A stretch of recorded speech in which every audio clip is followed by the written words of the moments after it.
All I want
Hello and welcome to the SWC2026 Arena Championship 2026 Asia Pacific Preliminaries, and today we are going to check out Group D, the Korea group, to see which one of them is going to be the best Korean player to qualify for the Asia Pacific Cup. My name is Sean B. Together with me is Cray, and I come to see what the matches are going to bring us today.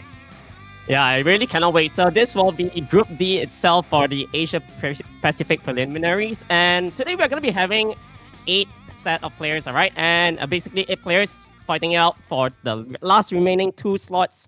And we are going to be seeing the likes of BEAT.D, ANGRYBIRD, all these big names once again fighting it out today. So once again, we will be checking out one of the previous world champion, but BEAT.D was a world champion from many years ago. And I think he kind of even took a break from competing entirely. But we are very happy to see him once again on the global stage. Yeah, if I'm not mistaken, I believe he is the 2018 Summoners World Champion. So basically here is the overview once again. Match process. It's going to be a double elimination, best of 5 for all matches. And you can see the prize pool on the right-hand corner. A total prize of 216,000 US dollars. Yeah, very big prize pool right there, and we are getting closer and closer to all the regional cup. Earlier today for me and Cray, we witnessed the ending of the America prelims. So they've already concluded all their players for the America Cup, and now we are trying to find out who are going to be the last 2 players for our Asia Pacific Cup as well. So the SWC2026 prediction event is back bigger and better as well with a fresh new look. Make sure to lock in all your predictions and solve all the daily quizzes as well during the preliminaries to earn the Summoners World 2026 emblems. You'll be able to claim amazing in-game rewards like the SWC scroll, LD scroll, legendary scrolls, and whatnot in the newly upgraded Emblem Road event. Yes, I've been watching the stream. You'll be getting different coupon codes that will allow you to get a lot of emblems, and also by doing in-game quizzes. Personally, I've been getting some quizzes wrong. Don't judge me, okay? But I think even if you get some wrong, you're still gonna get most of the stuff. So here is the bracket for today. We are starting off with ROOG and PRIMA, into KING.D and IROHA, into BEAT.D. That's a lot of D right there from Korea, and ANGRYBIRD, ending with SCHOLES and ECK. So that's going to be the quarterfinal. We will have the lower round happening on the same day as well, similar to previous APAC prelim. So if they lose in the quarterfinal right off the bat, they still have another shot in the lower bracket. Yeah, but once you're in the lower bracket, it's really all to play for. I mean, like, you cannot make any mistakes because if you lose there, then you will be out from this tournament. So in total, there's going to be around, I think, 13 best of 5 matches to come today. Yesterday, we had one of the players from Japan, a prelim, Etowaru, going all the way from the lower bracket to the lower bracket final, but couldn't make it. So going into the lower bracket is definitely not going to be a very desirable outcome. So let's see. ROOG, our first player of today, he is a new challenger of SWC, and I cannot believe my eyes, but he is a Fermion enjoyer. Yeah, that is something we don't see too often, I mean, like, Fermion as his most picked unit. I'm not too sure whether it's a troll pick, but we'll see whether he's gonna rock it out later. Of course, Viva Shell is always one of those staple LD picks that you can always bring in, and I really like to see this Nyx inside here as well. Yeah, I think with Nyx, Fermion can provoke for multiple turns, which can be super scary. On the other hand, we have PRIMA, who has been around for SWC but took a break from competing. Now he's back, and he got that Viva Shell Leo combo together with one of the most popular and dangerous last pick, the Dark Demon Beelzebub. Yeah, so this one, I think these 2 players, they might actually contest Viva Shell for the first pick later in round 1. We'll see about that because there's no pre-bans yet for the round 1 itself due to the fact that it's the Summoners War stack ban. Yep, stack ban has been absolutely a thrill to watch because when you get to like game 5, there's so many unit pre-ban players are going to struggle with their pick phase, because even the best of the Summoners or player can still find 30 seconds super fast when you are when you're down to your last couple really well-ruled unit. First pick for PRIMA, it is going to be the Viva Shell, Cray. All right, so it's gonna be a steal on that pick, and we'll see what Rogue wants to do here. He's gonna open up with a Vanessa. Do we see standard She-Hulks or wow? All right, Koreans going for the shot. Really good damage output from this unit. Very different start from the other region here. We have a pretty bruiser heavy start. Korean qualifier back in the open qualifier was also very different from the rest of the world. So maybe the meta has evolved once again as more SWC matches has happened. We have the Okeanos and Windstar being locked in for Prima. So Okeanos will be able to potentially reset this Vanessa, making it so that there's no revive, things like that. And of course, I think no introduction needed with this new unit. The Windstar has been performing superbly well in all regions. And ROG is gonna actually go for a segment, so some form of resets on his end, and Jaeger to draw the aggression because there's a little bit of single target damage coming in from Prima. Man, Jaeger has been super popular in SWC as well, which make this draft kind of a hit or miss. You don't know if he's going to really perform or he's going to sit there and getting one shot right off the bat by multiple sources of damage. Even from unit like Okeanos, with one defense break, he can really damage a Jaeger. Over there, we are having a Leo last pick to pair with the Viva Shell first pick, and also a Fire Bayak because there's no water over there. This Fire Bayak is definitely going to do a lot of damage on the side of ROOG. Yeah, this Fire Bayak is looking really strong here because Jaeger, I don't think is like able to like sustain against these kind of big bruiser armor break damage type dealers. So we'll see what Rogue wants to do here at the end. He probably needs to like ban off the Leo here. Do you let the Leo Viva combo through? I think you either ban Leo or you ban Viva. And with this last pick healer, he might want to ban out the Viva to take away one source of healing as well as taking away the Viva Leo combo. So less one-shot opportunity, but the segment is also a threat for the Viva because we don't know how fast the Viva is. Is the segment outspeeding that? And we've been seeing some weird Vio segment, Vio She-Hulk going around as well. So first game for the Asia Pacific Prelim Group D. Let's see what kind of build are they going to show us today. Yeah, I really got caught off guard yesterday with the segment on Violent, but this one, it should be on some sort of Swift. You can see it's outspeeding that Viva Shell by a fair bit. So it's gonna go for the reset onto the Okeanos. Wow, both his single target CC worked out. We got the 2-turn silence on the Viva and the full reset on the Okeanos. So they're not going to use any skill whatsoever, even if they get additional turn. But they are still two very scary units with their own control, the Fire Bayak and the Windstar. So Windstar is going to be the main focus of ROOG. With defense break and Shahad, I think ROOG is going to get rid of this Windstar very quickly. Yeah, so now Prima on his Fire Bayak is going to be cleansing this Viva Shell. The stop might actually be in trouble though. So we'll see with this third skill, yeah, Viva definitely gets healed up here. Oh, but he wasted kind of a violent prop right there because he was going to get rid of this silence anyway. But this Fire Bayak damage is really good on this Vanessa. Wow, I mean, like, most of the time people are running Vanessa on very high resistance, things like that, and pretty high HP as well. The Vanessa is going to go down real soon, though. So this Shahad gets the additional turn, placing more stickers onto the Viva Shell, making sure she's going to be taking more damage here. It's funny how he's focusing back on the Viva. There's no CC at the moment, so the Viva will get a skill 2 out.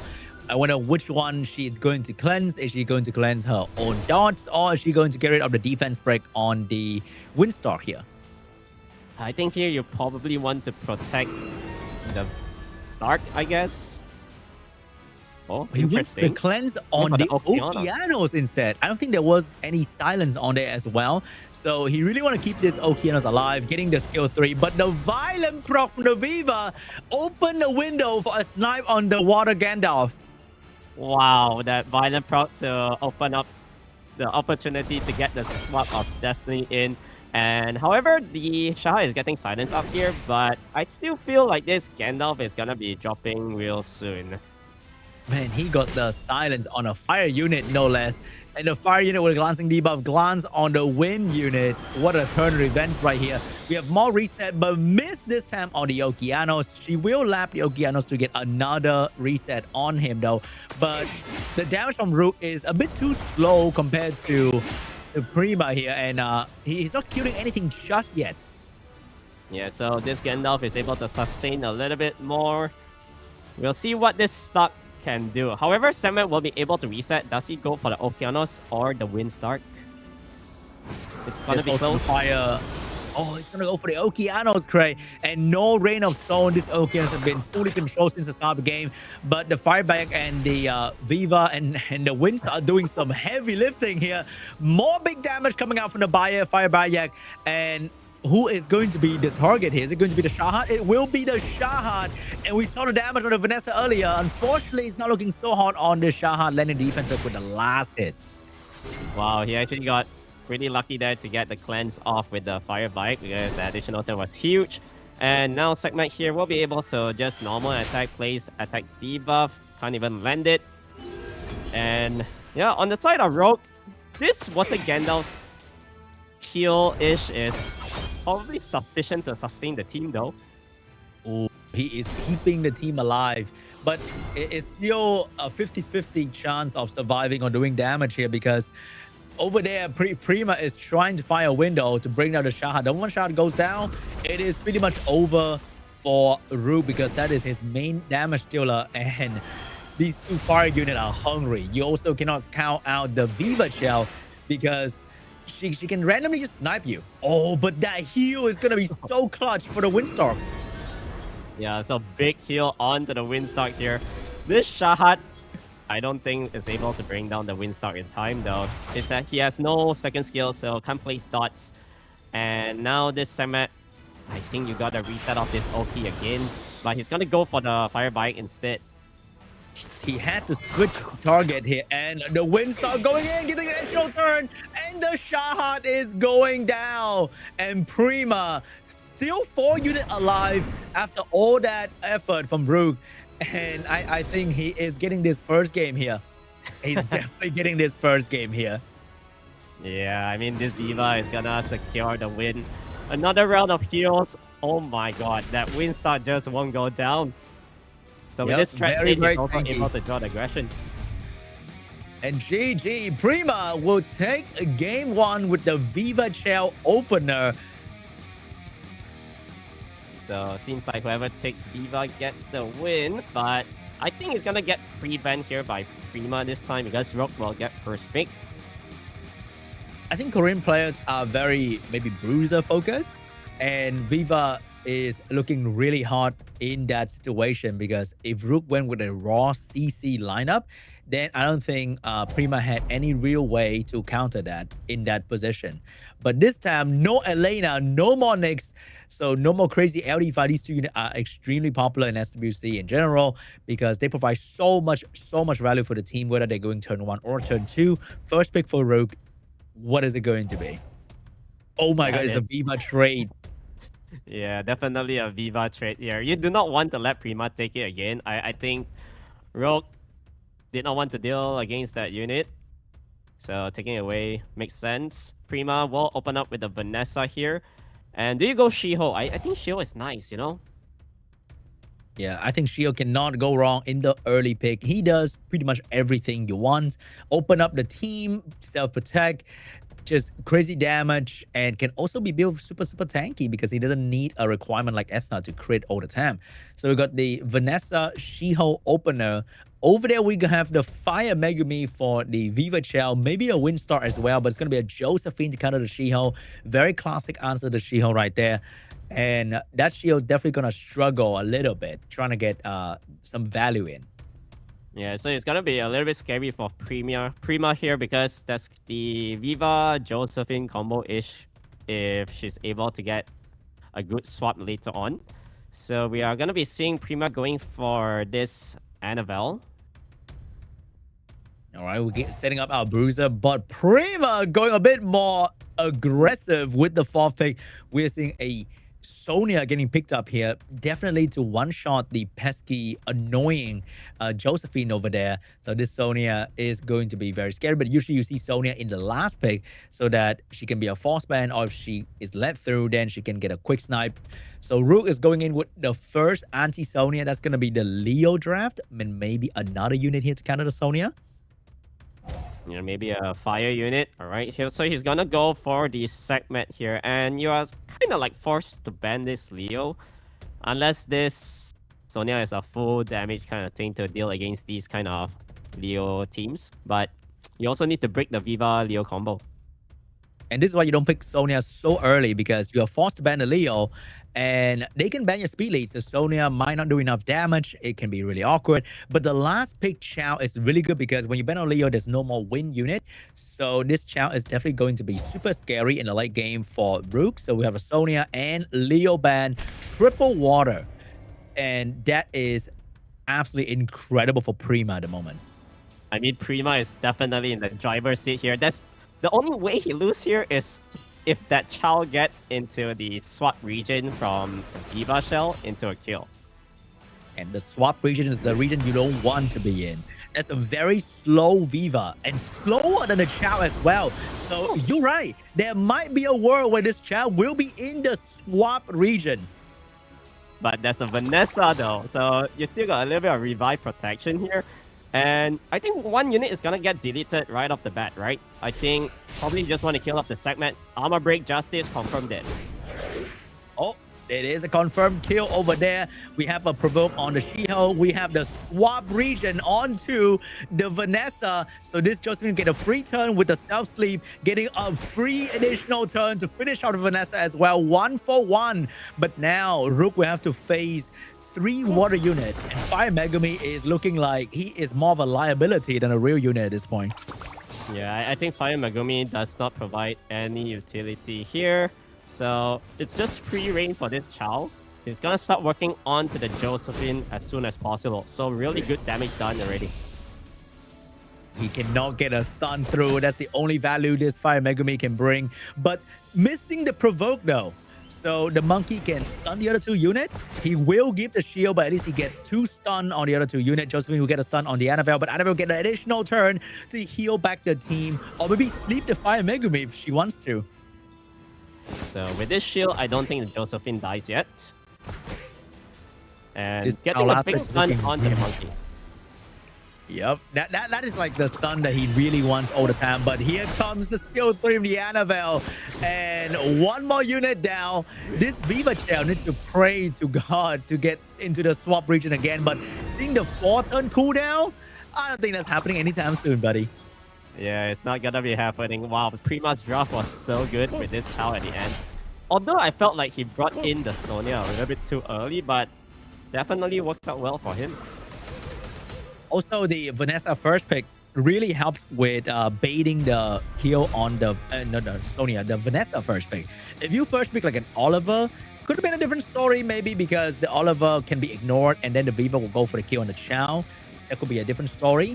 But the Vanessa forced the kill on herself so that Chow could dominate the game after that.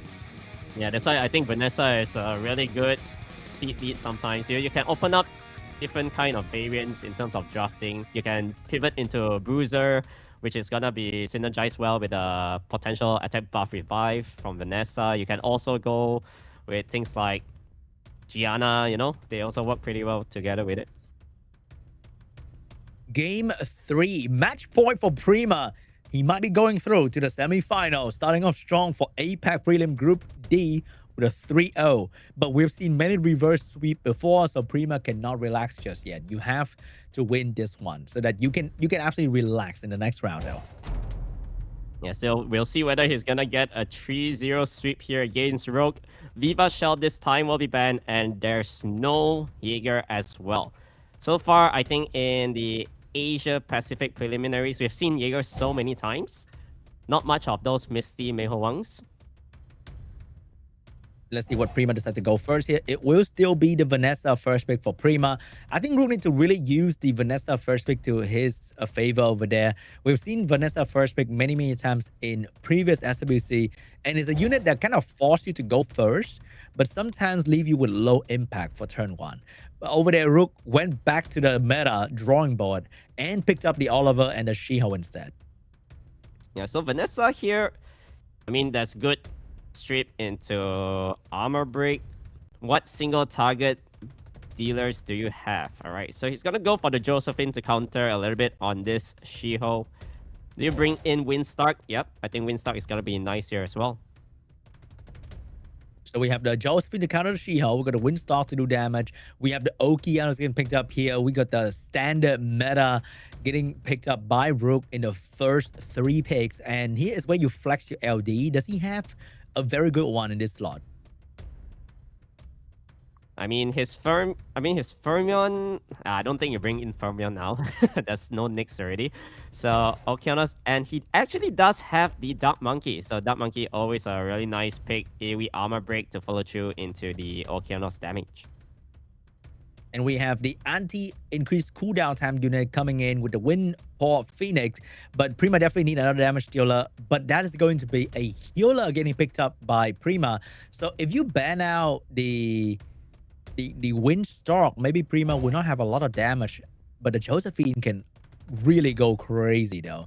So I think Rook can imagine if he pull out an Ella right now, that would be crazy. Yeah. Does he have an Ella? He might have. However, he's gonna go with a Layla. Okay, so Layla here, it means that you're probably banning off the Angela. I guess you remove the healer, pray that you can get the controls in. Oh, that Layla is definitely going to be a nightmare though. So Layla will be banned out. Windpaw is going to be banned out as well. So Prima will get the Wind Pudding and Josephine protection, but Rook can also overwhelm those 2 protection if he land all his CC and Oliver pushback. Yeah, so we'll see whether the controls is enough to bring down this Angela. You know, she's going to be really annoying with all the pesky heals. And Monkey here, first turn, goes for the Alter Ego attack onto the Vanessa, giving the shield to Prima. This is going to be the most important turn for the Josephine. Does she get the Violent proc? Because she does. Rook's in big trouble. She does the Violent proc. And she gets the provoke on the Monkey as well. Monkey will be stunned. There is going to be a reset from Okeanos. But he's going for the stun too. He gets 1 unit. But the Josephine get to move again. And Okeanos already down to half HP from that. Yeah, I mean, like, Angela's passive also provides the shield damage, so they're actually taking more damage than what they are actually doing. And it's really interesting to see this Windstalk. What's the offset of it? It did not have will. Could be revenge. Could be seal. You don't know that just yet. But we know that the Wind Pudding is doing so much work here. Okeanos is about to die. If he can get 1 Dark Monkey turn, maybe he can turn this game around. Yeah, so getting the reset onto the Josephine here. What can the shield do? Alter Ego attack. He has to probably stun. Do you risk it and stun the Windstark, or just playing it safe onto the Josie? This turn can be game-changing here. Windstalk going in, looking for a target. Skill 1 ready to go. Bam! Get a crit on the Okeanos, but couldn't finish it. And the Monkey get a skill 3 out. And Okeanos is still on the field, which means the game is not over yet for Rook. So now this is his chance, getting the reset, push back a little bit onto the Angela. Josephine here, can he finish off his meal? Oh, not enough. Oh, 1 HP on the Okeanos. He's still standing strong. He can do another reset here. Unless the Wind Pudding get a Violent Pro, but no Violent. But the shield is going to protect the Josephine from getting taken down here by the Oki or the Oliver. Yeah, Okeanos needed to get a Violent proc there. He had skills next turn, but I don't think he's gonna be able to dish out another AoE right here. This unit definitely dies, and there's gonna be potential armor break applied onto somebody here, and it's gonna be onto the Oliver. Can't ask for better defense break right there. Oliver, defense broken. Josephine, attack buff, going in hard with a skill 1, always crit. So which one is it going to be? Oh my god, a heavy hit onto the Oliver. Oliver getting additional turn, but I feel like it's going down to the Windstar next turn. Oh, the revenge! Your question got answered, Gray. He is on revenge, and he took that on the Oliver. And that's GG. The control couldn't overwhelm the Josephine and the Wind Pudding. Yeah, I was wondering what offset was it. I mean, like, it could have been like Steel, you know, but I don't think Steel makes sense as well. You want to provoke, so that's no point. Nemesis probably, but yeah, Revenge is always pretty decent on this unit, you know? The amount of damage done, so good. And that's GG, boys. Once again, Josephine standing on top at the food chain of CC unit, controlling everyone on the enemy team and being one of the best anti-control unit in the game for many, many years. Prima going into the semi-final. Wow, really good showcase by Prima here. 3-0 big sweep. Nothing nothing much you can ask for here, you know? Drafting wise, perfect. He used the Viva Shell, got the win. He beat the Viva Shell after that. He made the opponent pre-ban the Viva Shell, and then he slapped them with a Josephine. Nothing that the enemy could have done. I think in the moment of Josephine additional turn after the first She-Hole skill 3, oh god, that's already a sign that this is gonna go bad for Rook. Yeah, I mean, normally when you play RTA, right? When you see the opponent's Josephine gets the extra turn on the first turn itself, you know things is just gonna get really hard to win. So yeah, Okeanos took so much damage from the skill tree, died so quickly. Yeah, the shield synergize together really, really well. That's the vibe that the Water Gandalf and the Wind Pudding can also bring to the table. Just a lot of shield, and when the shield is up and you attack them, it's just absolute bad news when you do that. So that was the first match of the quarterfinal. We see beautiful draft coming out from Prima. Now we're moving on to the second round of the APAC prelim quarterfinal group D. And let's see if we are going to witness another storm 3-0 from any of these players. Oh, but I think now we're going to be having KING.D and IROHA, if I'm not mistaken. So these two players also really strong. And I want to take note on what kind of LD most picked they're gonna go for over here in terms of their resume later. So we'll be able to see soon.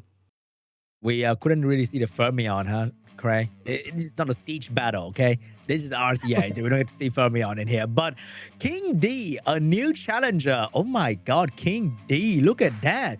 Bro, the Velasca Enjoyer and also the Light Chicken in there as well, looking very, very aggressive with the most picked unit.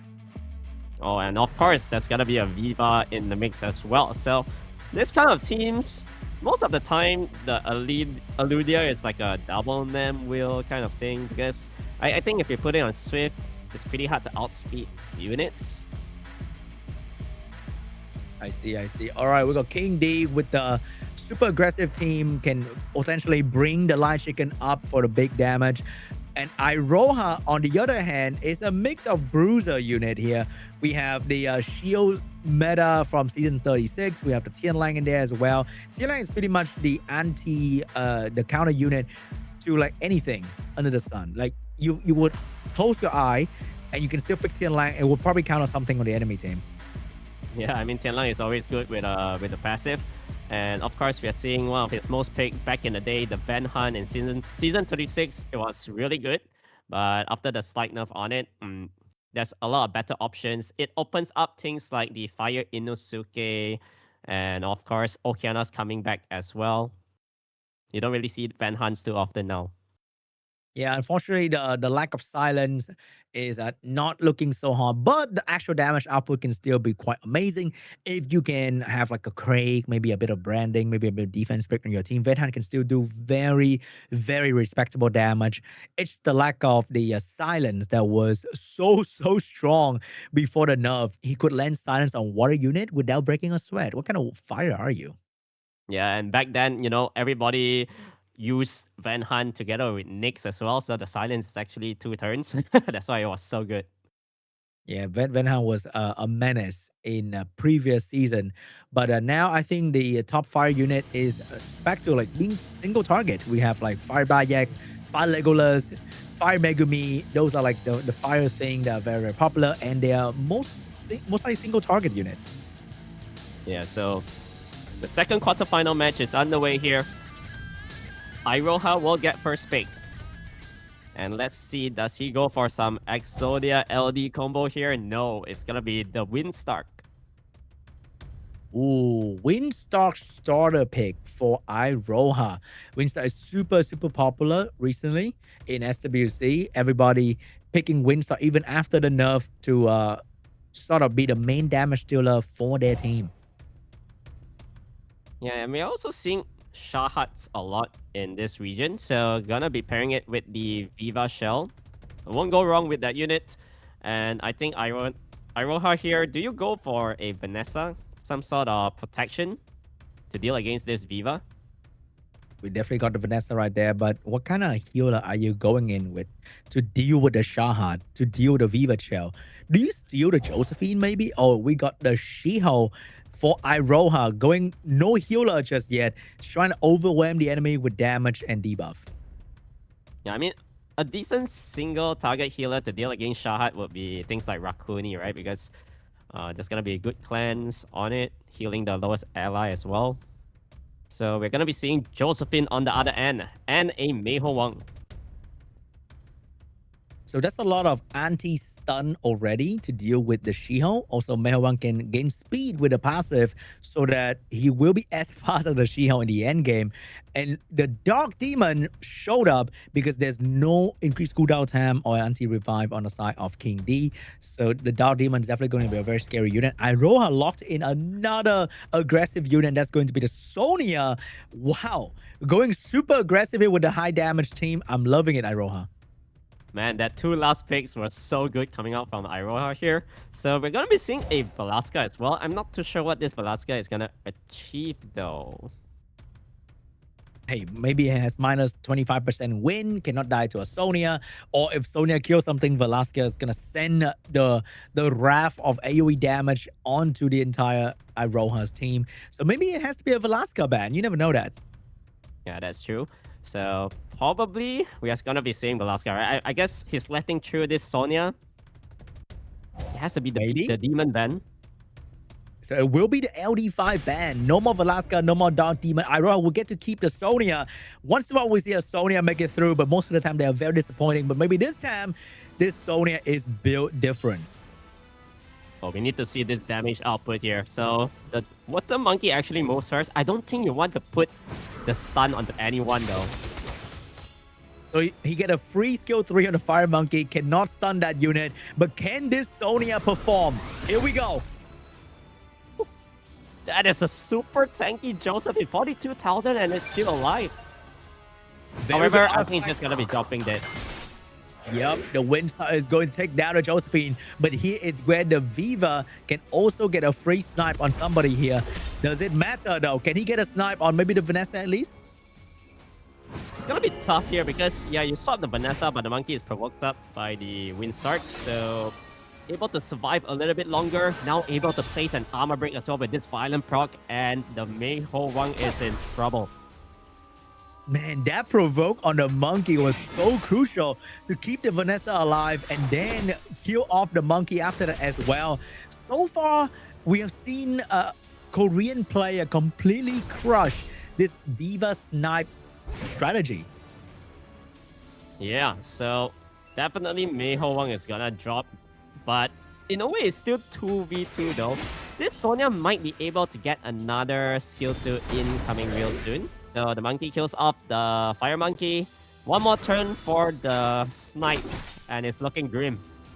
Oh, that slow debuff will take away all the chance that this Windbag has to take down the Sonya. The Sonya getting one more hit, and that's GG.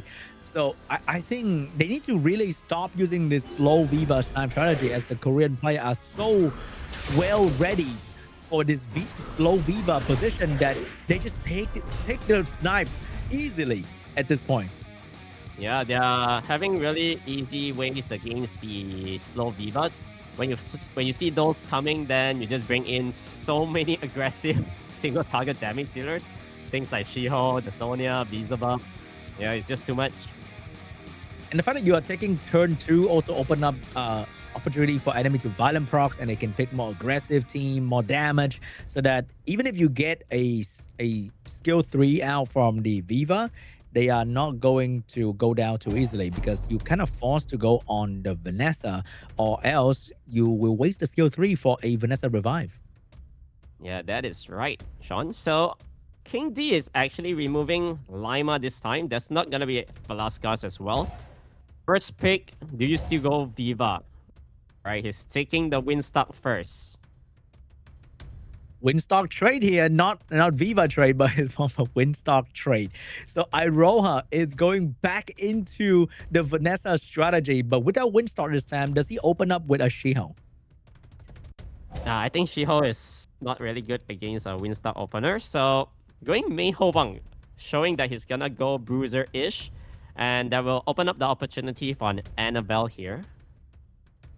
Wait, hold up. Is he luring KING.D into picking Raw turn 2? So IROHA is going to switch to a Sonya crazy snipe strategy here?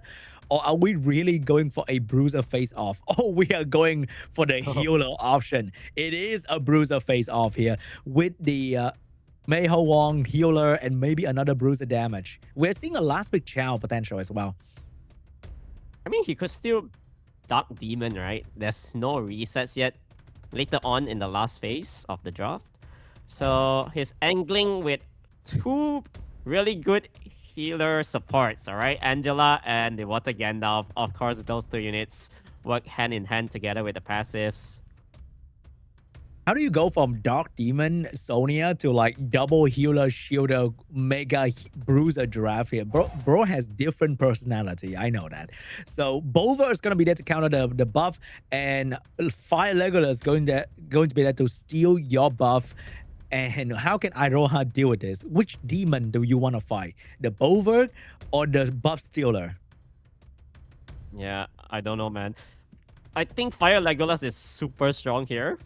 You are, in a way, forced to ban the Bulwark as well. However, IROHA is gonna go for the Julian here instead of the Dark Demon. So, pretty good single target armor break coming in from the Vanessa into a potential nuke.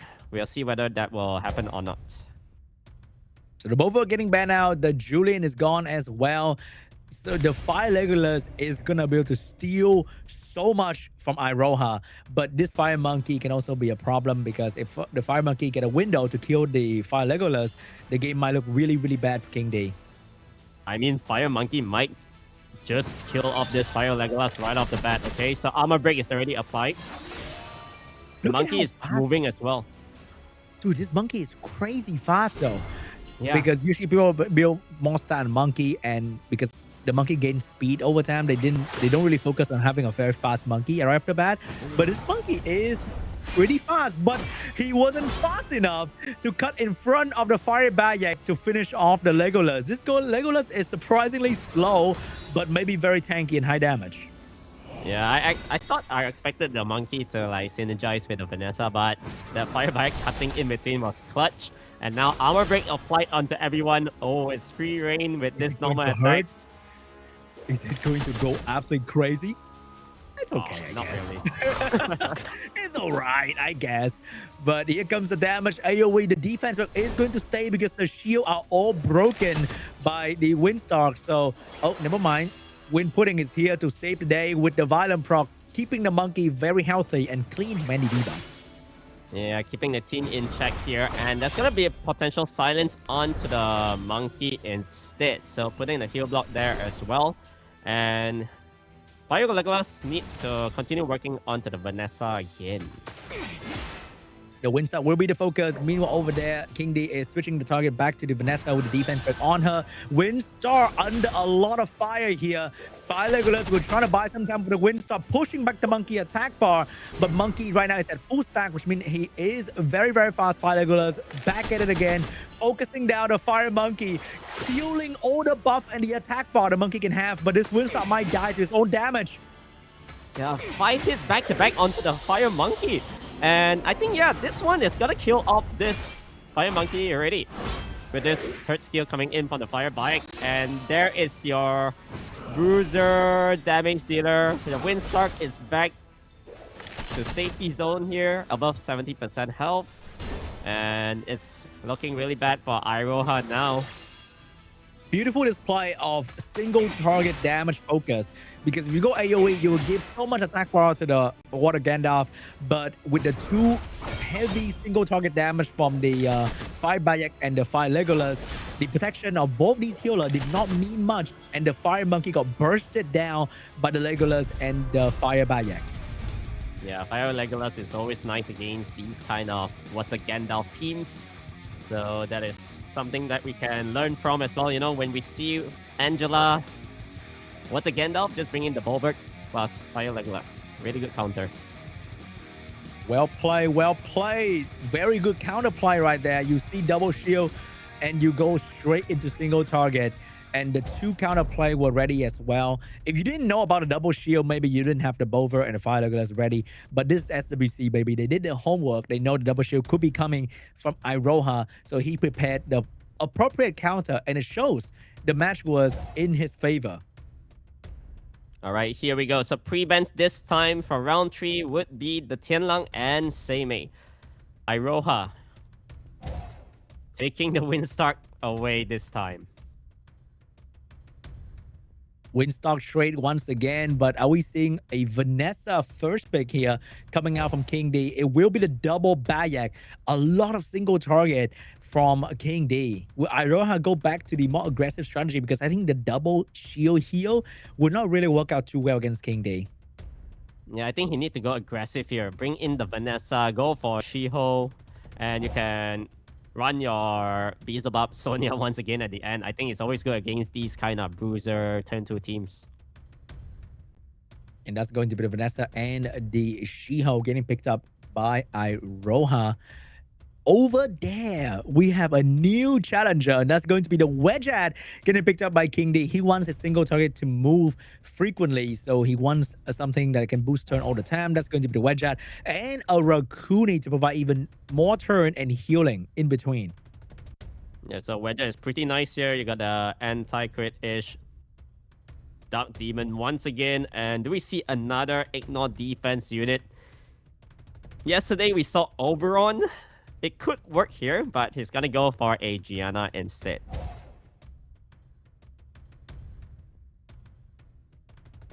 All right, we've got a Gianna getting picked up right there to deal with the buff and the amount of turn that they're getting. The Dark Demon getting picked up once again because you can never go wrong with the Dark Demon. A lot of damage, no cooldown reset. Dark Demon will always be there to scare you. We also have the Tianlang pre-ban synergized really well with the turn booster pick coming out from KING.D. So the pre-ban, the picks have some solid plan behind that. And we have a Josephine last pick to deal with the stun coming out from the Gianna and the Shiho. So I think it's once again going to be the Demon ban. It will be the Wedgehead ban. No speed lead for KING.D. So IROHA, can you utilize the opportunity to kill something early? But I feel like the Josephine is definitely going to cut in between to mess that up. I think all the all the single healers on the side of KING.D is sufficient to sustain the team, but we'll see, right? So She-Hope here. Do you place the stun? No, he's holding on to the skill tree first.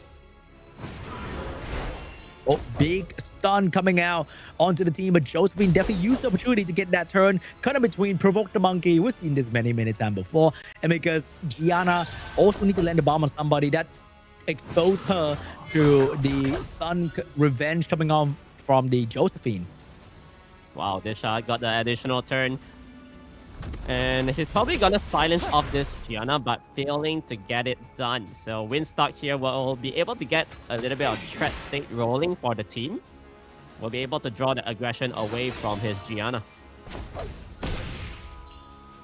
Oh, more shield coming out from the Josephine right there. Big damage onto the Gianna once again. Gianna is looking like she's about to go down. He can also silence the Vanessa if she wants to and get a naughty little proc to finish off the Gianna. But he went for the skill 3 onto the Windstalk. We're splitting our damage a little bit here.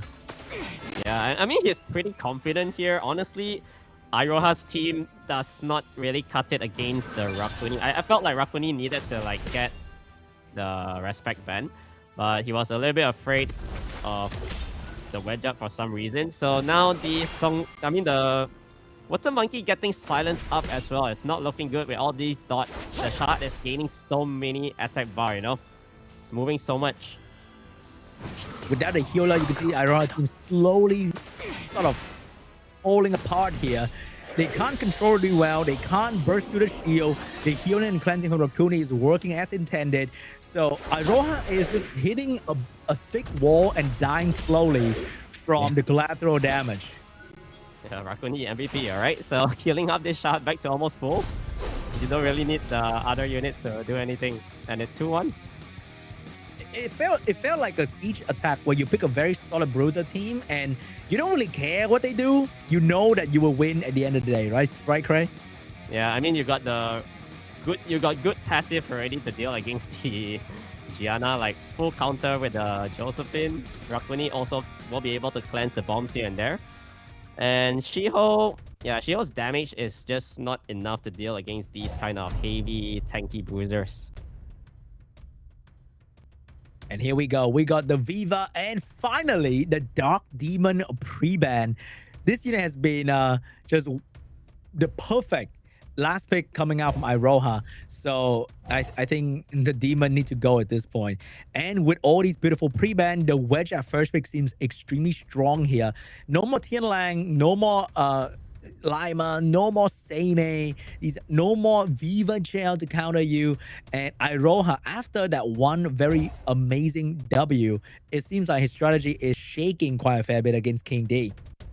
Yeah, he's having a little bit of trouble figuring out how to deal against this Wedget. So opener over there on the side of KING.D. Do we see him following through with an Okeanos, you know? I think Eric B went for Wedget Okeanos for the most of it in his match the other day. It could be an option here, but Chao also makes a lot of sense. Really good against the first two opener coming out from IROHA. Yeah, I don't know what's up with the double fire opener right there, but he just gave free double water counterplay, but that's why he's going in with double win. So he was definitely waiting for the double water getting picked up by KING.D so he can slap this Layla down to counter the double water. And here, I think KING.D might be going back into the 5 Legolas +1 here, but it's going to be for the first time ever in SWC. Once again, there's so many firsts. We have the Fire Horse, Fire Unicorn. I think Helena getting picked up here for KING.D.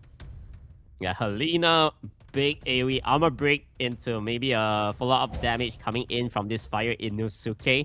And I feel like KING.D is really comfortable just banning off the Gurkha from here, you know, because he does have one or two at least fire decent damage dealers. We should be able to bring down the entire team on IROHA's, and if he gets a couple of turns, 1-2 violent procs changes the entirety of the game. For sure, that's going to be an easy ban on the last one. We have the Wedge up ban as well. I feel like this Helena is missing his John and Leo a little bit, right, Craig? You definitely see that a whole lot in your own gameplay. This is a different Helena situation we're looking at here. So IROHA is forced to go first with a speed lead. Meanwhile, I feel like Helena love getting that turn 2 value out. I tell you, this kind of Helenas, right? They have super high resistance. Look how slow it is. Okay, so did not get silence up at least, but got the strip off though.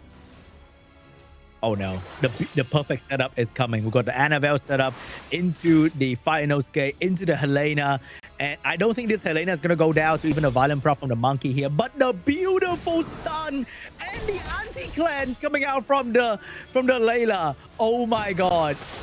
IROHA just brought the game back, but the Fire Inosuke did so much damage.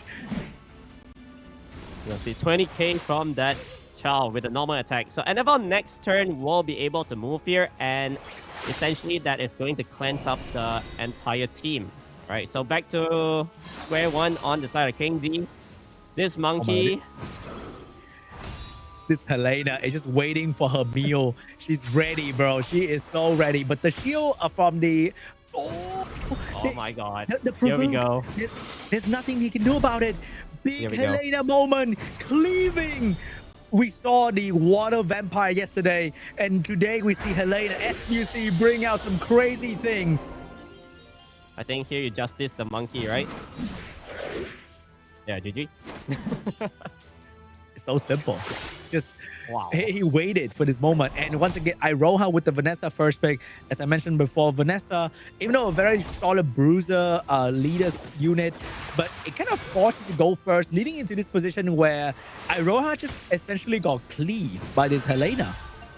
Yeah, so Vanessa here gets an additional turn. There's still no revive just yet, but I think with the self-healing from the Helena as well, that unit is not going to go down so easily, especially now you're only left with 2 win units. So this is gonna be rough. It's gonna be 3-1 victory going to KING.D. KING.D getting his SWC debut in Group D, winning, dominating, and beautifully drafted that Helena last pick. Can't ask for more, man. That was so beautiful. Yeah, honestly, I didn't really like the Vanessa Mei Hoang opener. It draws two really strong water units, and you don't really have answers to deal with it, you know? Yeah, that was a very weird opener. It didn't really have any way to protect itself. It didn't really have a strong control or damage presence in the first turn. It was just kind of there, like Mehawan did a stun, and I think that wasn't even like a solid counter strategy because you have to pray for the stun, 50% chance to land on the Helena to stop her from Yeah. doing anything to you.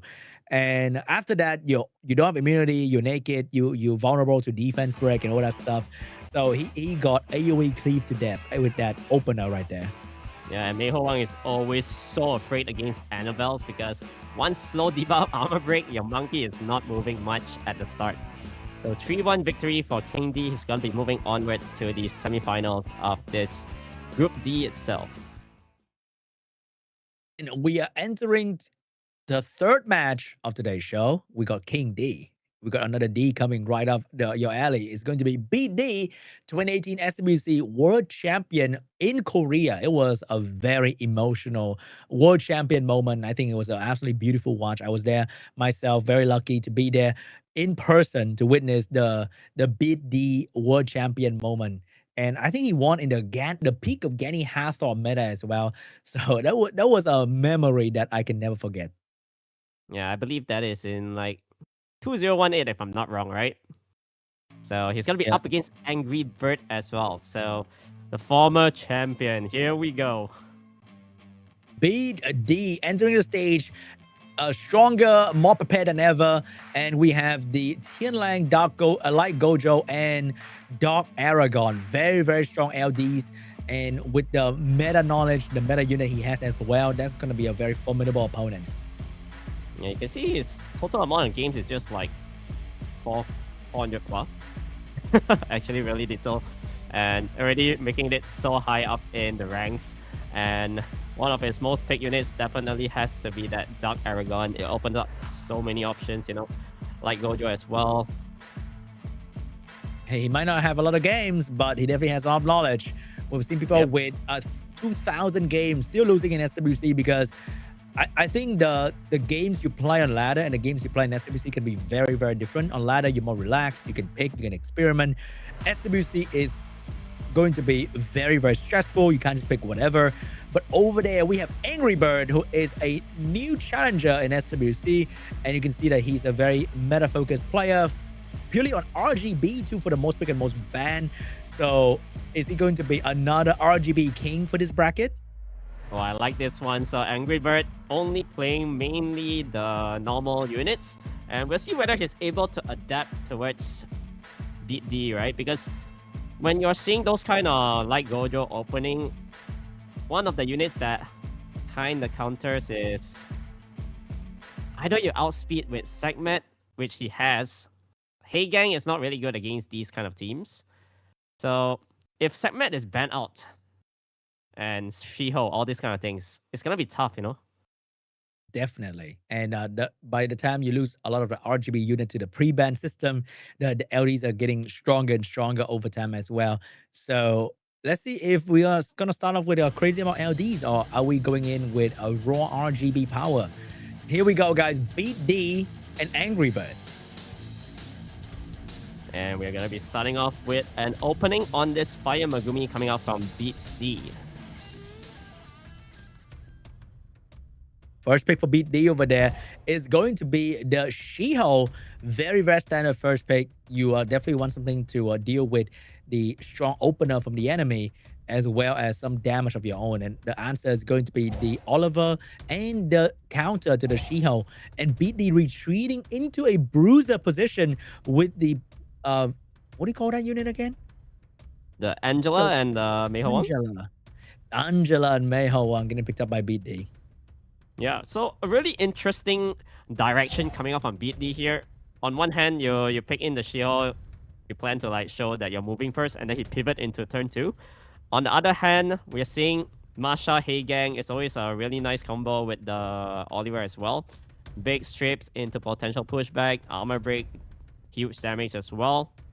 And we're gonna be seeing a Water Gojo, which does not care about that Oliver pushback, and a Rakuni to end his draft. This Masha might be super dangerous here because she can eat that Mehawan alive in the first turn immediately with a lucky proc. But she can also be banned because she might be the only real damage at the moment against the double healer. Oh, I don't know about that. I don't know about this. I think it has to be a Chow. Ragdoll has no damage.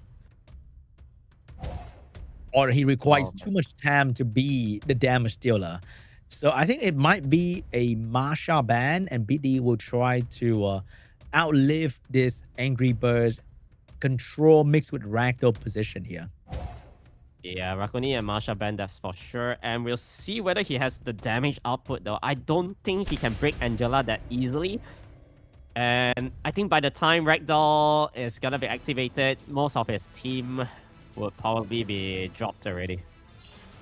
Here we go, guys. BEAT.D against ANGRYBIRD, game 1. And the first one belongs to the Shield, dropping the skill 3 onto the Oliver, giving the Josephine a turn, and also Oliver's moving after that as well to potentially control the Angela. Angela is not on Will, though. So she might be on Revenge, I suppose? Yeah, it could be on Revenge here. However, glancing now applied onto everybody here. I think BEAT.D really unfortunate that he actually stunned the Oliver. He did not want that to happen. That's the reason why he aimed the third skill on it. I think regardless of whether you get a stun or not, it's gonna happen, right? You will have to activate this Josephine at some point. So I think BEAT.D drafted in a way that he's ready for a game that lasts more than 30, 40 turns here. And even the win pudding is not on Will shows that he doesn't really care too much what happened in the first turn. He will have a long game and he will win the long game. Yeah, we'll see about that. So really good controls coming in from ANGRYBIRD at the moment. But we'll see because he does not have any heal. So every damage that is coming into this Oliver is going to be hurting him. And Angela is going to be moving next as well. As you can see, the Ragdoll is not really doing a whole lot of work here because there's not a lot of consistent pressure coming out from BEAT.D as well. He get a bit of damage in between, and that's more than enough for him to hurt ANGRYBIRD going into the late game because Oliver doesn't really have a lot of value here. He's consistently controlling the monkey, but the true threat is coming out from the Gojo and the Fire Monkey, and there's nothing Oliver can really do about these two units. Yeah, so you can see the Ragdoll is not providing much utility here. Gets 2 turns every time though, but there's gonna be a big heal coming in from the Angela soon. Same goes from this monkey. Yep, the Fire Monkey getting the heal with the skill 2. Angela getting a quick heal as well. Josephine will definitely keep this Water Monkey busy. But as you can see, even with Oliver focusing on the Water Monkey is still going to be there. And at some point, Oliver will have to inevitably miss one of his skills. And that will open up a lot of window for the monkey to suddenly randomly stun your entire team. Yeah, and everybody is back to full life here. It's looking pretty grim. And now with the shield intact as well, they're going to be taking reflective damage from the Angela's passive. And Oliver is going to go down towards the monkey here, I believe. And this is also where we can see that Heigang picked after the bruiser position being shown by BEAT.D. It's not exactly a good play because Ragdoll at least is doing something. I don't think Heigang has done any real value after the first turn because he doesn't have damage. His strip is kind of negligible in the long game, and his team doesn't have any crazy heal as well or cleanse for himself to gain a lot of attack bar. So BEAT.D is safely ignoring this Heigang altogether, taking the damage from Ragdoll very easily as well because there's no defense break coming on ANGRYBIRD. So it is a pretty comfortable position for BEAT.D to be in right now. Yeah, he's just gonna be working a little bit onto the Josephine soon. So Ragdoll, he still can't even break the shield. GG, 1-0. And even with 3 units left, not even close to dying, the enemy folded, and BEAT.D will take the first game. Very, very good turn 2 pivot right here, while ANGRYBIRD still decided to stick with turn 1 after seeing the win pudding come out in the draft. Yeah, I mean, like, the last pick, it should have been some sort of better damage dealer. There's Chow option. I think if he had Chow over there, he could have probably bring down the She-Ho somewhere along the lines. And it's going to be a little bit easier for him to probably win. And I think with that, I think you need to drop the Hey Gang for maybe a Joe gun so that at least he can have some impact on the field against heavy passive user like Fire Monkey by sealing them out of the game and providing more damage buff for your team. And here we have the Hey Gang and Josephine getting the pre-ban here, starting off with the She-Ho and BEAT.D with the Fire Monkey, but not with a Vanessa, with an Oliver instead.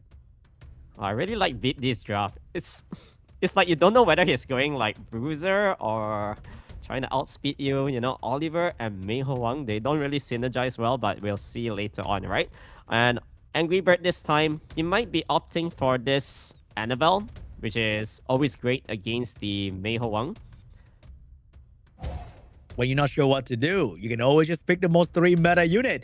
And that's going to be the Fire Megumi Windstock She-Ho opener coming out from ANGRYBIRD. You can flex with 2 LD right now. You can go turn 1, you can go turn 2.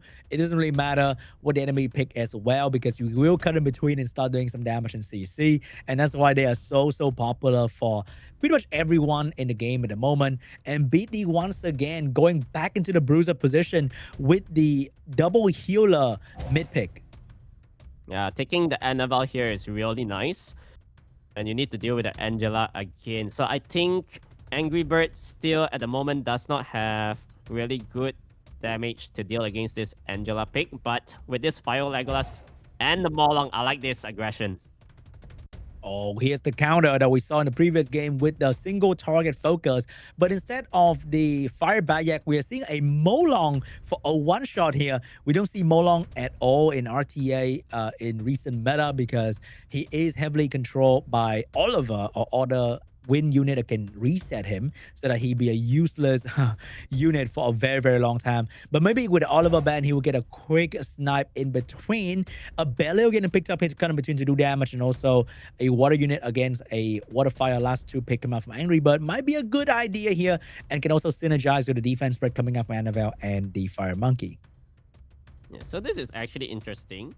For turn 1, Oliver can't really reset anybody. I think that's gonna be will onto everyone's head, right? So it's gonna be an Annabelle ban. Same goes for this Fire Legolas.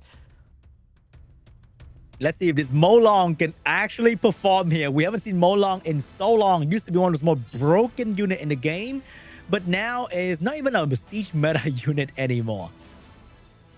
Yeah, so Monkey here, who do you aim? I want to see what artifacts this Molong has though. Is it damage dealt on win? Is it enough to bring down this Oliver? It's definitely not fast enough to cut him in front of the Angela. So the shield is coming out, and that shield is definitely going to protect the Oliver really well. We also see a very slow Monkey and a Belial. Both are extremely slow, which means they are packing some crazy stat and damage. Yeah, so Oliver now is safe. I don't think Molong can use a Reckless Assault now. And if you hold on to it, you're gonna get resetted by the Oliver as well. So it's not looking good for ANGRYBIRD. So I think Molong is kind of a dead pick at the moment because he's a bit slower than usual. And without his skill, definitely not going to do a whole lot. He needs to really find like an opening to get a snipe in, kind of like a Viva Shell, but even less value in this position. And the Monkey is getting stronger. A Belial can always cut in between. And if BEAT.D managed to bring out a Windstar, I think this game might be over. Oh my god, that Fire Megumi armor break onto the Oliver is clutch though. So there's gonna be big damage coming in from this win unit over there, the win start. Not a single provoke from a Belial, even after the balance patch. Kind of funny because they buffed the provoke to 70% chance. Not a single one happened. And the win star is going to be the focus for BEAT.D. ANGRYBIRD once again in a very weird position. He doesn't have any healer, and every bit of damage this Monkey is doing, a Belial is doing, is permanent. Yeah, and that's why I BEAT.D, everybody's still full health. Oh, this is rough. Although he can control the Angela a little bit here, but Molong still no skills for the time being. Windstark needs to get a couple of turns here rolling in. Can you get it? No. I don't think so. I think Winstar is about to go down here. Molong is on Vampire Rune. So if Oliver get another skill 3 onto the Molong, he is going to be a walking Santa Claus at this point. Doesn't really provide anything for the team whatsoever. He can't even land a defense break on the Oliver earlier to provide damage window for other unit. Oh, he did it, but might be a little bit too late though. I mean, I think at this point, the heals will be coming in from the Abilio again, right? So, big damage already done onto the Fire Megumi. He goes down, another reset onto the Molong, and it's 2-0.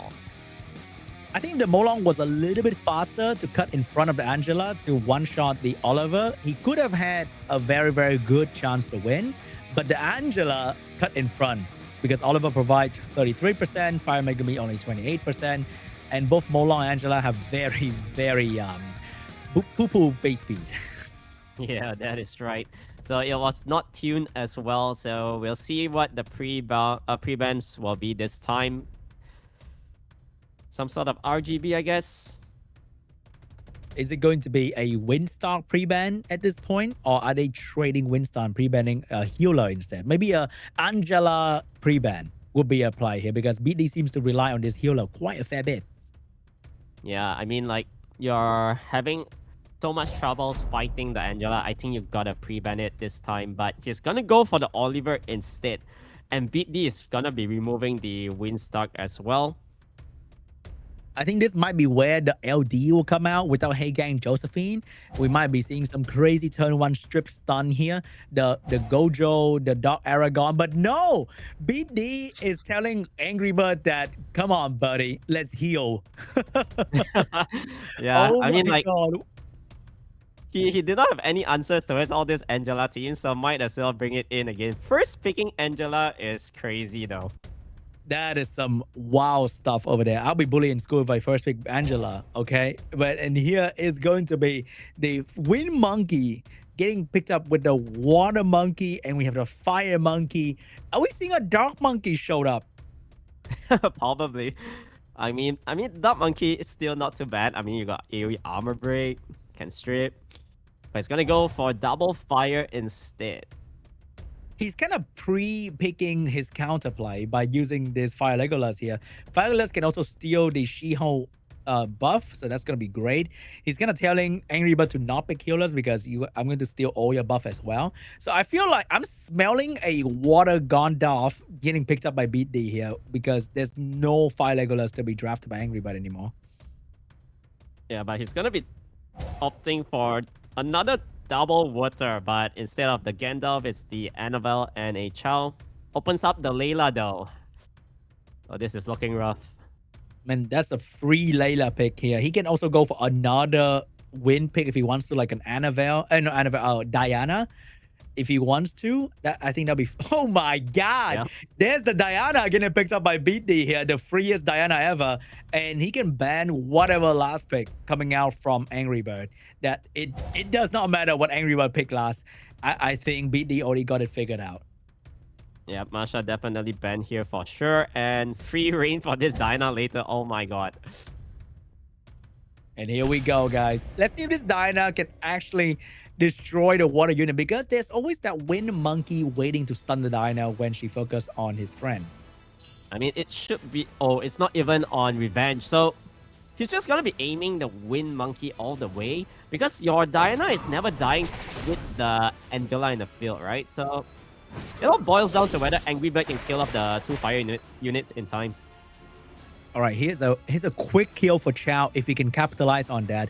Diana definitely will transform. No, not transform though. He will shield up the team, but Chow does not care about the shield. Not being on will, being on revenge gives you the long game advantage, but definitely doesn't give you the turn 1 protection.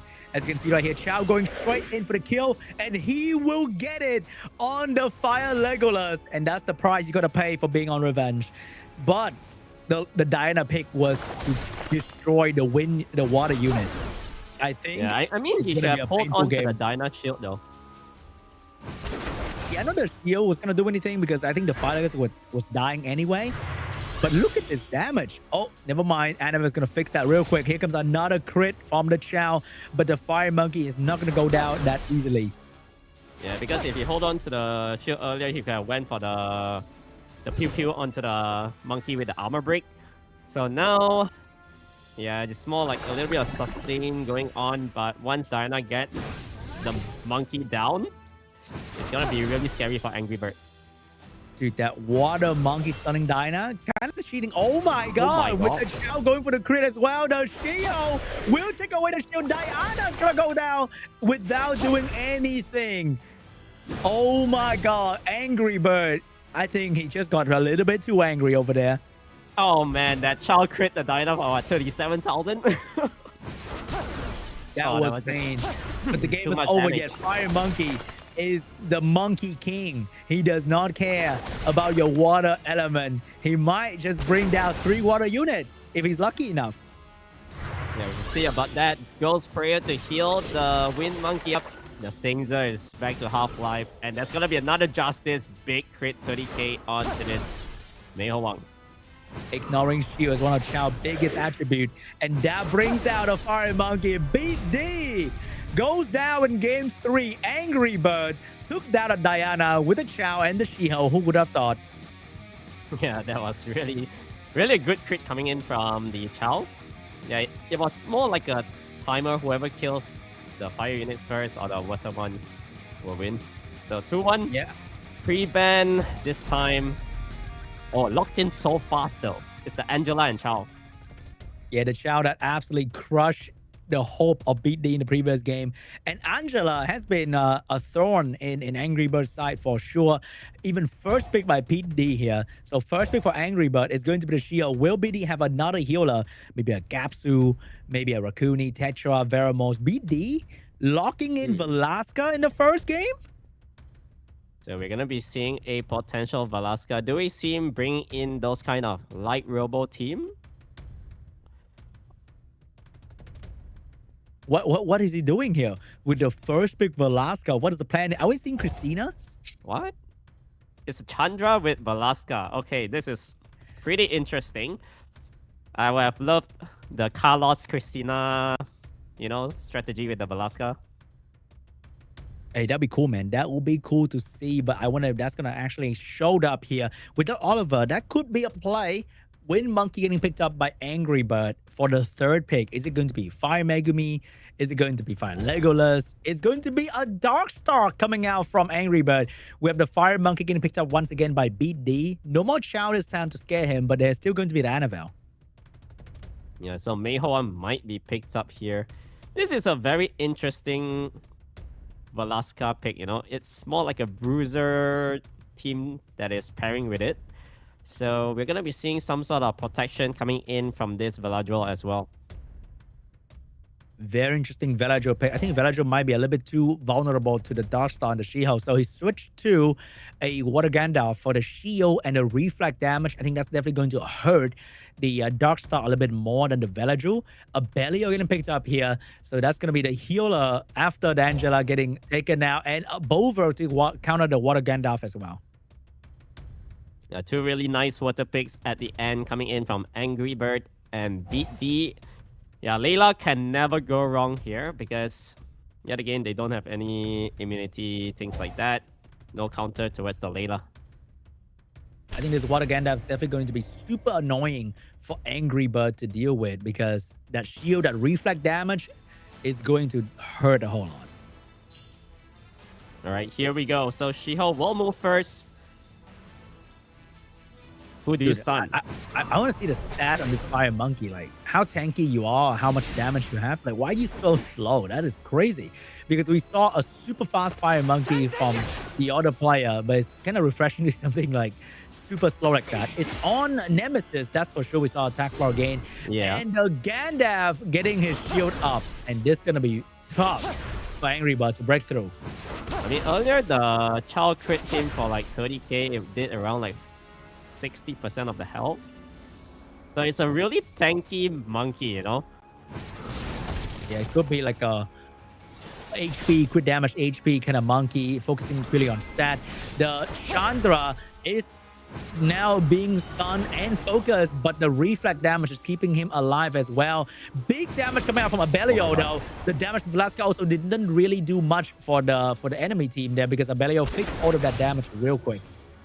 Yeah, so Gandalf here gets the shield onto the Chandra, but I think Chandra is gonna go down soon, you know. With this additional turn, once again, Lightning Strike, this is gonna bring down that unit. So much damage done onto the side of BEAT.D. Oh, more damage on the Wind Monkey, but Abelio getting a turn. Monkey just doesn't get enough damage out fast enough on his Wind Monkey. Gandalf getting a shield on Velasca, trying to keep this character alive here.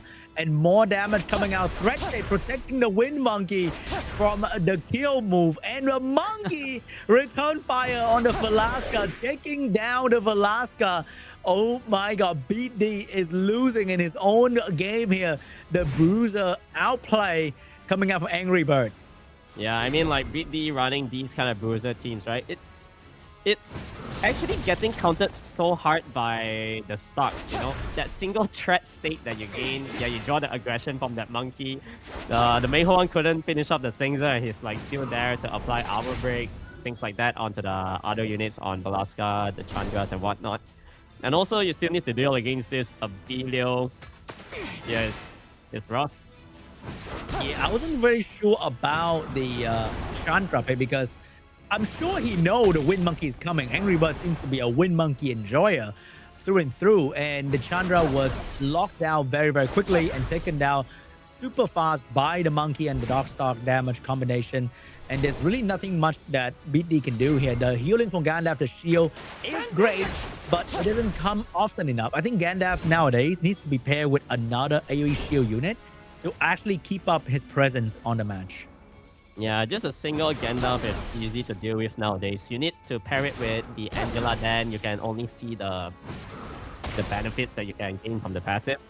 So even Abelio here will be able to finish off the job onto that Mei Huang, and we might actually see a potential reverse sweep. Oh my god, ANGRYBIRD finally getting a little bit angry here. And with all the RGB pre-ban, BEAT.D draft is being torn apart. Without Angela, no more Josephine, no more Oliver, is not looking good for BEAT.D. Yeah, so far, all the pre-bans are on the normal elements.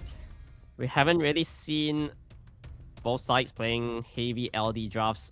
Just a single Velasca earlier. Maybe this is time. Maybe it is finally time for some LD to show up. We saw Light Gojo and Dark Aragon, but we don't see even him teasing those units in the draft. Straight up just RGB only together with a lot of healing. I think now is a really good time to bring in those units, right? You can probably pre-ban one of the high base speed units, things like Shiho. Okay. Actually, ANGRYBIRD is banning off the Shiho instead. So that might actually help out BEAT.D's cause. And we'll see whether he goes for those kind of light Gojo team. No Shiho, no Darkstalk. First pick for BEAT.D is going to be Fire Monkey. Oh, finally, he realized that, oh, I can just stun the enemy instead. We're starting off with the Okeanos instead of the Fire Monkey early pick. I just don't buy these early Fire Monkey pick, man. It's kind of weird. Yeah, the Fire Monkey early pick is not working well for BEAT.D, honestly. So you have to change things up. If you stick towards the same thing, you're just going to get crushed again. So ANGRYBIRD this time going for a speed lead of his own, bringing in the Fire Megumi. I think Annabelle or Josephine makes a lot of sense. Oh wait, Josephine's pre-ban. Yeah, Annabelle is good. We have the Annabelle. I think that's going to be very scary because we saw BEAT.D, Fire Monkey, and Legolas. They are both on not on Will, so they will be vulnerable to the Annabelle turn 1 pressure. So maybe BEAT.D is going to switch to maybe Light Gojo, that Aragon here, just going straight control. But he's going back with the Chandra that didn't really do a whole lot in the previous game. And for the third pick, he is locking in the Fire Hacker for the strip. Okay, so Fire Hacker as a stripper against the Annabelle. I am not too sure about this. So we're going to be seeing the Fire Inosuke as well. Really good passive to deter the debuffs coming in from the tricks too. A little bit of RNG will be applied. And we see something like a Chow. I don't hate the wind monkey here because he's been using that a whole lot. It's probably very well ruined, but it is the water Indra to deal with the double fire coming out for BEAT.D. We have a Shizuka last pick here. Seems like the damage a little bit low on the side of BEAT.D. We might have to lock in a last pick Chow as well to deal with the heavy fire coming out for ANGRYBIRD. I think both sides, whoever pick Chow win. Oh no. But Chow is Oh, free yeah. Oh no, the stack ban. He's locking another support. That seems like a free Juno last pick coming out from ANGRYBIRD here, or even the Windobara as well. A lot of different options. Even a Veramos can really make an impact against BEAT.D here. Many options for AoE cleanse or unit can abuse AoE debuff.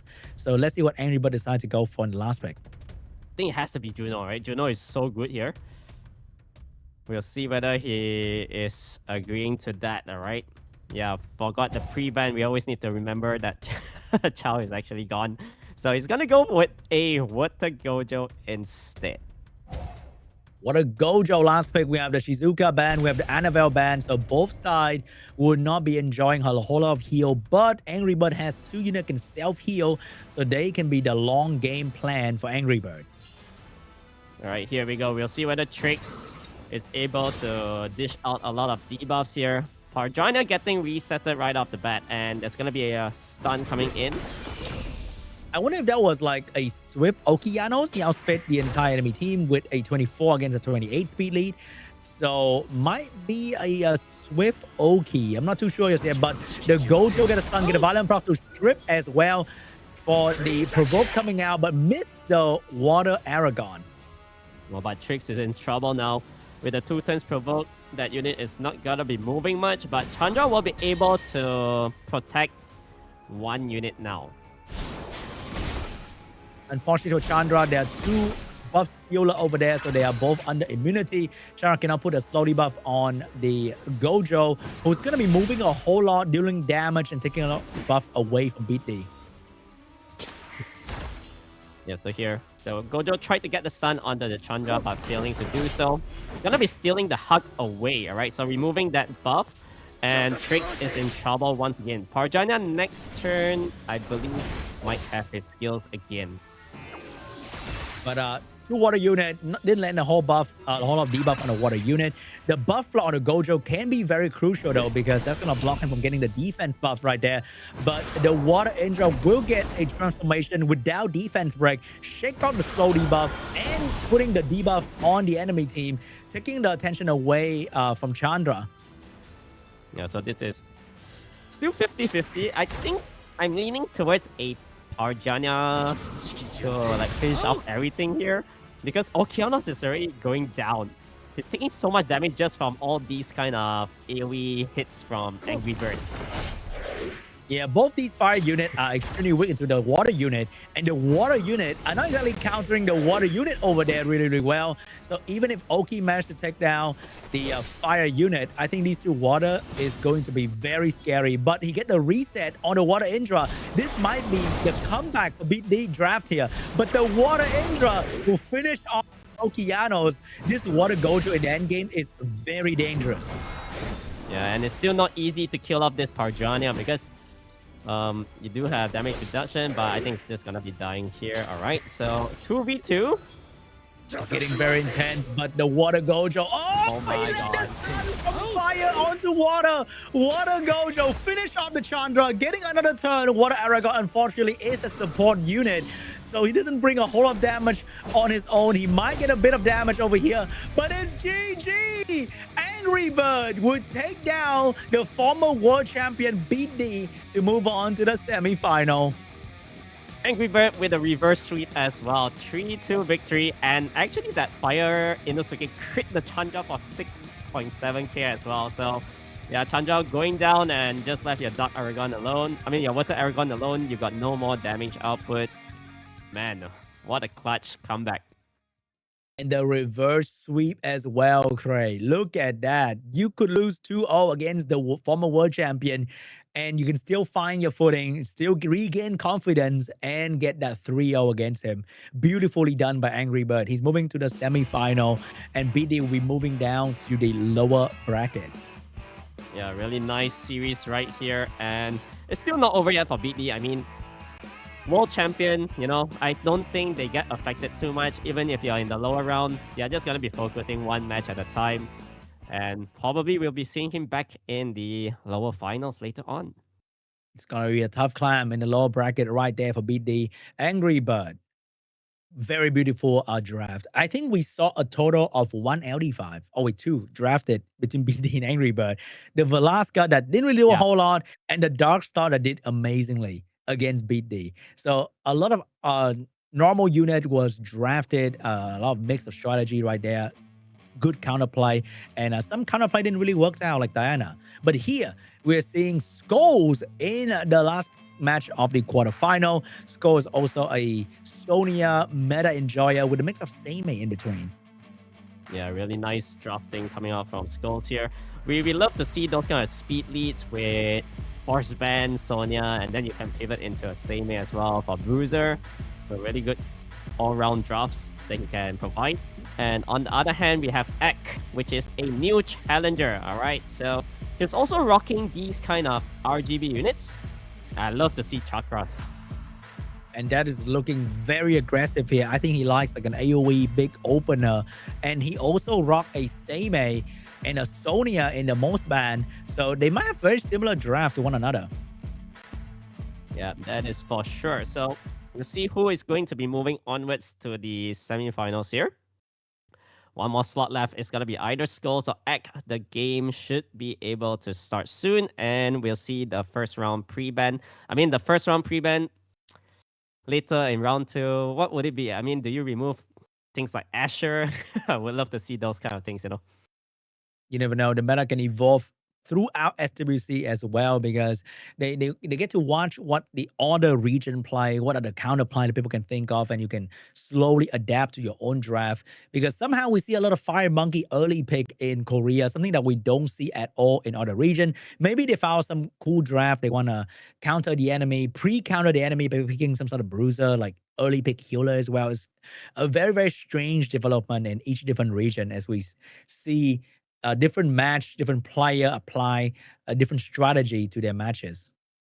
Yeah, I think today we've seen a lot of bruiser lineups, right? Things like Water Gandalf, Angela picked up very often. Also, Fire Bayek, Shahat too, you know, these kind of heavy, tanky bruisers. And also Legolas. Yesterday was more like full YOLO speed. Yeah, a lot of LD as well, like starting off with just like Gianna, Dark Monkey, and like Viva, and like all the LDs come out. But here we see a lot of normal fire, wind, water unit being used by these players. So here we go, guys. First pick is going to be Shiho for Ek and SCHOLES. Are we seeing some sort of Oliver Josephine, or are we seeing Viva Chell Seimei? Oh wow, we are gonna be having another Dark Stock showcase. I don't mind that. I enjoy that. A bit of Dark Star sprinkle in between with maybe a Josephine to counter the Shiho. Right, so good counter against the first pick coming in from Ek. Over here, he probably wants to lock in a speed lead. Maybe Oliver could be decent. It could be an Oliver into Okeanos. You know, you can never go wrong with those like early pick right there. But we would love to see some cool LD counterplay, but it will be the Oliver and it will be the Okeanos. Yeah, these two works hand in hand. And for SCHOLES, now what do you want to do though? You got Josephine that still kind of counters the Okeanos as well. Bring in Bruiser, Meiho Wang. Korean and the Fire Monkey, man. If yesterday all we saw was Jäger, today it's all about the Fire Monkey. Yeah, I mean they work pretty similar. They do a pretty similar job, right? So bring in the Meiho Wang, and we're gonna be seeing Etna here as well. Oh, Ethna. I think only people with amazing rune that synergize really well for the Swift set and Artifact dare to pick Ethna in the current meta nowadays. So this Ethna with a way worse speed lead than Oliver might be really, really well runed. Yeah, we'll see about that. So Ek is going to finalize his draft with the Shizuka and the Annabelle as well. What do you want to ban though? It's tough. Do you bring in Juno? I think last pick it could be a Chow banning out the Oliver. I think that could work well, but Skull will be rocking a Seimei to counter the Shizuka, countering the Annabelle as well. And I think that is looking like an Oliver and maybe a Seimei ban. This Seimei looks extremely scary for Ek, but locked in a Juno instead for the strip and the damage. Yeah, I think Juno here is nice. You ban off the monkey, right? But we'll see. I think that's going to be a Juno ban coming out from Ek, and I wonder what Skull is going to ban. There's so many different good options here. The Annabelle is the Annabelle is very, very scary, and the Annabelle will be banned out by Skull. So no more Juno, no more Annabelle. Not a whole lot of protection coming out from Ek if Skull can break through that layout buff. So we'll see here.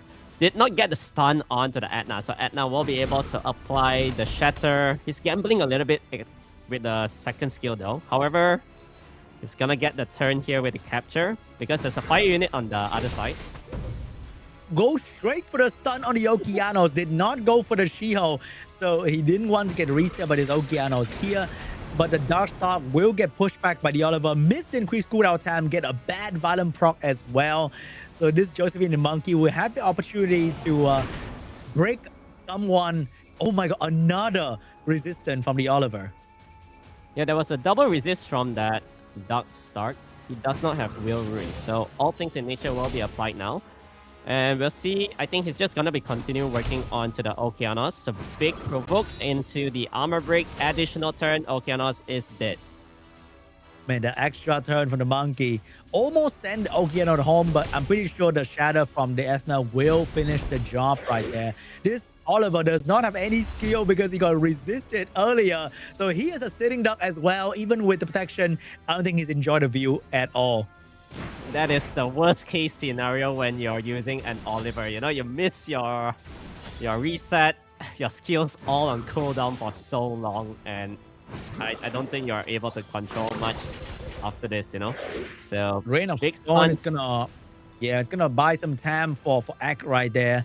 But the monkey, the fire monkey, in this exact position, is just waiting to finish his meal here because the invincibility is gone.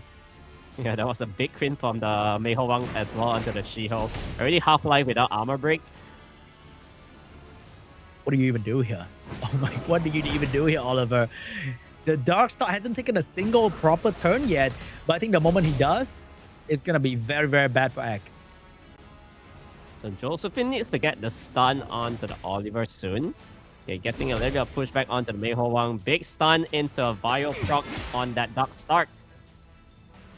Oh, Oliver getting a turn as well. Can he land the reset this time around? He finally landed the reset on the Darkstalk, but the Fire Monkey is still eating good because nobody is touching him. And Josephine's going to get a free turn with a shield for the team as well. Man, it's going to be tough killing off this Mei Ho Wang later on, right? So, one more turn for the revive. Does she get it? Do you want to use it? Okeana's only got the second skill now, though. I think I will probably use it on a She-Hulk here to get another quick skill 3. You need the protection. You need the damage here. I don't think the reset matter too much at this point. Yeah. Unless you're throwing that on Josephine maybe to get another stun on her. Just gonna do a little bit of damage and resetting off this Josephine again. But this armor break onto the Oliver means that unit is gonna go down. Threat state aggression coming in from this Darkstalk is so good. Oh my god, the Fire Monkey with a heavy crit on the She-Hulk, and Skull will take game 1. Yeah, we can probably see that coming, you know. I mean, like Mei Ho Wang always critting water most of the time. Really nice unit to utilize here. And we'll see whether the pre-ban will be onto those kind of RGB units now. And Mei Ho Wang moves so frequent that he get a lot of hits out. So one of those will inevitably crit on the She-Hulk, and there was nothing much the Egg could do right there. Well, also, the Darkstar will control the entire game. I think he got like 2 turns, and one of them he got the threat state on to take the attention of the Shield away as well. But here we see a Sonya pre-ban into a Lima pre-ban coming out from Egg right there. 2 units that didn't show up, but can be very impactful when drafted right. Yeah, so Lima pre-ban on Skulls. He's gonna open up with the Darkstalk again. And I think Oliver Okeanos still works pretty well here. He knows that this Dark stock does not have Wheel Rune. But what is going to be the play here coming out from Act? Is it going to be the usual Oliver Shiho once again? Or is he switching to the BEAT.D style? Oh my god, is he doing that? Is he locking in early heal? Oh my god, he is actually switching to the BEAT.D style with the early Angela first pick here coming out with the Shiho. So I'm not sure that's the play right there because you watch it fail a little bit earlier. Yeah, I think going too early Angela here opens up more aggression on the side of Skull. So he's gonna go with the El Sharion, you know. There's gonna be so many buffs for him to still bring in the Dark Nezuko too for more pairings. Loving the LD draft coming out from Skull here. We have Dark Nezuko to pair the El Sharion for even more buff stealing. And it's not a secret, but it's something more defensive here for Skull. And that might do really well against Heavy Bruiser team. Yeah, we'll see about that. All right, so 5 seconds left on the side of Ek. He's gonna fall back towards the Oliver and Okeanos. So I think Fire Monkey is probably going to come out, Fire Legolas as well, together with even the Windpaw Phoenix, because I think Skull already secured enough sustain, but oh my god, that is a Light Fern getting picked up by Skull. He got Dark Star and Light Fern. Korea Wi-Fi will be hitting different over there, and we have the Light Huarang, no, Eleanor getting picked up as well. So Skull, if you he saw the enemy going with early healer, he also want to go with some bruiser as well, but the Fire Legolas will be very, very strong, and unfortunately it is drafted a little bit too late. Yeah, I think here Fire Legolas definitely gets banned out because on the side of Ek, he's lacking strips. It's just like the single target Okeanos second skill, Shiho a little bit with the alter ego attack, but you got your Fern and Eleanor providing you tons of protection. Yeah, it's gonna be rough. And that is going to be the ban with the Fire Legolas and the Unicorn ban here. So let's see if this LD team from Skull will work. We haven't seen a lot of LD draft from Korea, so this is getting a little bit too exciting for me. All right, here we go. So do we see a big stun onto the El Sharion? Yes, we do. But that is where I think the Dark Nezuko will come into play as well. The multiple buff angle might deter this Oki from getting the reset, but he will get the reset on the Dark Nezuko. And Oliver is going to get a free follow-up here. So that's going to be a very good start for Ek. Yeah, really good start now for Ek. Skulls, most of his units does not have skills anymore. And Angela is just going to be placing up the shield. However, Light Fern does have the second skill incoming if it does not get resetted here. The sad thing about this Light Fern situation here is that there is not a single debuff you can reflect, because the only thing that Ek is doing is cooldown reset and stun. And Fern doesn't exactly do a whole lot against that. She needs to get her skill 2 going to overwhelm Ek with debuff, but I think the Oliver will make sure that will not happen. Yeah, so we'll see the threat stick here gets the proc. But there's nothing much Skulls can do now, right? Just Rain of Stones is just so much damage that it's going to be dished into Skull's team. Oh, here we go. Here's the Light Fern with the AoE debuff. She missed everything on the Okeanos for some reason, and she will get a lot of turn, but unfortunately she doesn't bring any healing to the team. So Ek team is slowly taking down one unit at a time from Skull, and there's nothing Skull can do about it. He didn't get a turn to heal, to cleanse, and the Light Fern is not exactly stopping Ek from doing anything. Yeah, and the problem about all these stocks is that it's on a revenge set, I think, because yeah, no will means you're always free to get resetted by the Oliver on turn 1, and you can't really do too much after that. I think we are seeing our first bad Light Fern draft here, because in this entire, even though she get to move a whole lot, she didn't do a whole lot. Yeah, I mean, there's a single Angela that can just sustain the team entirely. Light Fern's damage is just not cut out for this.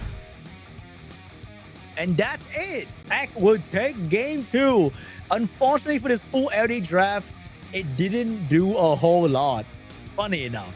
So maybe this time Skull is going to go back to the drawing board with the RGB that actually do a very good job against the meta team here. Yeah, going for full LD did not work out well. And we'll see, will there be a prevent on to the pony or Fern? Okay, it's going to be either one of them, which is the pony this time. And we're seeing Shiho remove too. But maybe Skull is trying to suss out all the strong RGB that Egg is going to use, so that his LD draft is going to be very strong in the next couple matches here. First pick for Egg, no more Shiho. He still have Oliver Okeanos, so he's going to rely on that with the early Okeanos pick. So I think Skull, if you want to play LD, at least you're going to slot in Josephine somewhere. Yeah, Josephine, you need to take it away, all right? So he removed the Sonya and Shiho. He's just removing all the high base speed RGB ones. And maybe later on, he has the flexibility to open up his LD draft. However, he's sticking to some sort of Fire Megumi and the Annabelle for AoE armor break. Yeah, you can never go wrong with that. We have the Oliver probably getting picked up here from Egg here together with a strong water support. It could be a Josephine to deal with a Fire Megumi. And we also have still Chao, Juno, Water Aragon available on the... Oh, hold up, Chad. It is the Ciara and the Bastet getting picked up by Egg. No more Shiho, so nobody to scare this Bastet away. Wow, Bastet, huh?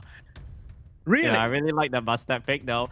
So in a way, it's just gonna be a force pick. Etna Skulls has no choice but to bring this unit in now. And I think it's just gonna get banned out, right? Oh, now the Light Fern is scary. It reflects everything Bastet can put out and the Ciara bomb as well. So unfortunately for Egg, this Light Fern is now an appropriate pick that he has to deal with or ban away. We have the Fire Tanjiro getting picked up together with the Hey Gang to strip buff for the Fire Tanjiro to absorb attack bars, single target, ignore defense. Very, very strong pick here coming out from Egg. Yeah, I remember in Group A, we've seen so many Kovachi Fire Tanjiro combos, and yeah, they work so well. And now Skulls is going to go for a Chiru at the end, all right? So fitting in one speed lead only. Ooh. Are we seeing double speed lead ban here? Because that is a no speed lead strip. If he loses Fire Megumi, he might go turn 2, and that could be bad. We are seeing a Hey Gang ban, and we are seeing a Fire Megumi ban. So I think Skull is really confident in the Ethna getting the stun on the Bastet. Because if the Bastet get to move, it might be a bit tricky for Skull to survive. I think Bastet moves here, right? So whoa! No speed leader, but Bastet definitely on Swift. And there's going to be a reset coming in. But Fern will cut in between though. I don't know, man. I think it was a bit too confident. Bastet boosts a lot of attack bar. He went for the stun, and the Fern still couldn't cut in between right there. So free kill for the Fire Tanjiro, and a free bomb for the Ciara because Bastet boosts a lot of attack bar. Skull was too overconfident in his Ethna, and he paid the heavy price right there. Egg overwhelmed him with damage in the first turn. Yeah, so if I think the Bastet's boost was enough for the Fern not to get cut here. And now with all this armor breaks intact, wow, did you see the Ciara's bomb damage by the way? Almost 40,000. 38,000. Yeah, attack buff Ciara, very hard to survive, and Egg outspeed the enemy team with that Bastet right there. Beautiful play coming out from Egg, and the overconfidence in Skull draft really hurt him. I think Skulls needed to go for the Chiwu. He needed to fit in one more speed lead, right? Because even if Etna's base speed is high, you don't have speed leader, you'll be outsped by the Swift Bastet most of the time. At this level. Maybe the old Bastet with 95 base speed, you could probably deal with that. The new Bastet with 100 base, unfortunately, that's not the case anymore. Bastet is updated to have a more modern base stat with that base speed here. And that completely cooks Skull. We have the Vanessa first pick from Skull. If he picked Fire Monkey, I'll be pretty mad after that Vanessa first pick. That didn't do well last time. And we see the Korean really enjoy their Fire Monkey for some reason.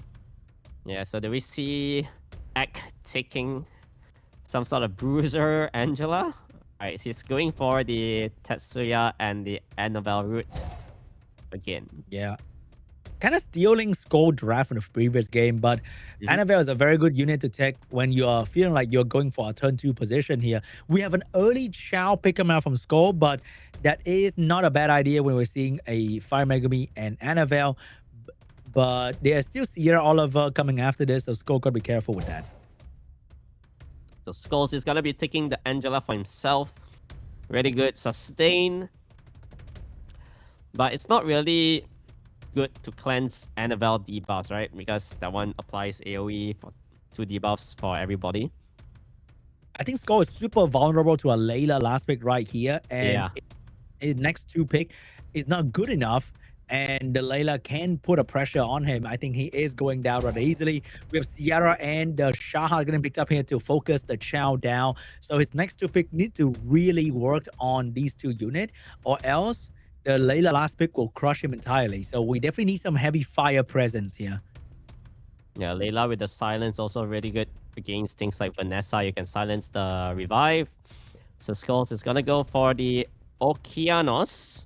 Alright. Good AoE damage, fitting in a fire bike as well. Very heavy fire at the end. That is definitely amazing because he's not vulnerable to the Layla last pick too much. We have a Fire Hacker last pick, also really, really good right here because Skull Heal and Cleanse is not exactly a full AoE cleanse. So the Fire Hacker will definitely do some damage on Skull team. And if he goes second, it could be really, really bad as well. So here we go. Fire Hacker locked in. Skull may get a quick kill on somebody, but he does not get to keep a speed lead. So Ek is going first with the single target focus from the Shahad, Megumi, and Ciara.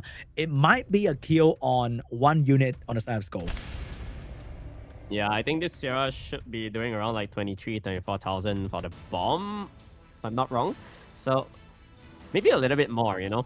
So we'll see whether it's able to burst down someone on turn 1. So going forward, the damage already onto the Fire Bayak. I think the Fireback go down. Chow without defense break might struggle to kill something. Half Fireback HP. Oh, wow. A violent proc to make sure he do enough damage. And I don't know if this Fireback can survive unless he gets he resists the bomb from the Ciara here. And he doesn't. Ah, that's no way. Yeah, 25,000 onto the Fire Bike there. However, it all boils down to whether this Chow can get good crits onto the window.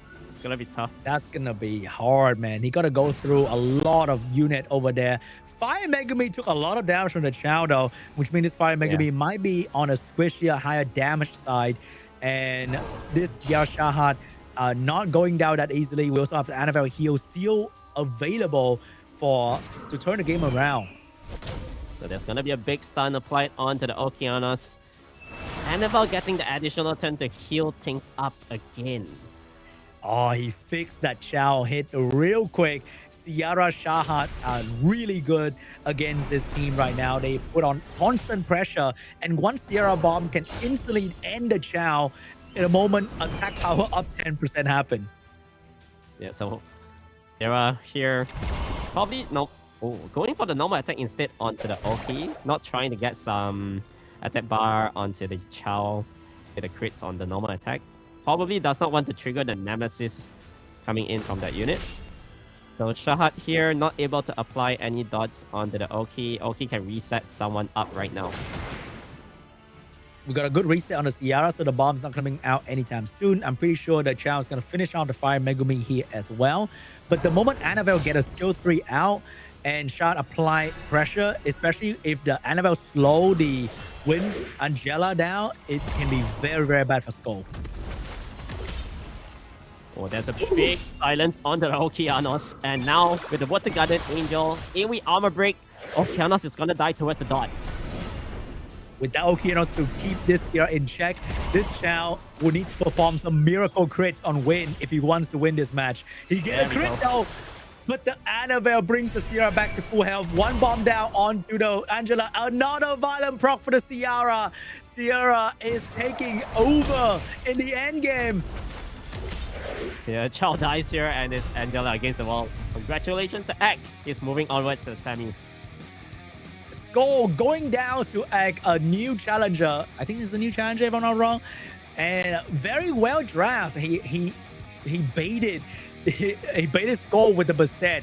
Got the win right there. Last game, he drafted 2 different speed lead. The Sierra and Shaha was beautifully drafted into this Chow angle right there. And Skull didn't go with any speed lead, so he kind of just like offer the Fire Bayak to act on a silver platter in that last game there. Yeah, I guess he was hoping that he can resist some stuff here and there. But yeah, bomb damage 25,000. Yeah, you're never surviving that when you're also already at half life. So once your main damage dealer slash healer-ish is gone, yeah, it's just rough. Yeah, it's a pretty classic drafting mistake right there when you don't pick any, you pick 1 speed lead, enemy pick 2, so they can ban your speed lead and get the turn 1 advantage. And you don't have any way to survive the first turn damage. You kind of just lose a unit immediately. And in RTA, you lose a unit, 3v4 situation is really hard to come back. Yeah, that is for sure. So 3-1 victory for Ek against Skulls, and he's going to be moving onwards to the semifinals, facing Angrybird later. And on the other hand, we do have Prima and KING.D as well for the other semifinal match. For the lower round 1, we have ROOG and IROHA. BEAT.D will be fighting out Skulls. And that's going to be the semifinal and the first lower bracket matches here. We have the veterans of SWC all going to the lower bracket. And in the semifinal, we have newcomers like KING.D and Ek moving on. So this is rough for everyone, okay? It doesn't matter if you're a world champion a couple years ago, the newcomer can still beat you fairly, very quickly. And that's pretty much it for the quarterfinals of APAC Prelim Group D, Cray. And we're probably going into a highlight, and we'll see you guys here after the break. I think. About Oh no, I ended too early again, guys. Yeah. So what are you having for lunch, Cray? Yeah. I'm not too sure, man. I'll decide What are you later. How about fasting you? today, bro? I don't Yeah, know, make sure man. to have Probably your not, lunch, ladies and gentlemen, alright? See you guys after the break.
Hello and welcome back to the Summoners Warrior Championship 2026 Asia Pacific Preliminaries Group D. My name is Sean B, and today we have Cray on a casting couch with me, and we just finished the quarterfinals. We're moving to the semi-final and the lower bracket round 1. Yeah, so I think for today, we've seen a lot of really interesting compositions, but mainly towards the bruiser kind of style, right? Coming out from the Korean region. So we're going to be seeing Prima up against KING.D in the semi-final match 1. And we also saw a lot of normal RGB instead of like the heavy LDs. We did saw a fun LD team got picked up and completely destroyed in a matter of seconds after that as well. We also saw things like Helena and Bastet. I thought I was watching a Cray Siege video for a moment right there. Yeah, I mean, like Helena, most of the time is like picked up in Siege, but if you're running Helena and Arte, it's usually with the likes of Kana, Heigang, you know, those kind of very tanky comms that you hide under the Heigang's passive. But Helena did pretty well in the right position right there. And we are going straight into our first semi-final match between Prima and KING.D. Right, here we go. So first pick, Prima loves the Viva Shell, so he's going to be picking it up for himself. On the other hand, we're going to be seeing things like Shahat and maybe a Fire Bayek again.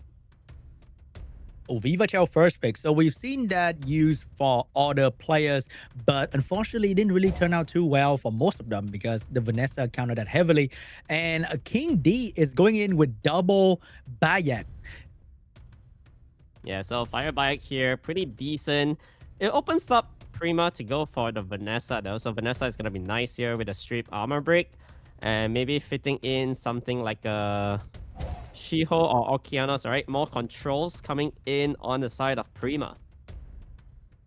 So we have a turn 1 reset over there, but it seems a bit vulnerable to an Annabelle situation here. He steals the Vanessa so that there's no counter to the Viva snipe if possible.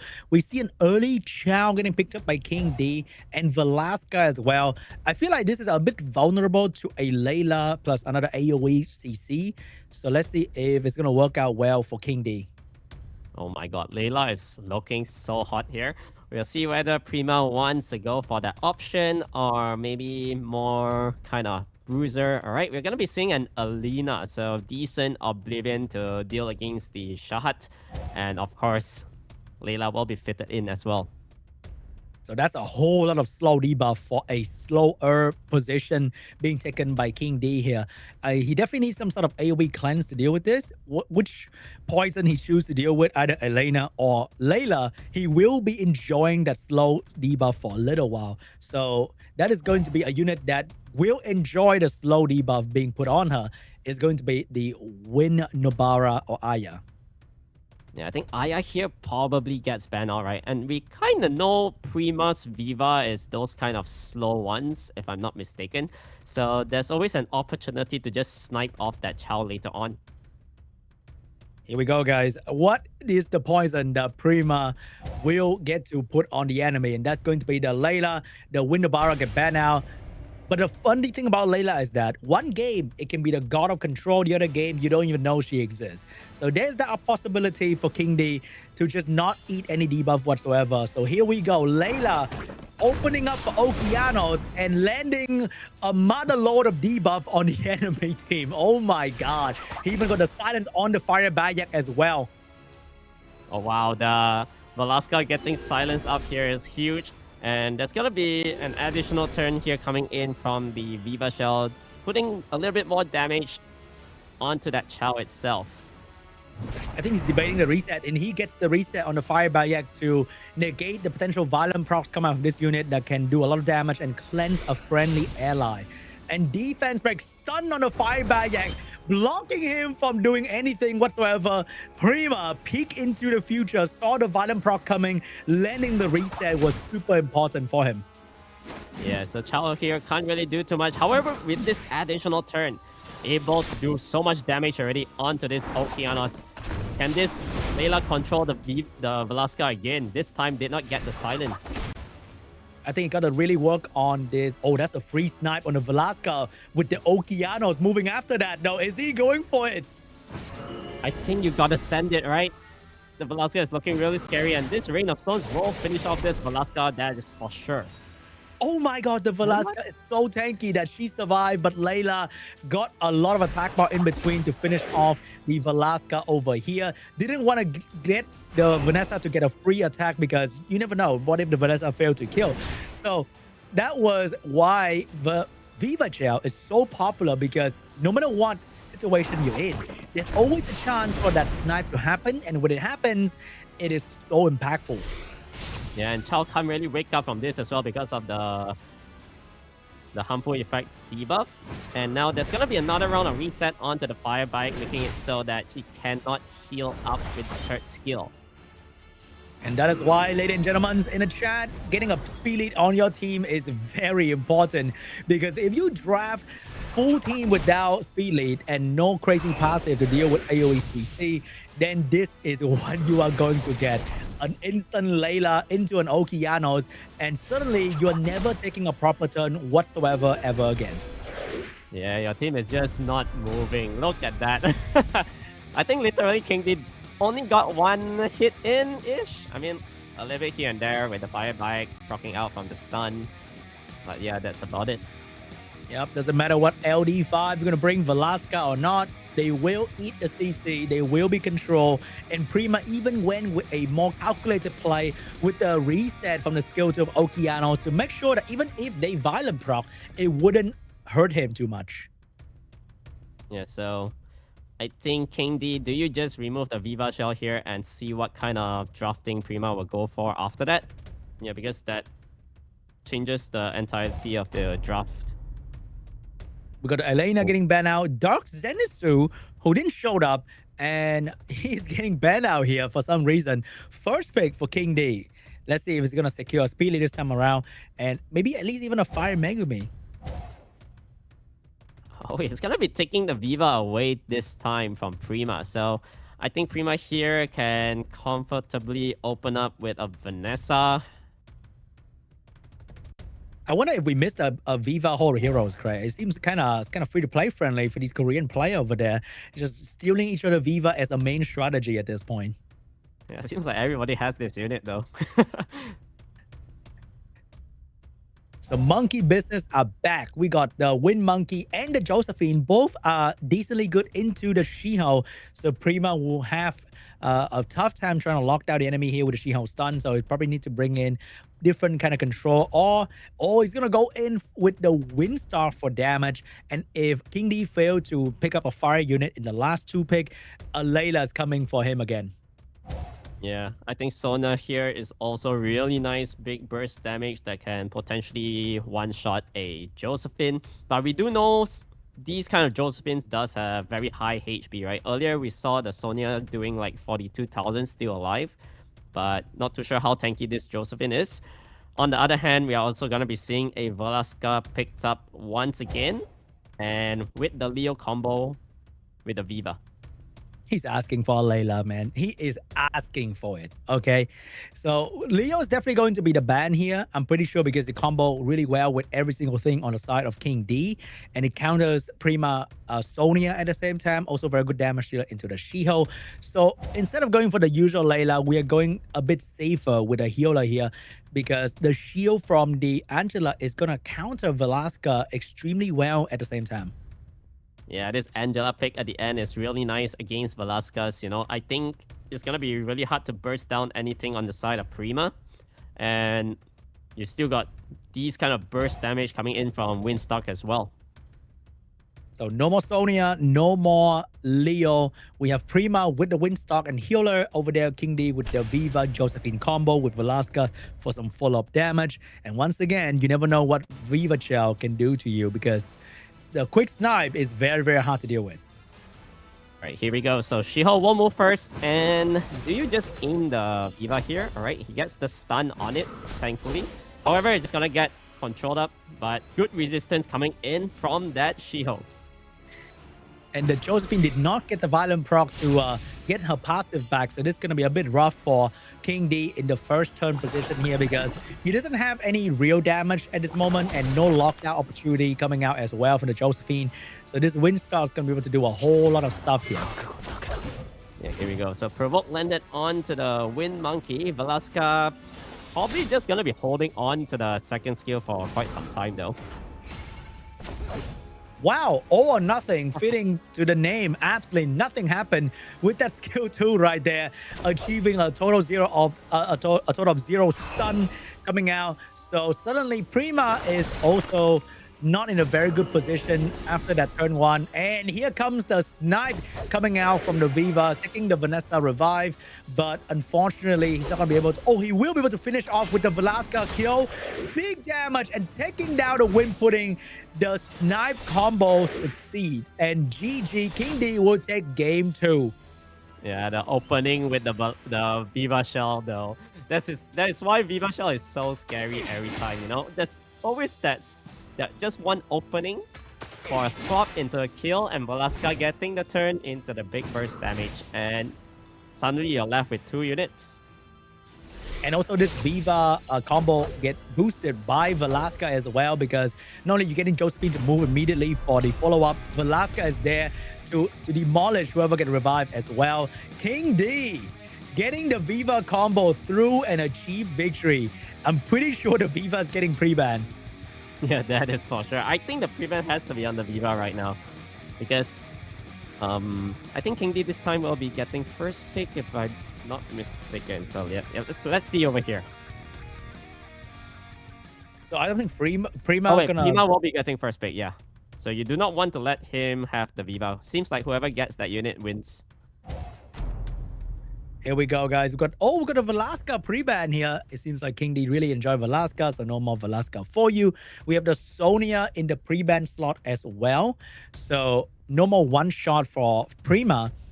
But I think Prima can switch to a damage focus or control focus team just fine. But over there is a Wedgeat together with a Win Bayak Shahad. So he's changing things up, bringing in the Shahad and the Wedgeat this time. So keeping the Fire Bike option for later. And Prima, do you go for the Vanessa again? Here comes the Okeanos coming out from Prima.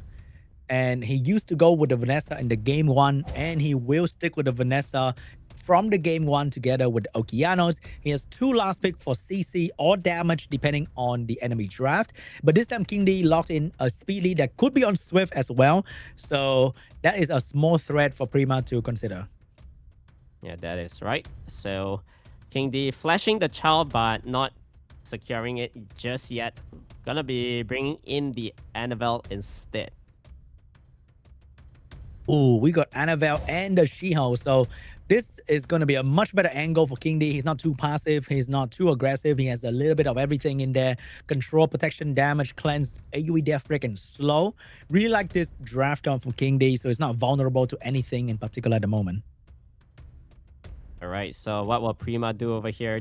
I think you need to bring in very heavy win units at the end. Maybe even a Layla here could be decent if you plan to ban off the Shahad. The Dyna's looking really solid though. I'm kind of liking that. The Leo is not too bad, but because there's a Viva on the field, I think the Leo value skyrocket a little bit right there. And it's been a long time since we saw Zeratul in SWC, but unfortunately, the Zeratul will not stay on the field. So Prima get to keep the Leo, but KING.D is going to get the Shahad. And I think Shahad is extremely scary for this Prima draft here, because it's like he's having a Vert in there against the Leo, and the Shahad gains a lot of attack power, which is so good in a Leo position. Yeah, the Shahad is gonna gain so much attack bar here. Not gonna lie. Now with the defensive stance also, Dyna is not really good against Wedgeat, honestly. Now you can see it's already silenced up with all these debuffs here. I think the Dyna just dropped dead soon. He's forcing Dyna to move. Though. And that gives Shahad so much attack bar, as Craig mentioned. The Dyna actually managed to stun the She-Hulk though. That's pretty good. The She-Hulk was about to get the skill 3, skill 2 combo out, but now they are being all stunned up. Annabelle still has the heal, and that is going to be a problem for Prima. Yeah, there's gonna be a fat heal to cleanse everything on the side of KING.D soon. And I think you just gotta exhaust it right now, because you are gonna get potentially resetted by this Okeanos. So Okeanos probably resets off the She-Hulk this time. Diana will have a small window here to perform some miracle, but that depends on the 22% luck here. Look at the attack power gain on Shahad. He's just lapping the enemy team together with Wedjat so easily, and she did not perform the miracle that he needed. So I think this Diana is going to go down to the dot naturally, and Shard can actually switch the focus to somebody else, but he go back into the Diana, get another turn as well that could potentially damage the Leo at the same time. He can just silence the Vanessa, then no revive. But he's going for the Leo instead. So also no Torrent for the time being, at least for 2 turns. Yeah, I think he definitely thought about the silence, but the glancing hit could definitely deter that. But okay, this Diana finally performing the miracle that you picked Diana for. Okay, let's admit it. We picked Diana because we wanted additional turn to happen, and it happened. And here he can do some damage onto the... Look at the damage from this Diana onto the Shahad. That is some heavy hitter. And another additional turn coming out from Diana, performing the magical moment, taking down the Shahad in 1 turn. But Annabelle might stop it.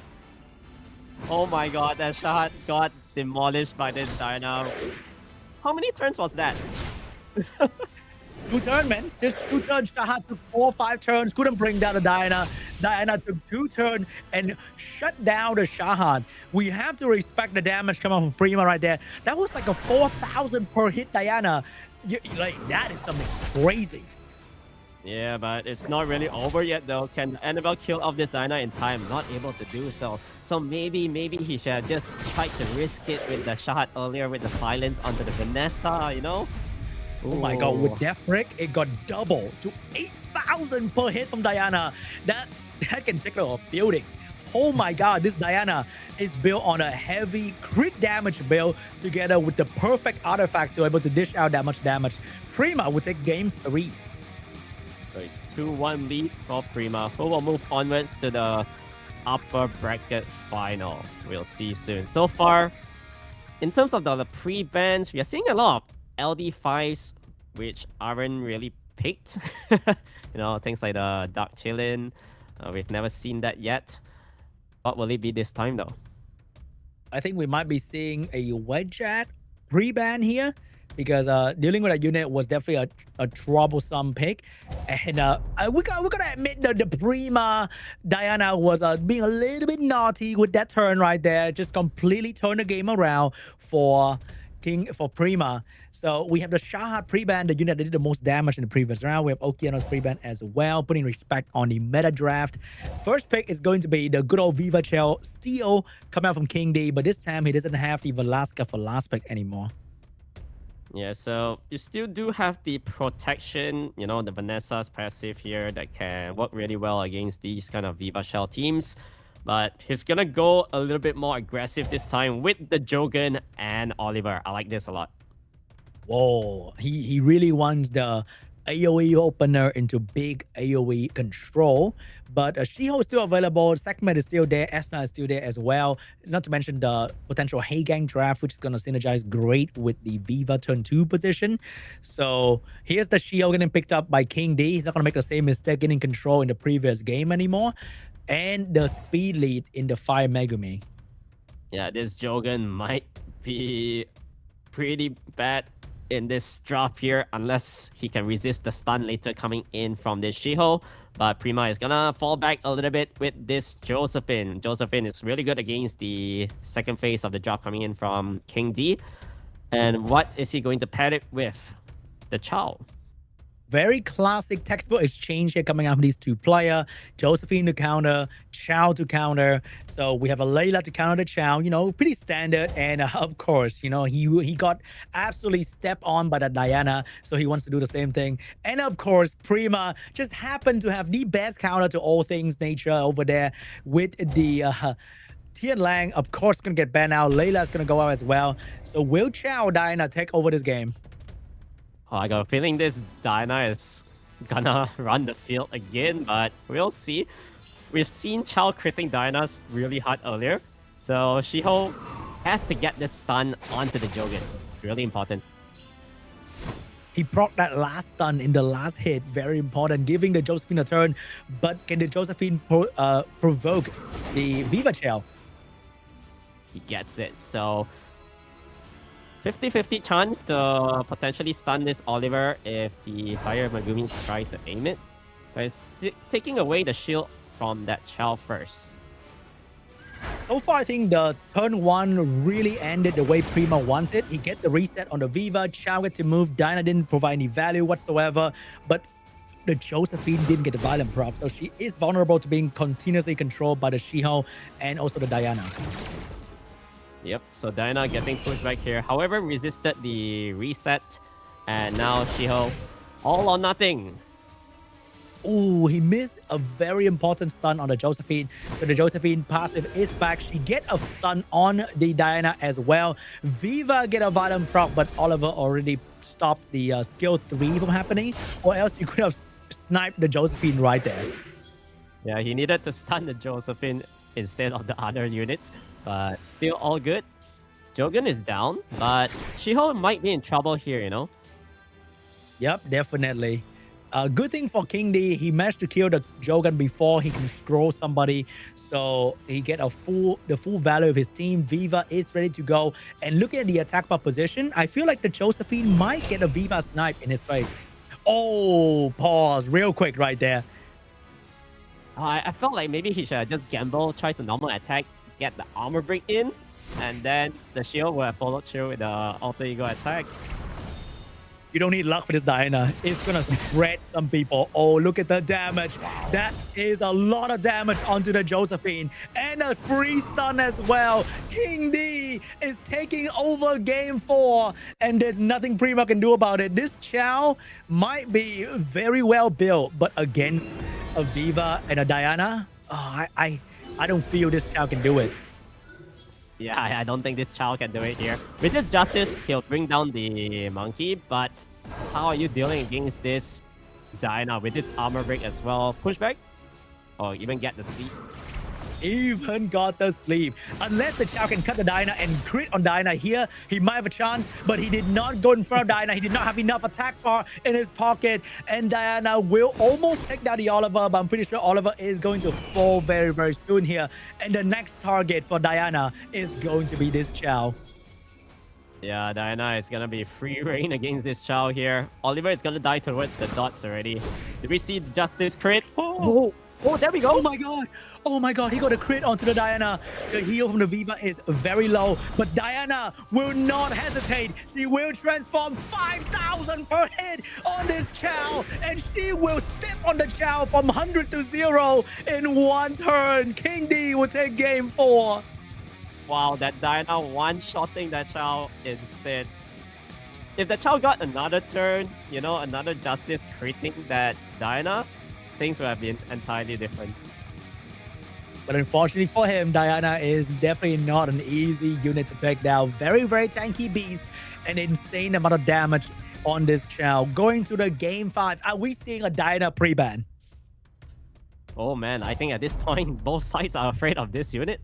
But it's going to be finally the Viva Shell ban at the end. And we are seeing Prima removing the Seimei as well. KING.D is tired of Prima stealing his Viva, so he will not have it in the last game. No more Seimei as well, even though we didn't see a Seimei. I think a single Tam. First pick Vanessa for Prima. KING.D, I think this is where KING.D can't afford to go for that draft he go for in the game 1 with like raw bruiser turn 1. But he's going back to the Wedgeat and the Fire Bayak. I'm also feeling the Shiho coming very, very soon. Yeah, Shiho is really good against the 2 picks coming in from KING.D here. And what other options do you have? I think Annabelle.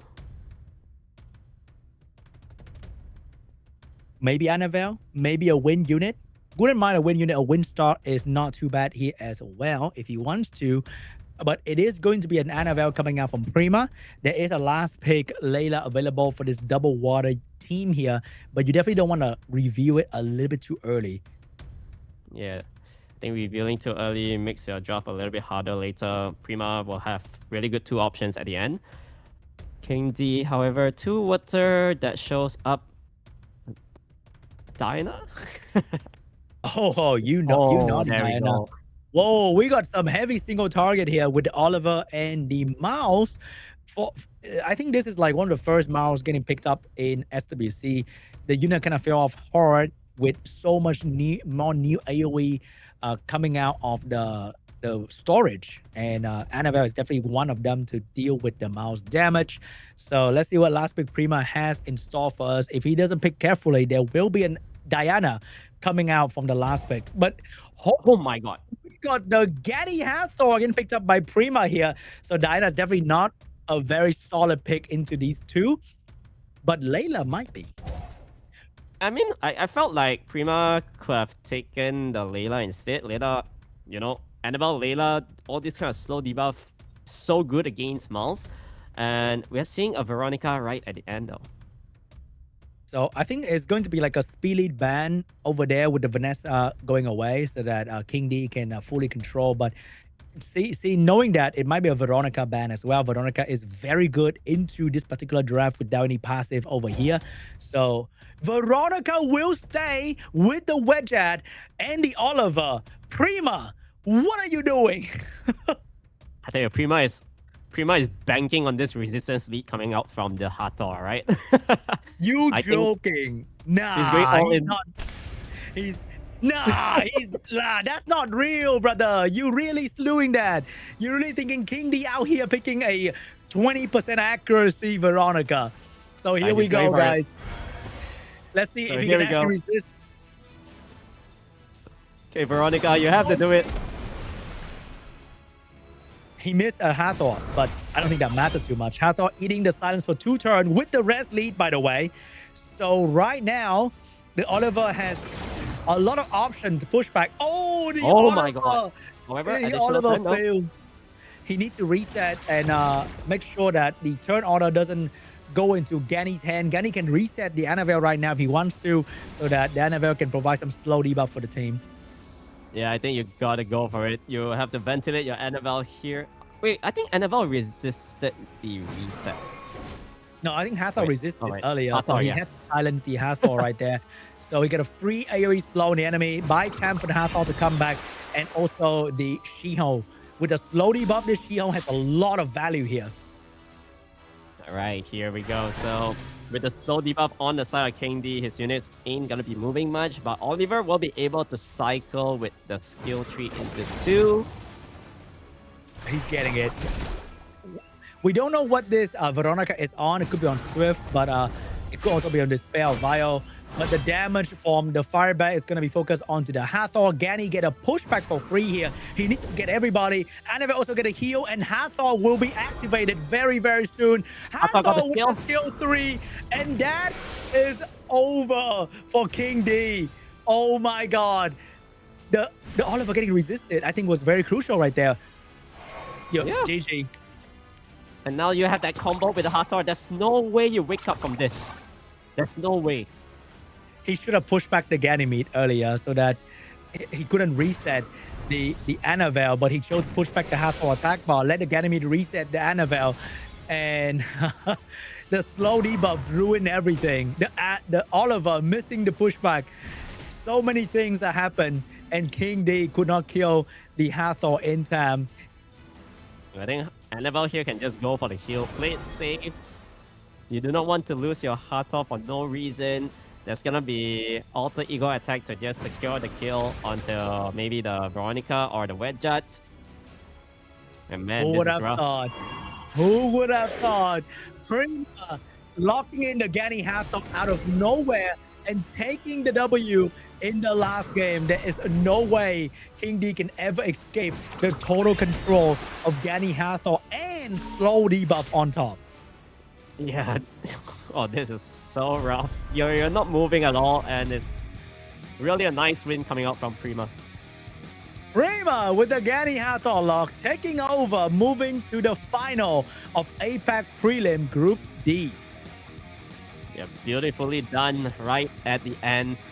I honestly did not expect a Ganny Hathor Stanley coming in from the last phase of the draft. You know, we've seen pretty standard, you know, Vanessa, Shio, Annabelle opening. Then suddenly, bam, he went so hard on controls. Didn't have any options to deal against it. I feel like on paper, the Ganny Hathor shouldn't win. But then we have like the miss from the Oliver on the on the Annabelle, and then the Ganny got the opportunity to reset the Annabelle for the slow debuff. So suddenly the control he had was very, very shaky on the enemy. He also didn't have any slow debuff. So they gained their attack bar back really, really quick. And I think the Veronica was also on like Swift build. So there wasn't any extra value that Veronica bring with a skill 2 after that. So that's why I think a lot of people build Veronica on Despair so that you get a bit more value after the reset. But unfortunately, Veronica is kind of there. You know, she did her skill 3, then she's kind of done. Yeah, I mean, sometimes you just need your Veronica to move first, right? If your Wet Jug gets banned out, then you do not have any other units to speed contest. So most of the time, Veronicas are on Swift, rarely on like Vio or Despair build kind of thing. Yeah, I thought it was going to be like an Oliver or like probably an Oliver ban right there so that you can eat like a reset and then the fire bite and the mouse probably won't kill you immediately, but he let the Oliver stay. Yeah. But he still won anyway. It doesn't really matter. That's crazy though. But now we're going into the second semifinal between ANGRYBIRD and Egg. Oh boy, this is also a really nice semifinal match to watch. You know, ANGRYBIRD, he beat the world champion 3-2 earlier, and also Egg. SCHOLES has been in the mix for so long, participating so many tournaments, and Egg is a newcomer, I believe, and he won it. Actually, he won it really convincingly, 3-1. Indeed. So we have two very, very strong players here that take down the veteran of SWC, put them into the lower bracket, and now they were trying to find who will be in the final of APAC Group D. They're getting closer to the ticket to the Asia Pacific Cup later this year. All right, we'll see who is going to join Prima later on, all right? So ANGRYBIRD up against Egg. First pick, Egg will be taking the Shiho. Let's see what's going to be the answer here. Are we seeing a speed lead Josephine? Usually that's like the appropriate answer for the Shiho. Could be. So ANGRYBIRD thinking this through. Oh, he's actually opening up with the Singzer. Bring in Josephine for the standard counter as well.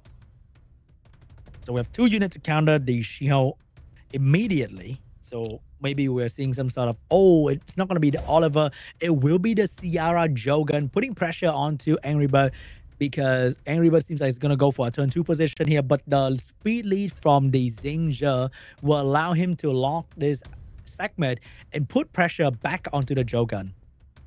Yeah, that's a really nice segment to be fitted in this team. So what else do you want to go for though? Need to deter the monkey or the Sierra. So going for another speed leader in the form of this Fire Megumi. Very annoying team coming out from ANGRYBIRD. A lot of passive mix in between with a lot of combo cutting tech. And let's see if X gonna lock in even more stronger AoE here. Maybe some crazy LD if he's been hiding those. It is going to be a Chow for the last pick and maybe another water unit. But because he doesn't have any answers towards Chow. And that triggered the wind stalk right there. So I think that will probably have to be a Chow ban. He also doesn't have any sort of healing to drag it into the late game against the Chow. So he will have to reset this Annabelle quickly and try to just stun lock with all different kind of stun that he has in his team. Okay, Segmet, you got one job, buddy. If Segmet misses the reset and things like that, I think this game is going to be really tough for him. And here we go. Segmet taking the first turn away from the Shiho with the skill 3 ready to go. Which one is she putting it on? She will take away the Jogan skill 3 and skill 2. Segmet's been performing really well for a lot of different players across the region here so far, unlike the usual Segmet that we know and love. So the stun's going to land. The Josephine's going to go, miss the provoke, but get an additional turn to stun up the Annabelle into another stun onto the Ciara. Oh, he missed that. Yeah, Ciara resisted the stun, but now Josephine does have the shield again if the Ciara plans to detonate the bomb though. I don't think this bomb damage is enough to bring down the Fire Megumi, but we'll see, alright? Oh, he was not confident to detonate the bomb right there. Maybe he could have killed. You don't know that, right? We don't know if Yeah. it's going to be like a 20k, 25k, or 13k. Even we've seen that before, but he did not have the confidence to blow that bomb up. Jogan is on Violent, by the way. Okay, so there's a chance for the Jogan to have the skill back next turn. That could be interesting to see because the seal is going to be extremely good into this heavy passive. But the shield cannot stun here. We have the glancing debuff on, and Josephine passive is also ready to go. And the Ciara is going down. Annabelle also have glancing debuff, so she will spend that turn to heal the team. Oh, the bomb actually killed the Fire Megumi. So it's going to be a 3v3 here with Sekma stealing the skill of the Jogan once again. Yeah, the segment is more like a glass cannon-ish, right? I think the bomb did so much damage. Oh, but he actually got the stun onto the Singer with the monkey. The water monkey did not want that stun though. So the Annabelle finally get an opening to apply the slow debuff on the team. Eat the stun immediately after that. And let's see if this She-Hulk can utilize the defense break on the enemy team to make a comeback here. Can he one-shot the Josephine here? I think that's gonna be a chance. Big damage done. Actually, not really. Yeah, he's still far away from finishing off this Josephine. Probably a very tanky She-Hulk over there. So that's going to be a tough game. But the Jogan is ready to go with the scroll. And with the scroll, he's going to be able to... With the She-Hulk going God mode there. With a full team stun into another stun. Into an Annabelle Valor proc. X just turned the game around with that skill 2 right there. Yeah, I mean, that triple stun came in so clutch. She-Hulk with attack buff this time will definitely kill off the Josephine. And Segment against the wall here for the time being. I don't think there's any way for Angrybird to make a comeback. And that is the problem with the passive team, is that you're very good at cutting the combo, disrupting the turn in between, but then you lack the damage to finish the enemy target.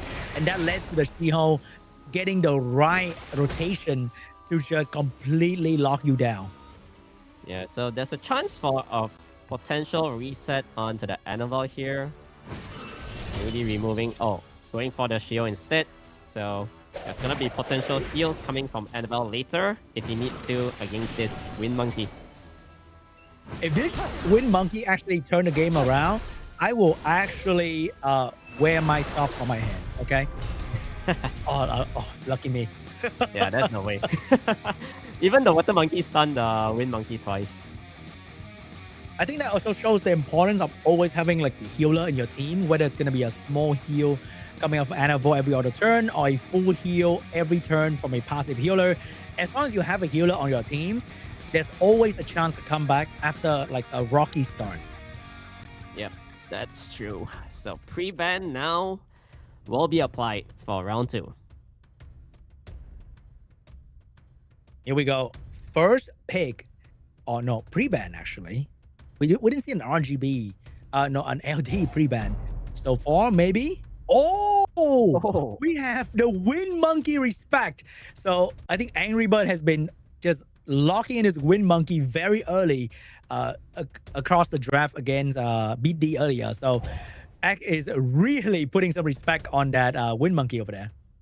Yeah, Wind Monkey pre-ban actually really interesting. That's something we don't see too often. And we're going to be seeing the Water Brother picked up on the side of Angrybird. And Ak, what do? Do you just Josephine +1 Fire Megumi-ish?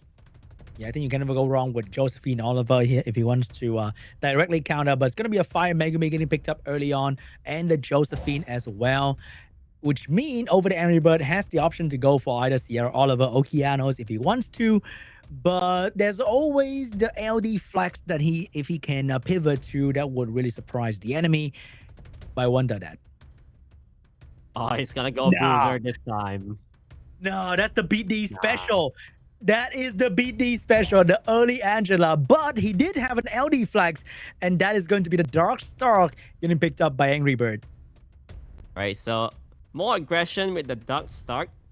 And we'll see what Ak wants to do here. Do you pivot into Bruiser as well, bringing in things like Meiho Wang. You know, they don't really get stunned up by these two units. Could be decent self-healing, and then maybe fitting in like a... Oh, never mind. He's got to go all-in aggression. I was thinking about a Layla last pick right there, but he actually go Layla right here in the middle.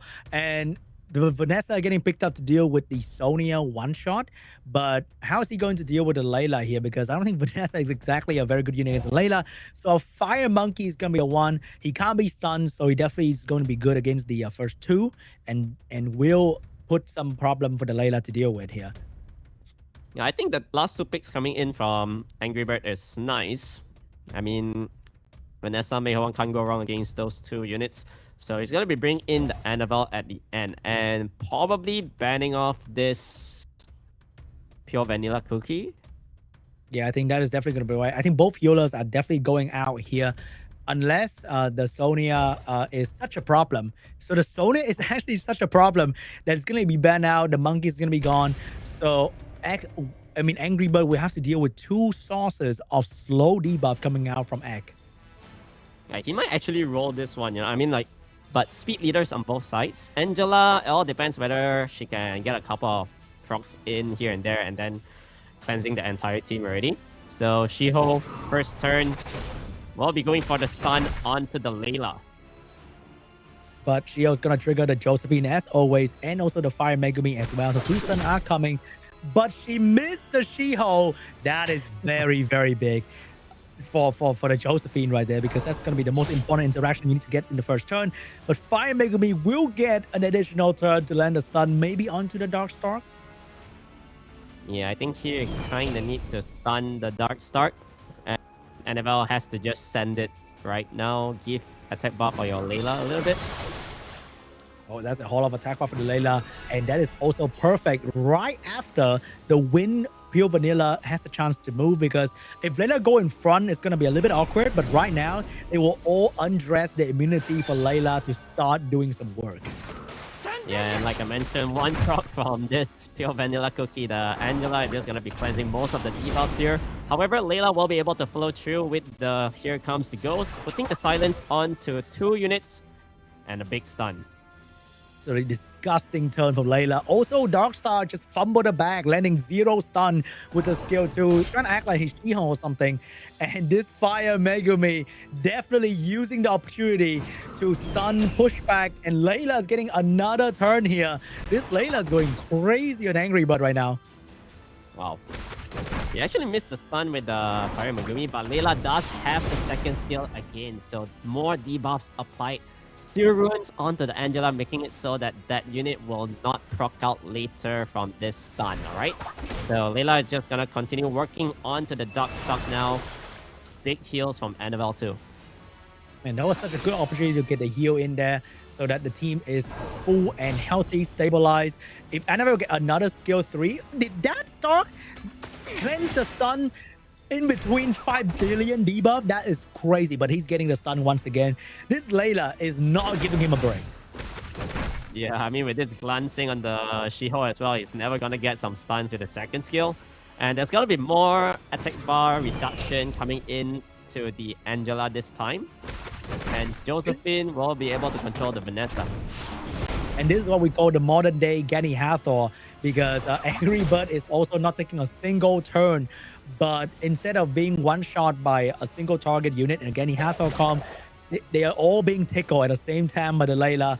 And it is an equally bad feeling when you have to deal with this thing, because you're not taking that much damage. You feel like you get to do something, but you don't do anything. You just sit there and watch the Layla spin and spin and spin on you.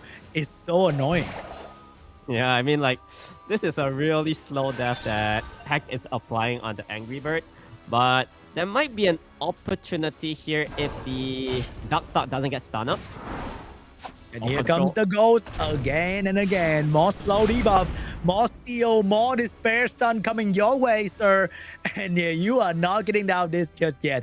So this is the pivotal moment here. If Ek make a misplay, and allow one of the damage deal for ANGRYBIRD to get revived by Vanessa, which technically will take away the stun as well. But the Dark Star is gonna go, and the She-Ho will be silenced. Yeah, the She-Ho getting silenced up and even giving the shield to Egg. Wow, GG. And that was probably one of the worst way to go out, being tickled to death by Layla. Ek would take game 2. Yeah, I think at one point he's just like praying that he lands the Layla silence onto the Vanessa so that he don't need to deal with the revive. But yeah, just too much damage later at the end when time goes by. In the past, Layla used to be on wheel for most of the time, but now people runes are so good that they can afford to have a very super fast Despair Seal Layla, and Layla is usually picked later in the draft to counter full water, full wind draft. And with the seal on, Layla fixed her own only weakness, which is the violent proc from the enemy, because she has like a 1-turn stun and no cooldown reset.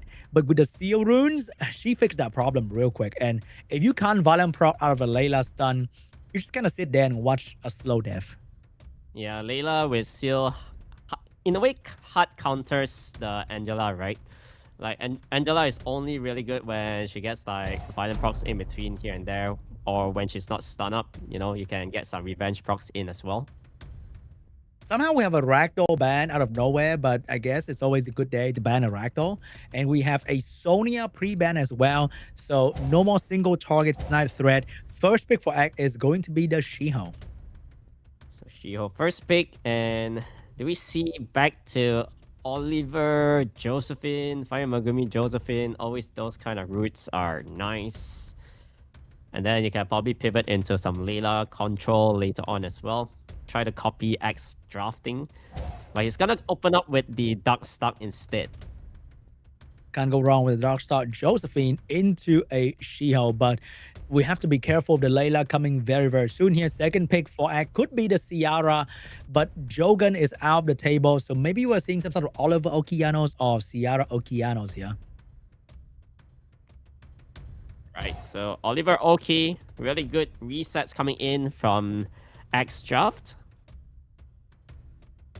So how are you going to counter that? I think if you're Korean, you might be going for a Fire Monkey King into some sort of a Wind Pudding Princess here to lock in your healer bruiser position. But ANGRYBIRD just got a little bit angrier. He switched to a Masha for damage, but definitely you need some sort of healing though. But he's going for the Heigang to counter the She-Ho. He wants to kill things quick. Yeah, I think you could have also went for those kind of Rakuni Meihowang route, but it opens up the option for this child to be picked up here, and he's gonna go with the Abido right at the end. Oh my god. Chao is so strong here. Yeah, Chao Abilio is extremely scary. No healing coming out from ANGRYBIRD team just yet. We got a late Misty pick here. I think Misty might get to play though, but he can also ban Misty and have a very, very solid draft. Again, ANGRYBIRD at the moment. Yeah, I think it's a Misty ban here, and of course you cannot let this Chao in the field. However, we do know Masha, you know, sometimes I've seen so many Mashas like eating up Chaos on turn 1, you know, just straight up land the armor break, double crit, and 1 proc. Chaos dead. I think Masha Abelio is very good when they do small amount of damage on you, but very bad when they one-shot you. And Masha is definitely not a unit that will be scared to one-shot you. Like right here, she can just send Okeanos home, and there's nothing that Abelio can do about it. But unfortunately, the Okeanos was very well ruined, and it will be healed by the Abelio. Yeah, I think you gotta go for the kill now. No other way around this. And yeah, even if you boost your team, there's nothing much you can reset with the Oliver here. So there's gonna be the strip into big nuke coming in from this Dark Stark. Oh, that Okeanos is definitely under a lot. Oliver can't really touch the Dark Star. Big damage coming in with a stun and another turn. But this will give Abelio another turn as well to maybe stun the Dark Star. But he's going straight into the Masha. He needs to get rid of this Masha real quick. Yeah, so Josephine getting stun up here. Heigang, can you get some dispatch stuns rolling? Probably onto the Abelio. But he's going for the pushback onto the Okeanos. I think Okeanos probably goes down here towards the Masha later on.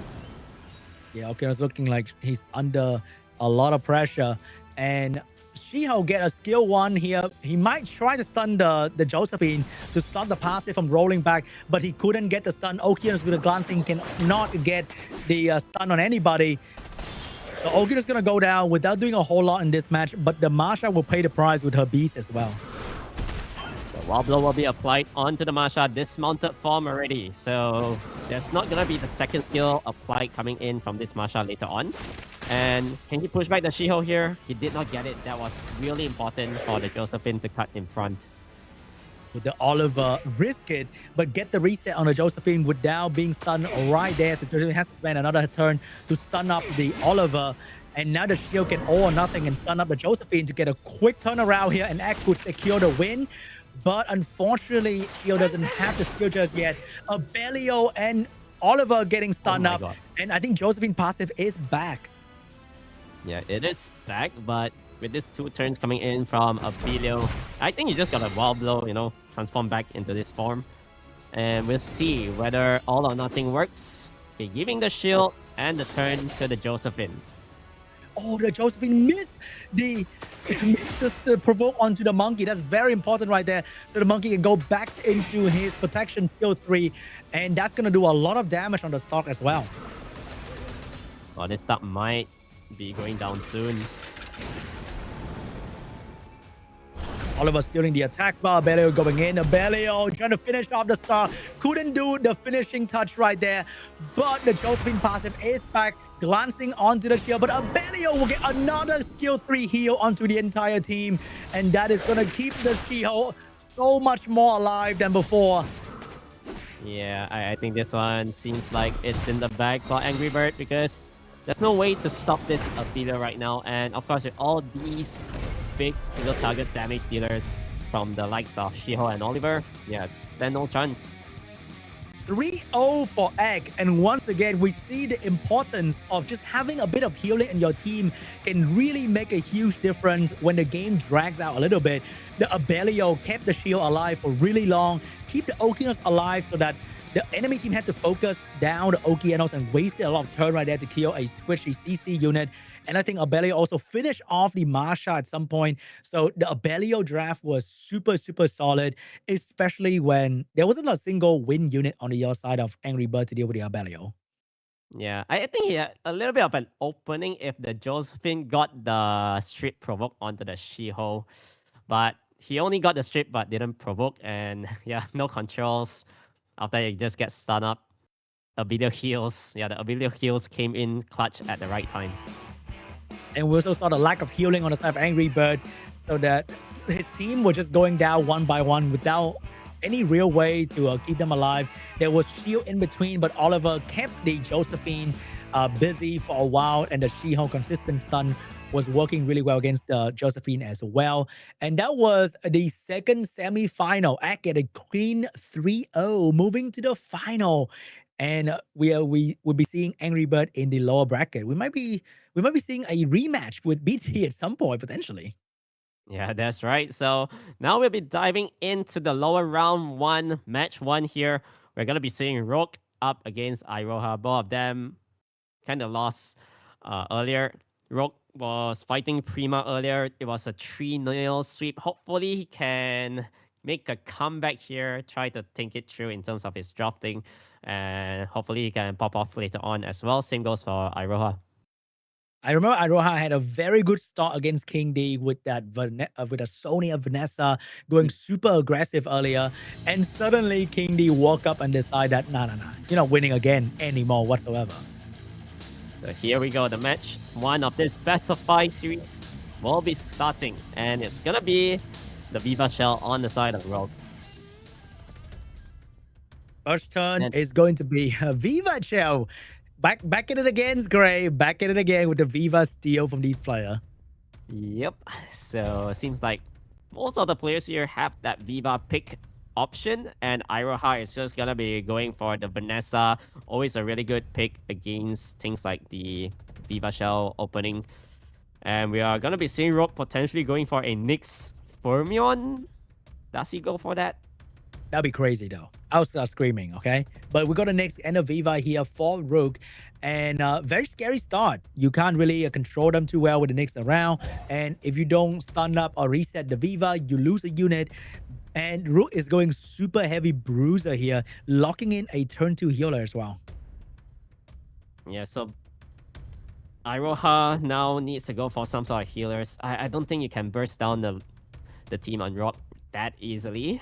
So gotta play a bruiser lineup of his own.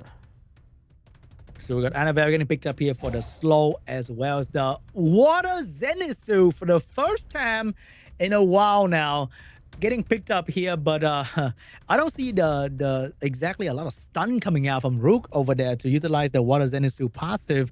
But at least Water Zenitsu can't be stunned, but he can still eat the glancing debuff, and the shield from the Angela can really hurt him. And we have more wind unit coming his way.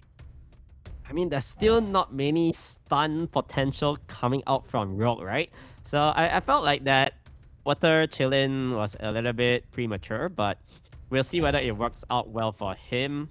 Aya is definitely going to be a force ban, and you need to remove this Diana. I think the Diana is so scary.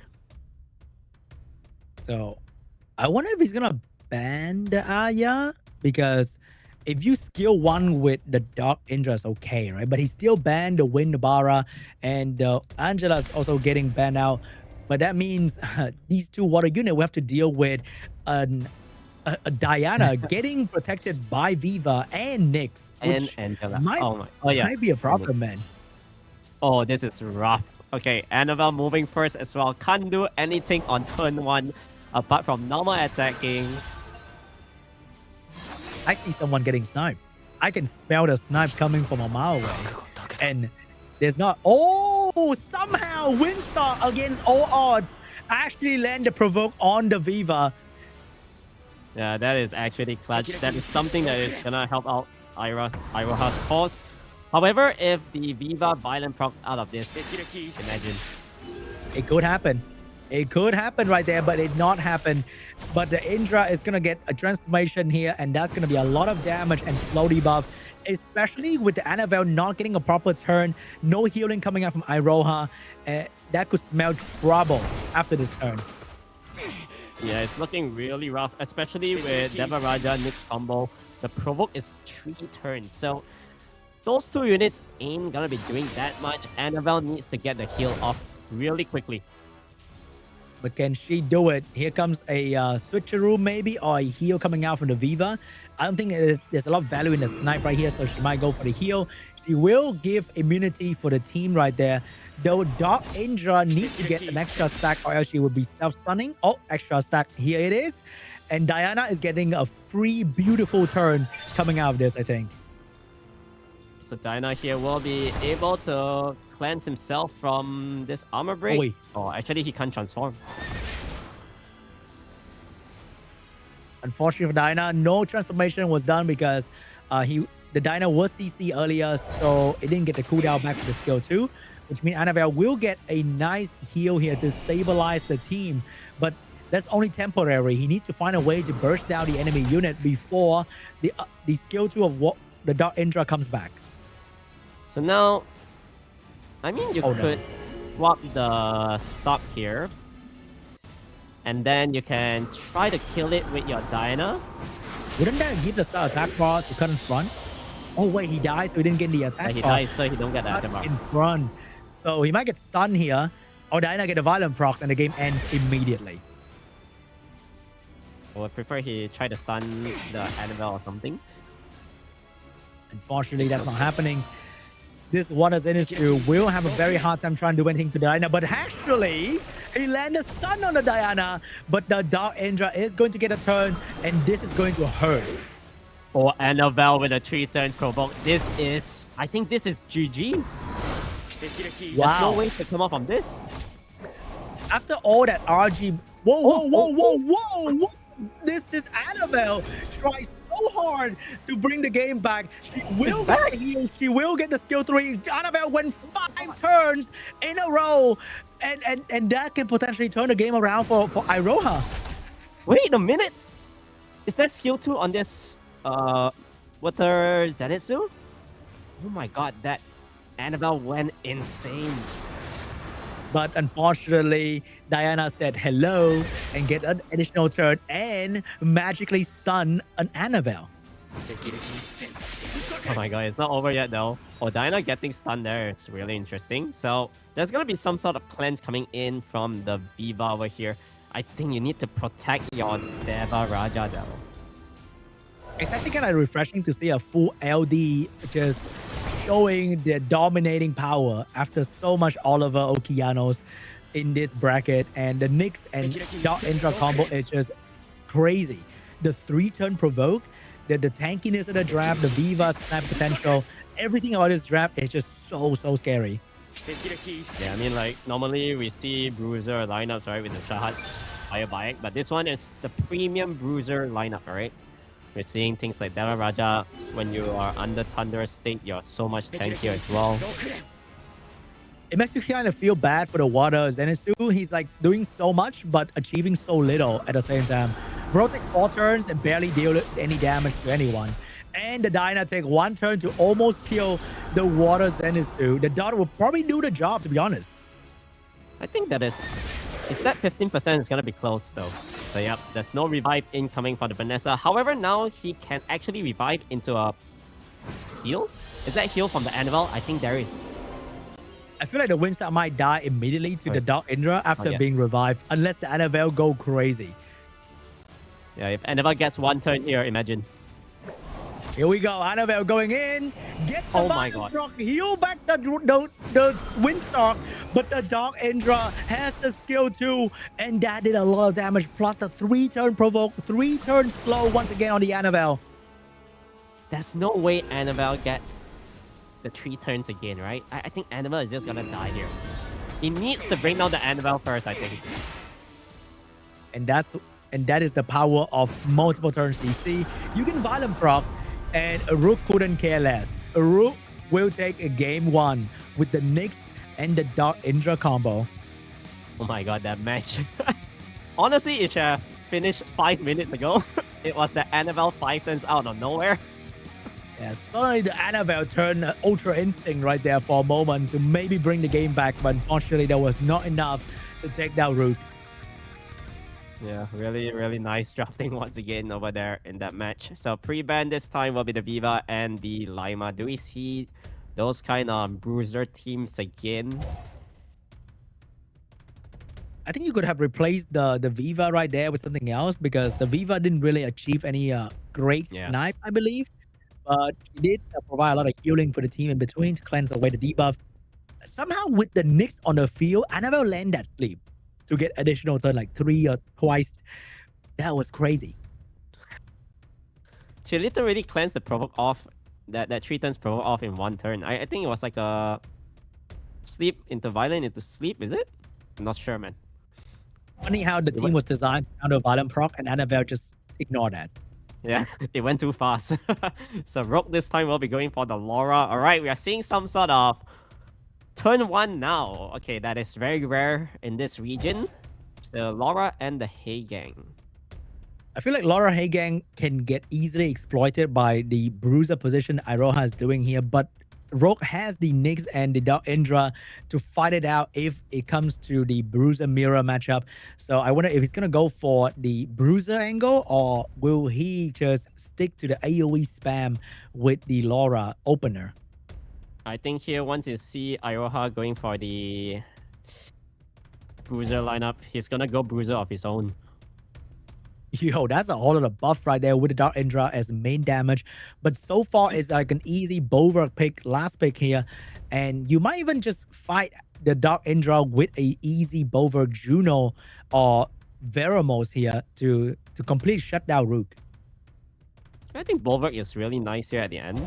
Whether he can figure it out, but he's gonna go for the Minato. On paper, I think that is not a bad idea, because if they AoE, Minato's gonna counter attack, and then they have to AoE again, then Minato get a free counter attack constantly, because the threat state does not get taken away when you receive AoE damage. So on paper, it sounds a good idea, but I'm not sure if it's gonna really do well in practice. I mean, if Minato has the protection coming in from the Angela, then I think it's nice. However, now with Angela getting banned out, he might be susceptible towards stuns and whatnot, right? So let's see how is it going to turn out here. We have a critical rate lead for Laura. That Laura is going to do some nice damage with the critical hit and also the artifact. Yep. So we'll see whether whose unit is gonna drop first. This is gonna take a while though. So it's gonna start working onto the Eleanor first. Yeah, that's the only healer coming out from ROOG. I think he's probably going to ignore the Dark Indra for a while here. And they're chasing a hit, but the Eleanor is the one suffering. And that stun is extremely bad for ROOG because he's getting stunned at a 0 attack position. So that is almost a 2-turn stun. Yeah, really bad for the Eleanor right now. However, with the defense buff, might be able to sustain this Eleanor a little bit. But yeah, the aggression, the Minato is able to draw the aggression so well. And here comes Minato getting a lot of value out of his passive here because enemy has a lot of AoE. And he's going to get a free double hit later. And look at how squishy this Heigang is. Yeah. And Juno is going to heal up the team by about 30% later on as well. So with this armor break onto Devaraja, he might be taking a lot of damage soon. But the slow debuff is definitely working for ROOG here because the enemy team, oh my god, the Josephine shook off the slow debuff so effortlessly. And the Devaraya cannot hit water because he will accidentally hit the Minato, leaving him very vulnerable to the defense strike. Yeah, so Laura can only normal attack here onto the Vanessa. Do you transform for the heal? Yeah, I think you gotta do it. Minato is looking extremely scary for these AoE unit because they can AoE, but they have to pay a heavy price by Minato revenging and also potentially doing defense break on them unless they can land a stun here. But the Josephine is waiting for that stun as well. Here comes the skill 2. 0 stun from the Laura position. This Laura is actually more useless than it looks. That's right. So Eleanor, even with this proc, you're not sustaining this Heigang, honestly, alright? The Heigang is not gonna survive here. Minato should be able to finish the job soon. But you definitely want the Heigang to survive because the Heigang is the one keeping all this strip away from you. Without a Heigang on the field, they will start stripping your buff, and that's gonna hurt even more. But the Laura, maybe look at the damage from the Laura though. That is incredible damage from the Laura, which means the Dark Indra might be able to finish the job if there's no shield on the side of IROHA. Now the controls coming in from IROHA will be a little bit better because there's no more Heigang, and with that control onto the Devaraja now. Oh, Minato is gonna be so strong now. I don't think you can bring down this unit. Here comes the moment where ROOG can turn the game around. He has the window to kill with 2 AoE hit, but he will need some good luck to achieve that. Yeah, so Josephine here, really low on health. Gets the armor break applied onto the Devaraya. The anti-crit is saving him, but definitely not from the Josephine skill 1 though. This Devaraya just have to take 1 turn and he might win the game from that. But can he take that turn? Yeah, so he's not using the Josephine to try to stun that Devaraja because of the passive reflect damage. Now, we'll see who he lands the armor break on. Or try to get a reset onto the Eleanor though. It's coming. The Devaraya is coming your way, IROHA. You've done well for the past many turns, but here is where it's gonna hurt. Devaraya, transformation into the Thunderer stage. Skill 2 ready to go, and that is going to drop on IROHA. And IROHA lost 2 units immediately to the Dark Indra. And the Minato also just unalive himself as well. Dark Indra only needed 1 turn to turn the game around for ROOG, and that is 2-0. Man, that reflective passive was so good to deal against the Minato. He just hit himself and oh my god, he hit the Devaraja and killed himself. God damn. It's like the hand that he has behind him to slap him in his face. Like, bam, oh my god, I'm dead too.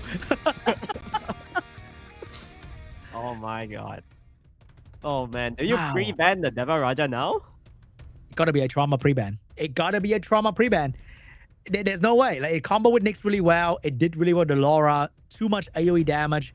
And once again, IROHA just forgot to pick a healer and all the damage he took accumulated to a point where the Indra has such a beautiful opportunity to kill everything at the same time. Yeah, so definitely a trauma pre-ban right there. And Rogue will be actually removing an imaginary Julian, alright? So first pick will go to Rogue. What other options does he have? Oh, he's actually trying to be a normal person now with an opener Shiho here. But he still has the Laura, he still has the Nyx available in the pocket. But he's going to go for an early Vanessa and another LD5 make debut. That's going to be the Jaeger from ROOG. All right, not so normal after all. That's a Jaeger in the mix right now. So Jaeger is always pretty nice, you know, draw those kind of single target aggression with the threat state. Can IROHA probably figure this out? Maybe bringing in... Yesterday, I think we've seen really good counters against Jaegers, bringing in Tricks because of the beneficial block. IROHA went with the Fire Legolas instead. He definitely wanted to steal the threat state, push back the Jaeger attack bar, and stealing the Monkey protection as well. And definitely very good against the Angela. So I think IROHA could have gone with either Tricks or maybe Annabelle for a bit of slow debuff, but he went with a 0 slow debuff so far. Yeah, that's right.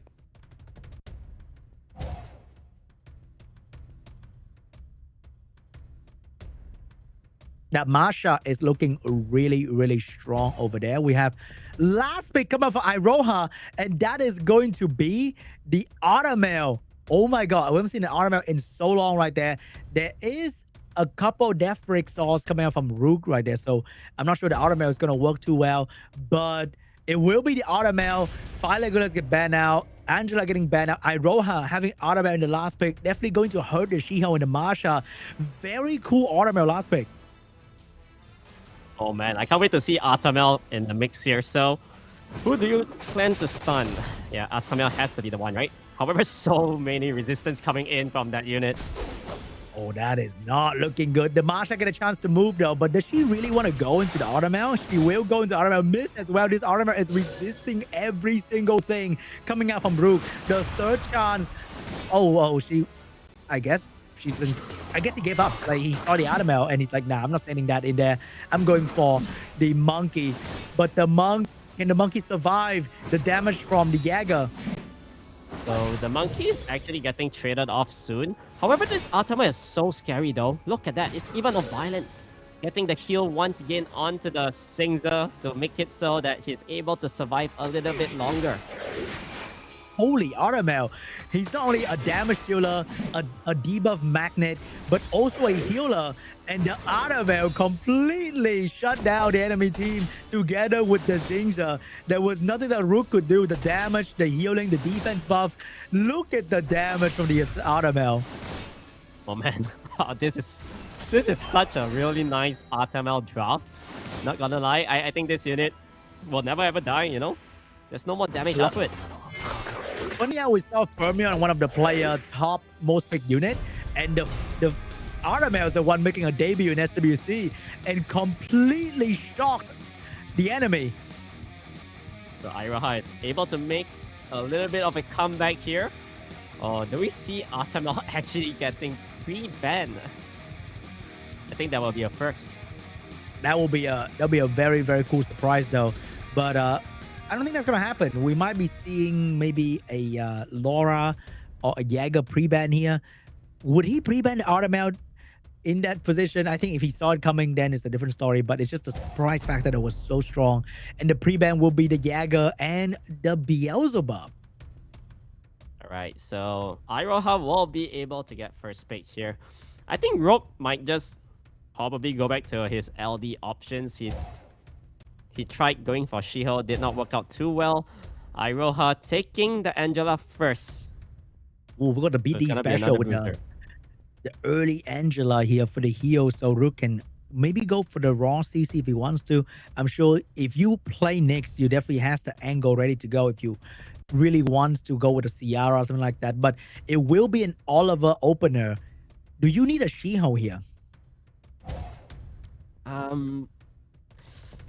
Honestly, not really. I think Shield doesn't really open up much option when you're seeing an Angela there. I think Okeanos is a little bit better. But now, on the other hand, we are seeing Josephine. Yeah, you're gonna get pretty hard countered by that unit. And Singzer is also really nice when there's AoE attacks, potential counter stuns into armor breaks later on. And there's the LD flags coming out from Rook with the triple CC unit starting off strong, but no slow debuff coming out from Rook just yet. Let's see how IROHA is going to deal with this. We have the Misty getting picked up together with a Fire Monkey.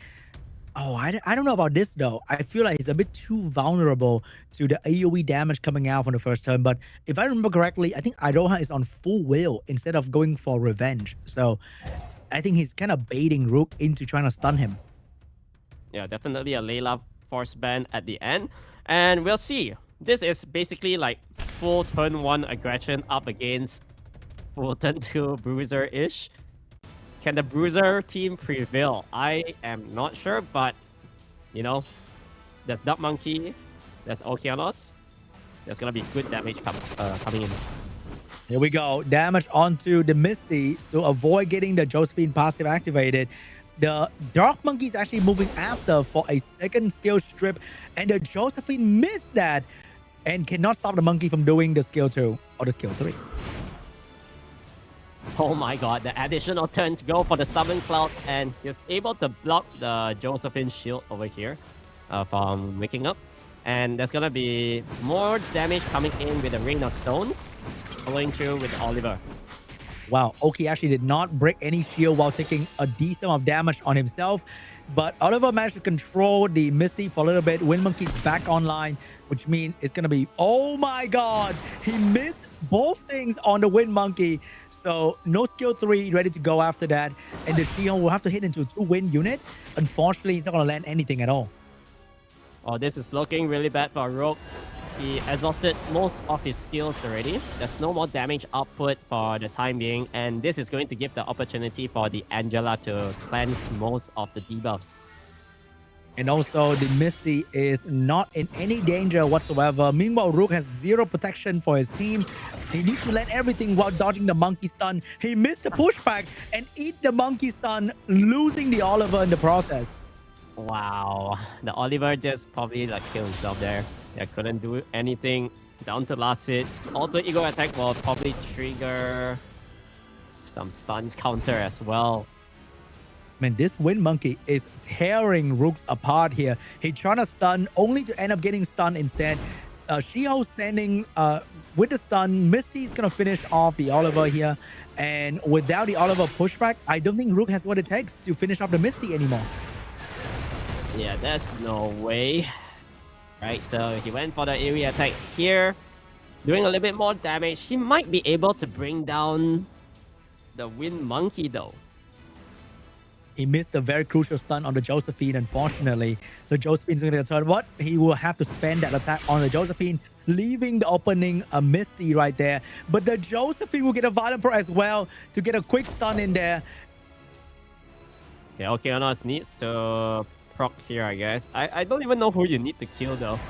They're gonna remove this monkey. Alright, he get 1 proc, but still a couple of turns off from the 3rd skill.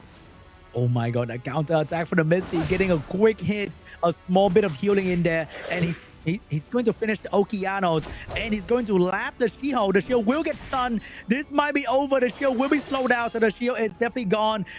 And with that AoE heal, IROHA just stabilized the team. There's no more opportunity for Rook to come back from this because the Misty is going to eat the monkey alive. Yeah, once the slow debuff was applied onto the Shiho, there's no way that unit is moving.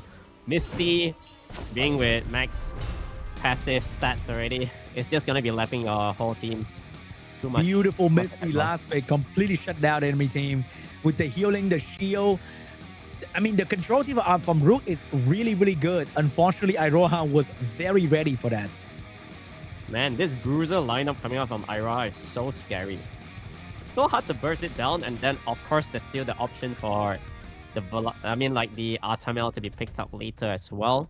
So we'll see whether it's gonna be an Angela ban. I think this Angela has been the bane of his problems.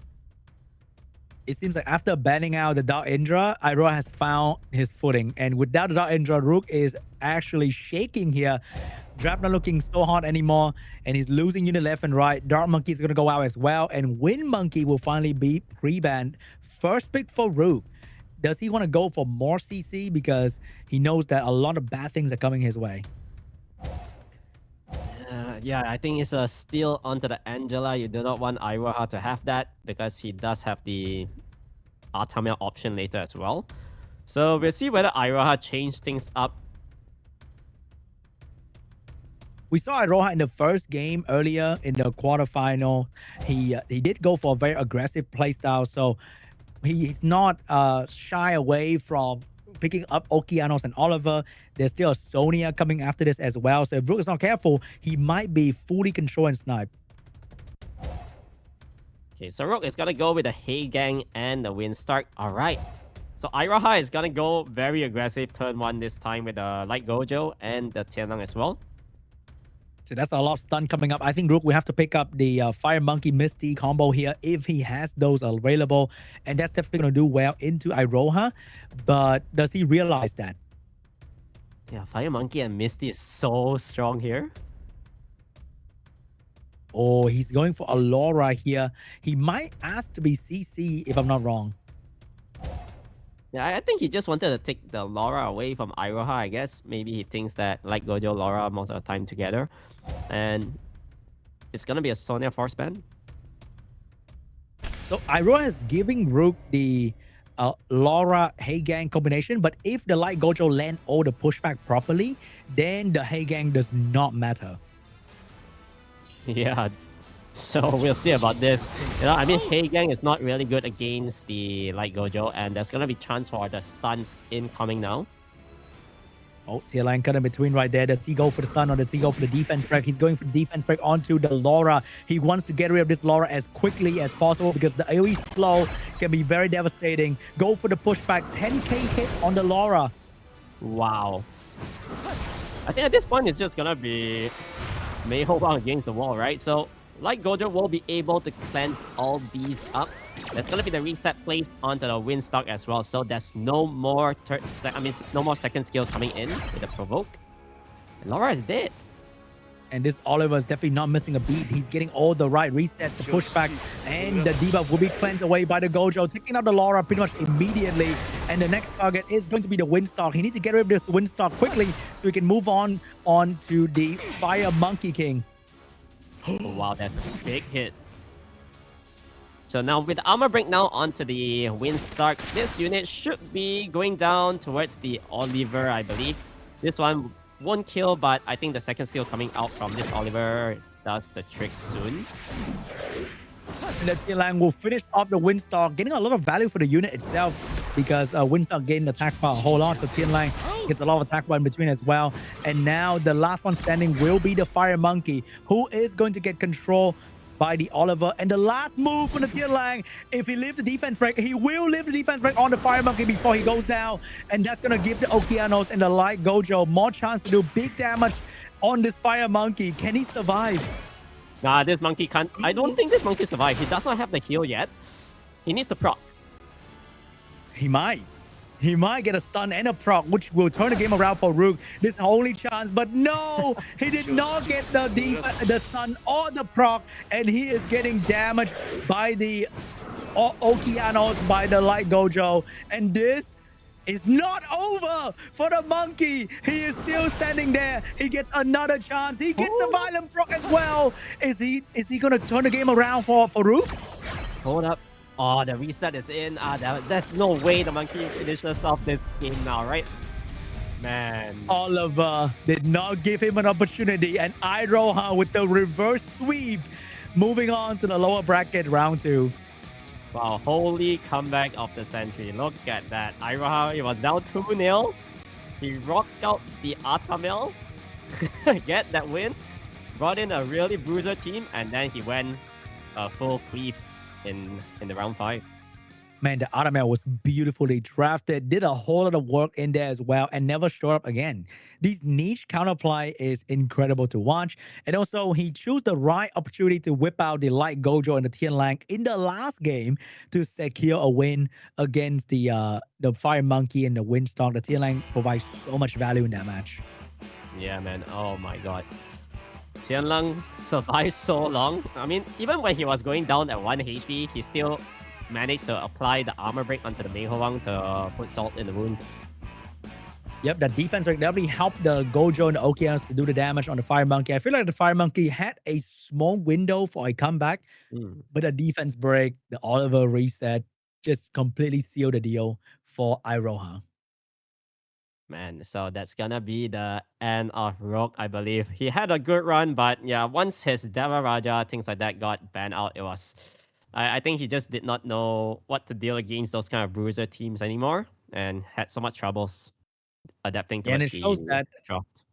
drafting in SWC is just so scary nowadays with the stack ban, because people usually rely on like 1 or 2 teams that they use all the time and they're very comfortable with when they play on the ladder to secure the SWC slot. But in SWC itself, you have to be very flexible. They can take your draft, they can study your draft, and now they can pre-ban your entire draft to reverse sweep you, and it happens so many times at this point. All right, so now we do have the ex-champion BEAT.D up against SCHOLES. This is gonna be a good one, boys and girls. So we're seeing BEAT.D going for the Oliver and Josephine. Here we go. SCHOLES and BEAT.D, 2 veterans in SWC Korea scene.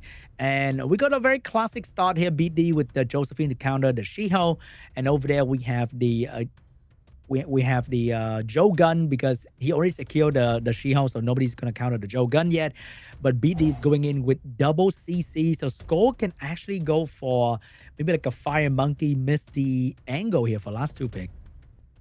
This is interesting. That's something we don't see too often. Both players fighting it out for turn 1 potentially, right? So does SCHOLES actually pivot? Okay, Mei Hwang seems nice here. It might be another LD that can counter all this debuff, like a Dark Hacker. And it's going to be a Seimei last pick to counter all these debuff, because he secured a very strong Fire Monkey King position.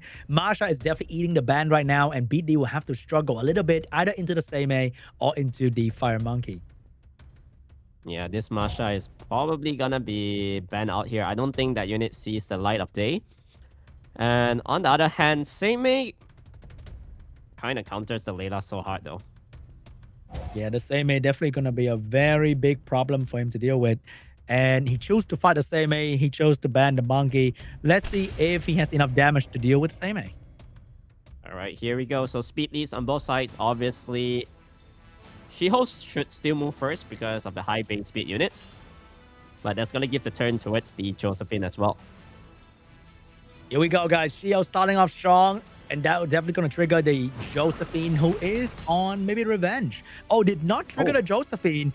And because the Josephine is on wheel, it might be sent away by the Joe Gun. They're sending the Layla instead though, right?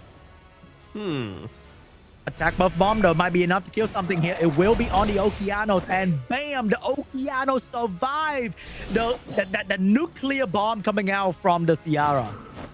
Yeah, that was a really big bomb right there. So Okeanos even gets this additional turn to try to do a little bit of something before he goes down here. But yeah, I mean, it's gonna be tough to reset things. So just go for the Rain of Stones before you die, I guess.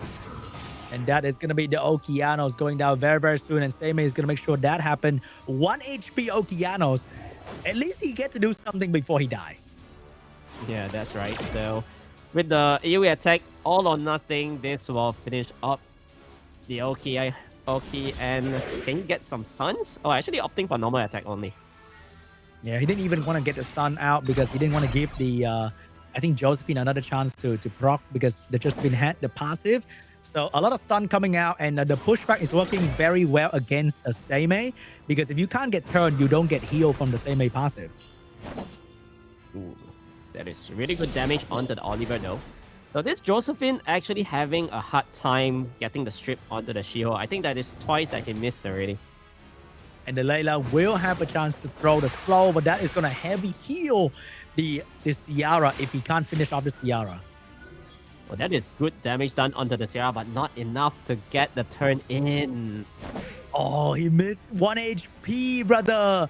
He just like how the Okira survived with 1 HP, the Ciara survived with 1 HP, and she got heavily healed by the same passive, and now things are looking really bad for BEAT.D.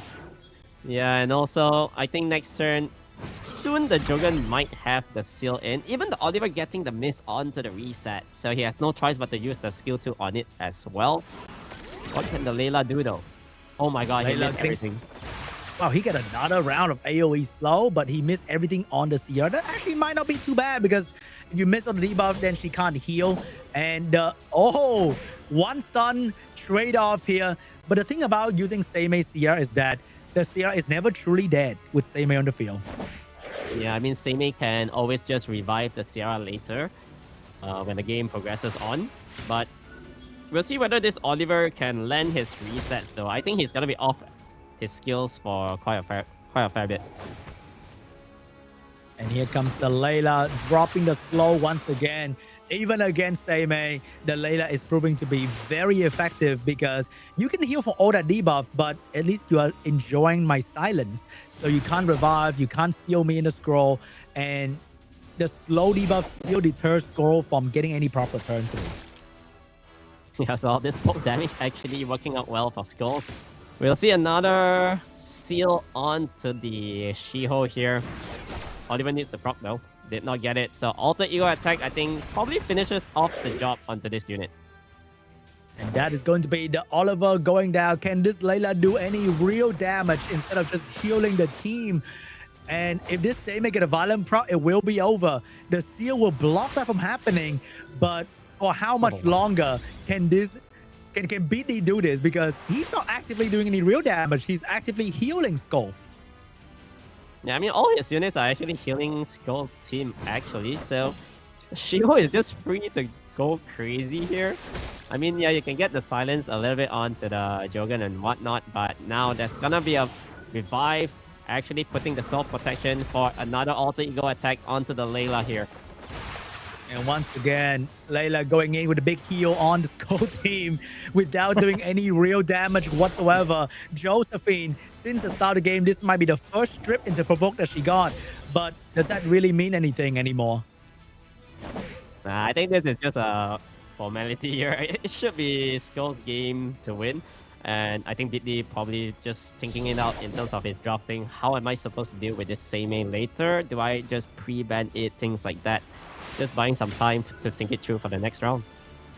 Maybe he needs to have a destroy set on the Layla, and maybe he will have a chance if the game lasts for another 20 minutes. But unfortunately, he can't deal any real damage. Maybe this time he will kill the Shiho, but unfortunately for him, he did more healing than damage. That's no damage here. Let's be real. What damage are we talking about? BEAT.D dancing around with the Layla, 50% attack up and still barely scratched the Seimei. Wait, actually hold up. Wait, he might be cooking something here. I think Shiho can go down. This is crazy. Like, this Layla is surviving with 1 HP and just doing like things onto Skull. He needs to violent proc with the Josephine. He needs to stop this Jogan. He could not stop the Jogan. Okay. Right, and finally, the dance from the Layla stopped. And here is where you start to die. And GG, Skull will take the first game from BEAT.D. Yeah, I think the winning condition there was he provoked the Seimei. He got a proc on the Josephine. He stunned the Jogan. Maybe he could have won. But that did not happen. So 1-0 to Skulls. Round 2. What is going to be the draft this time? We might be seeing a Seimei pre-ban here. Did a whole lot of value for Skull in the previous game. Yeah, that's for sure. So this time, pre-bans. I think BEAT.D is really not comfortable fighting this Seimei pick. Maybe he might just ban it off. I want to see like a Josephine Seimei pre-ban. That'll be pretty cool to see. I don't like to see these units. There's a lot of protection in between, you know. Without them, things will move on much faster. Yeah, I mean that is the best pre-ban. I love this one. So we're gonna be seeing a lot of faster matches. All right, there's not gonna be any 20 minutes matches anymore. Wow, that Angela respect pre-ban right there, because BEAT.D has been picking this unit first. So getting rid of this healer was a very good move from Skull if you want to play more aggressive style. Yeah, and also, you know, BEAT.D, he always open up with the She-Hulk and then he pivot into the Angela as well. So that is actually a really nice pre-ban, not too trolly as well. And Skulls will be going for this Josephine and Sierra. We know his Sierra bomb damage is pretty big. Yep, with the Jogan support, it can go up to 38,000. But we also saw that the Okeanos survived that. So he needs to be a bit more careful for target selection. But here is the Oliver, but into a Masha instead of Okeanos. I like the aggression now coming in from BEAT.D. The Masha pick is really nice because there's going to be potential strip into a stun and a big fat nuke from this Masha itself. Let's see what's going to be the answer here. We got the Jogun getting picked up once again from Skull. And that bomb damage would definitely be big. And Skull locking in the light Hwarang. Very good damage dealer. Good for late game. Good for early game. And BEAT.D returning with the Velasca last pick to do some big damage. Right, we're seeing a Velasca pick here. And what is going to complement well with this team? I mean, he just needs another big damage dealer. Oh, he got the long game damage dealer with the Misty. Misty, if he land a slow debuff onto the Light Hwarang, that could be quite good. But it's also a 50-50 whether he land that or not. So let's see what Skull is going to do here. He can go for a Annabelle maybe. Or it's going to be a Lima, an even better unit. That invincibility is going to shut down the potential damage coming out from Velasca. But oh my god. Bro is going in with style here with the Helena last pick. Oh man, I love this Helena pick, man. So, wait, Helena, are you banning off this She-Hulk? It could Maybe. be, you know? He could also ban out the Oliver potentially and trying to get the turn one if the Speed and Jogan make it through. He is banning out the Velasca, leaving BEAT.D with the Oliver She-Hulk angle. But maybe he's hoping for his team to resist the She-Hulk stun. Yeah, I mean, like, there's only one strip on the side of BEAT.D, which is this Water Monkey, right? So you also still need to work onto the Jogan first. You gotta stun that one up. Josephine cuts in between, and she can probably stun them. Control the Masha after that. Let's see if Skull turn 2 game plan worked out for him. First stun belongs to the She-Hulk, going in with a big stun. And it is going to be onto the Jogun, triggering the Josephine for a provoke. Right, so we'll see whether this Jogan is a violent build. I believe this Jogan is bio, right? So that's going to be the strip onto the Water Monkey into no stun. But at least he got the, I think he got the very important violent proc. So if the She-Hulk get to stun again, then you can potentially get your shield back. But the Oliver is definitely going to reset your skill here with the skill 3. So the Josephine is out of commission for quite some time. And I think the Jogan is pretty much gone as well. But I'm sure Skull is waiting for the Helena to start popping off. Yeah, I think the winning condition here is Helena needs to dismount the Masha with that second skill and lay out the armor breaks right now. Oh, look Beautiful armor break, even on the She-Hulk right there. So I think this is going to be a lot of pain from the Light Hwarang. Yeah, there's a huge stun onto the Oliver as well. A lot of value, but the She-Hulk get a good stun, but miss the stun onto the Josephine and eat the stun for the Josephine instead. So if you're Josephine, I think you need to dismount this Masha here, right? Masha 1 proc, she has the second skill again. Oh, Oliver proccing out on this stun as well. So there's going to be a potential pushback. Did not reset. I mean, did not get the attack bar from this Helena, but still able to bring it down soon. If Helena Violent proc, I'll start laughing like crazy here. Helena getting a turn. What does she have? Does she Violent proc? Does she... Oh my god! It happened, boys! The Helena get the Violent proc, setting up the defense break. Does not get stunned by the She-Hulk. After the Josephine getting another turn, this might be GG. Oh, that's something that the Misty can work on, alright? That unit resisted the provoke, so I think Helena no choice but to finish off the Masha here. But playing it safe. Ooh, he's leaving the Masha alive. He's trying to stun off the Oliver because he's kind of scared the Oliver reset attack bar maybe. And Oliver went straight to the Hwarang. Misty finished off the Helena. But now I think it's the Hwarang showcase. 1 unit down, 2 unit down. Can this Misty do it? Because the Hwarang is definitely not a slow damage dealer. I think Hwarang here can just kill off the Oliver. Oh, but he's going for the Misty first. And he's gonna bring it down because he laps that unit. Oh my god, he lapped the Misty, pushing back the Misty attack bar, and the Oliver's gonna go down to the Josephine. Score will take this game 2-0. Wow. It's so hard to deal against a light Hwarang, man. The amount of attack bar that he gains is insane. That Helena Violent prop, you cannot make that up. That is crazy. Just the right time, getting the defense breakdown, leaving the Hwarang with such a beautiful buffet. He starts chipping down one after another. Too easy for Light Hwarang. And also don't forget the Helena applied really good armor breaks onto the Shio as well. Yeah, that happened too, Huff. And then he stunned the Oliver right after that as well. Josephine also getting a back-to-back additional turn. Just completely run over BEAT.D. Yeah, everything bad that could happen happened towards BEAT.D there. So this time, SCHOLES will be taking the Shiho, and I think it's gonna be standard Oliver and the Josephine. It might be a Josephine getting picked up here after the Oliver to deal with the Shiho. The Josephine also did a lot of work against BEAT.D earlier. Compared to BEAT.D Josephine, who missed the Shiho, the SCHOLES Josephine went absolutely crazy on BEAT.D. But here is the monkey. Are we seeing triple monkey come out from SCHOLES here? Triple monkey, alright? That could be an interesting take. I mean, you got speed lead, you got good counter control. But he's gonna be changing it up to the Dark Stark and the Masha. Oh, the Dark Star is kind of like a very uncertain draft here, but SCHOLES looking like he's want to lock in a lot of damage in the first 3 units. Meanwhile, BEAT.D will try to survive with the Veladro cleanse, with the Josephine shield, but he doesn't have the Angela to hide behind anymore, so he might have to switch up to another LD healer. Does he have something like that? There is the LD healer. There is the special LD healer coming out for BEAT.D with the Viva.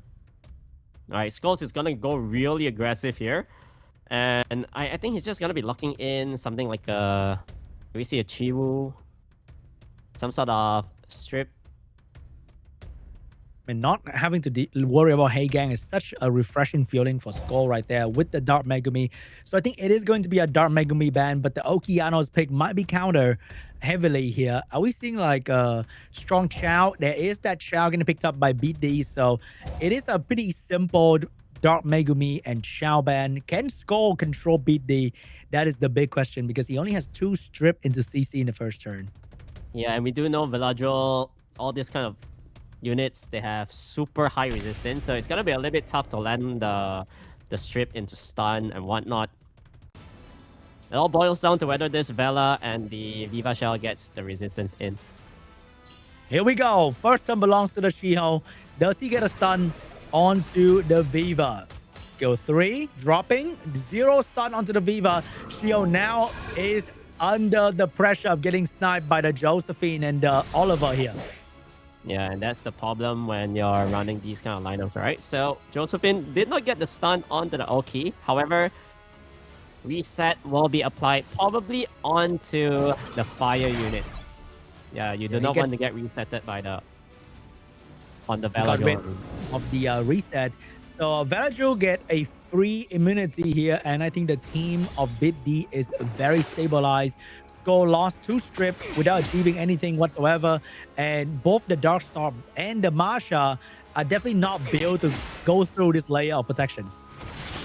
Yeah, there's just too many protections right now on the side of BEAT.D. Is it enough? Can he stall enough for the units to be off-wheel? We'll see about that, but of course, with all the controls coming in from the Oliver as well, it's gonna be really tough. Yeah, Skull definitely stabilized. I mean, BD definitely stabilized really, really well here. After the moment Velagio dropped the skill 3, both Masha and Darkstar are sitting duck without any actual value. The She also can't cycle turn with the skill 2 because of the immunity. So the skill 2 from Viva is extremely effective here, and Shio is about to go down very soon. Yeah, that's why I felt like he maybe needed something like a Chiwu, another AoE strip of some sort for these kind of teams to probably work, because, you know, Vela, Viva, all this, very high resistance. Chiwu is gonna go down soon, and there's gonna be another full reset onto the Okeanos as well. Yeah, definitely an out-draft moment coming out from Skull BEAT.D here. Skull really expected to keep the Dark Megumi, maybe, I'm not too sure. I think the Masha draft was also kind of out of place, because if he had a different CC unit to work on Velagio, then he could have maybe stripped BEAT.D of all the protection. But he ended up with only one unit getting the first turn to do something, and that unit didn't even do the stun that he planned to do. But you never know. I mean, like, is there an opportunity for the Masha and the Darkstalk to make a comeback here? It's gonna be really tough though, since Okeanos is dead.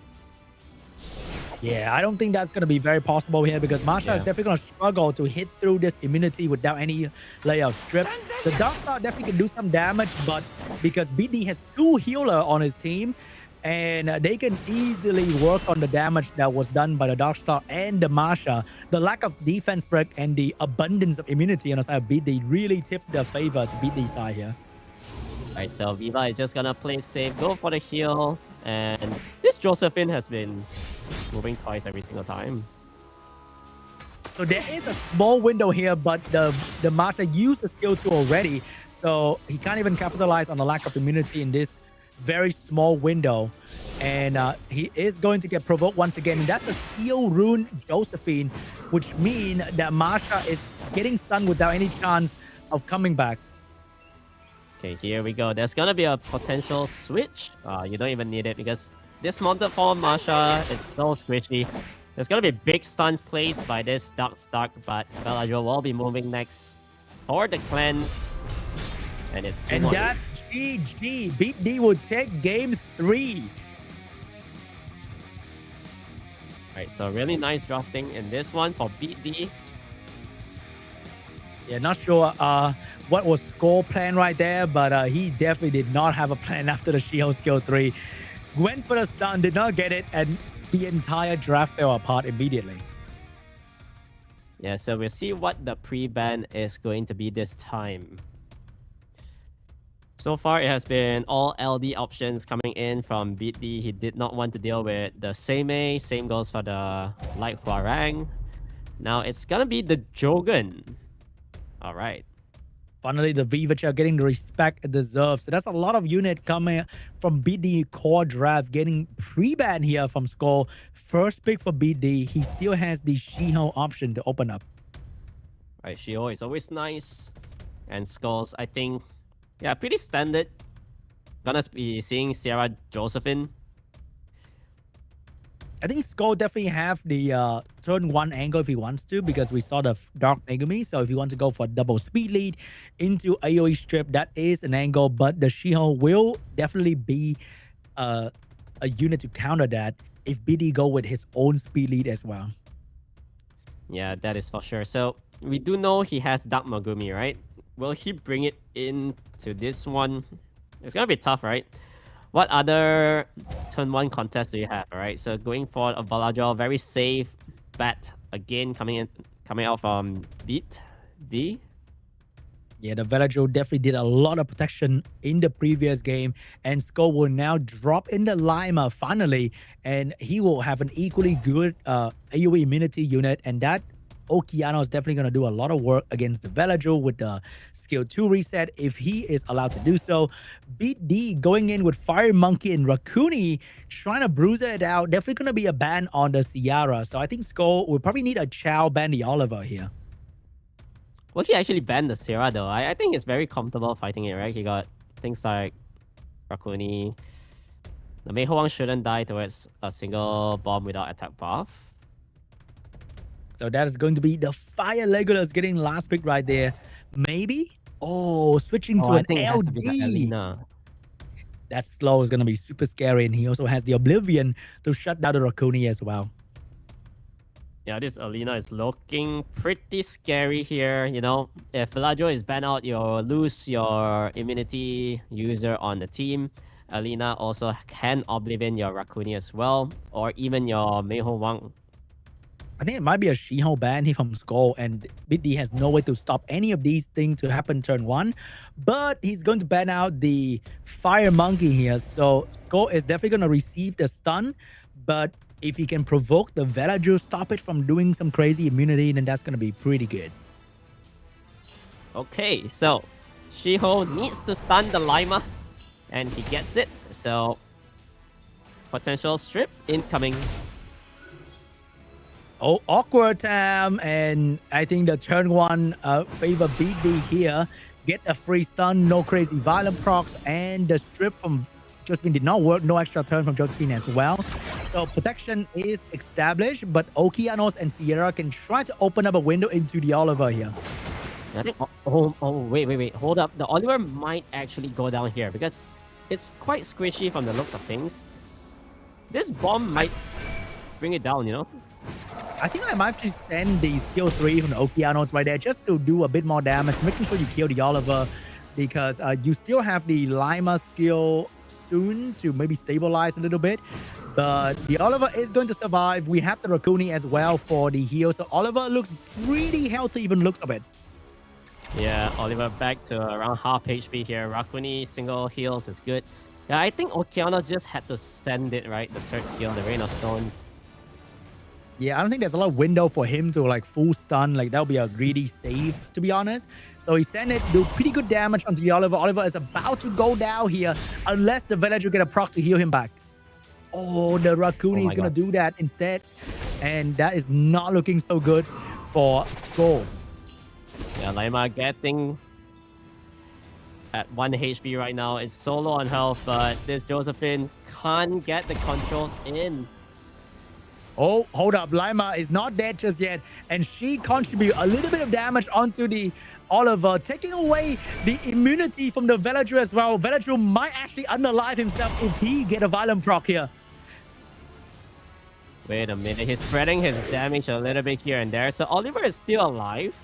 And that is actually going to work out very well for Skull, because Villager is going to die towards this bomb. The heal is onto the Oliver instead. Yeah, the Oliver somehow managed to live for this long, and the Villager is also alive for some reason. And this Oliver being alive has been such a crazy move from BEAT.D because he can do so much more reset and keep Skull from getting the Lima skill back. And I think this is pretty much over if Sierra goes down. Sierra dies here, and there's not much Skulls can do. I think it's going to be lacking so much damage, especially when Okeanos doesn't have any skills at the moment. Rakuni can cleanse again with the second skill to heal up a little bit more. And I think it's going to be 2-2. Yeah, I think that's pretty much it, because Rakuni Shiho is already way better than Okeanos Josephine at this point. So I think there's much that Skull can do anymore, and BEAT.D is definitely taking this over, and it might be a reverse sweep here. Yeah, we'll see about that. So here, I think just normal attack. Another 2 more turns permanently for the Okeanos. He's never going to get his stuns or second skill coming in. It's going to be 2-2. And all of us stay alive to the very end. The I don't know. I feel like the damage spread from Skull was definitely a little bit too much, and he has so many opportunities to finish off the Oliver, but he thought, okay, I think I can kill it, and then he doesn't. The Rakuni kept the Oliver alive so well. And here we go. He's gonna go all the way to a round 5 between Skulls and BEAT.D, who is moving onwards to the lower round 2. Here we go. Round 5. 8 unit gone from the field. No more Shiho. No more Josephine. Loving it. So BEAT.D rocking in with the Chandron Villager. Are we seeing a Cigar or Windstar getting picked up here? Oh man, are we going back to 2023 4. I believe back in the day, 2 years back, Chandra, Bella, Cigar, that is the holy trinity. Nowadays, we don't see that too often, but it's still used up fairly decent amount of times in the high-level RTA scene. Oh, and it is the Cigar, but Cigar is definitely one of the unit that people really hate to use in SWC because the moment you miss, it's even worse than Segment because you don't get a free cooldown reset like Segment. You miss and then you'll be useless for a very long duration of time. BEAT.D going with Cigar and the Dark Aragon for the first time today. Oh man, he does have this Dark Aragon, so finally bringing it in. And we'll see what Skulls plans to do here. He's gonna go with the Dark Megumi, and he needs to fit in a speed leader of some sort. I feel like Skull need a Gianna, but he doesn't have a Gianna, so he unfortunately have to go for the Chiwu instead. 2 AoE strip, 2 AoE follow-up, but they are both AoE stun unit, so both follow-up are kind of vulnerable to violent procs and just enemy surviving in general, and that's going to be an anti-stun damage dealer. Fire Monkey getting picked up right there. I think it's probably going to be the ban onto the Dark Megumi to minimize damage from Skull, and BD were trying to live through all this stun here. Yeah, we see what the ban is going to be here. I think it has to be the ban onto the Dark Megumi, but if you're Skulls, are you really afraid of 100 res Vela? Oh man, it's actually an Okeanos ban? So he will deal with this Darkstalk. He believes he can survive. So I think if the Irene get the back onto the Velaju and the Darkstalk do enough damage, Skull might end the game very quickly. Yeah, it all boils down to the accuracy check here. Is the Chiu going to hurt? Here we go, guys. Big damage. Missed both on the Cigar. This is extremely bad. He had to send it onto Cigar, which means the Velaju has the window, or the Aragon even has the window to provide some protection here. Big damage. Could not stun the Velaju as well. Skull combo did not work, and Velaju will be alive. Will be providing the immunity for the team.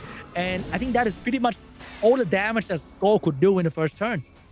Wow, the Velajol resisted the stun. That was actually the game-changing moment right there. And I think BEAT.D might actually get a reverse sweep, honestly, because it's looking really good for him. Unless this Chiwu can get the strip. Or he's just trying to kill off the Dark Aragon here. Oh, I'm not sure what the Dark Aragon not using skill 3, but he did reset, reduce the cooldown of the Velajol. Oh my god, the Dark Aragon will survive! Can he survive this though? He will definitely survive with the heal of the Velajol. Oh my god, Skull, he missed the damage by just a little bit, and the skill 1 of the Darkstar is usually pretty low damage. The Aragon get a skill 3 out for the AoE slow and increased cooldown time, and another hit of branding. The Velajol or BEAT.D team has stabilized. Yeah, definitely stabilized right here. With all the slow debuffs, there's no way you're winning this team on BEAT.D's end. Man, the Cigar resisted 2 full strip right there. Irene had to put him into the back because he should have been stunned by the Darkstar, and then Irene could have put Velaju in the back. Yeah. And Skull, I think, would have this game. But unfortunately, the 2 strip missed. And now BEAT.D is 1 step closer to round 2 of the lower bracket. I mean, even with the 2 misses, I think it was still fine. The Darkstalk, however, needed to land the stun onto the Bella. That was the winning condition at that point in time. But failing to do so once the Sanctuary is placed, yeah, it's just grim.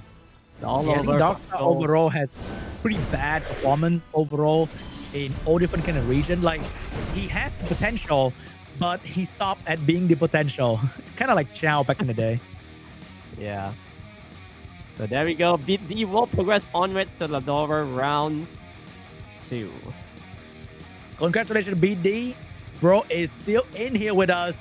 We still have hope. A lot of people actually voted for BEAT.D in the game, I think. So we are hoping that BEAT.D can make a crazy comeback story from the bottom of the lower bracket, but it's definitely not going to be easy. And that is going to be the end of round 1 of the lower bracket.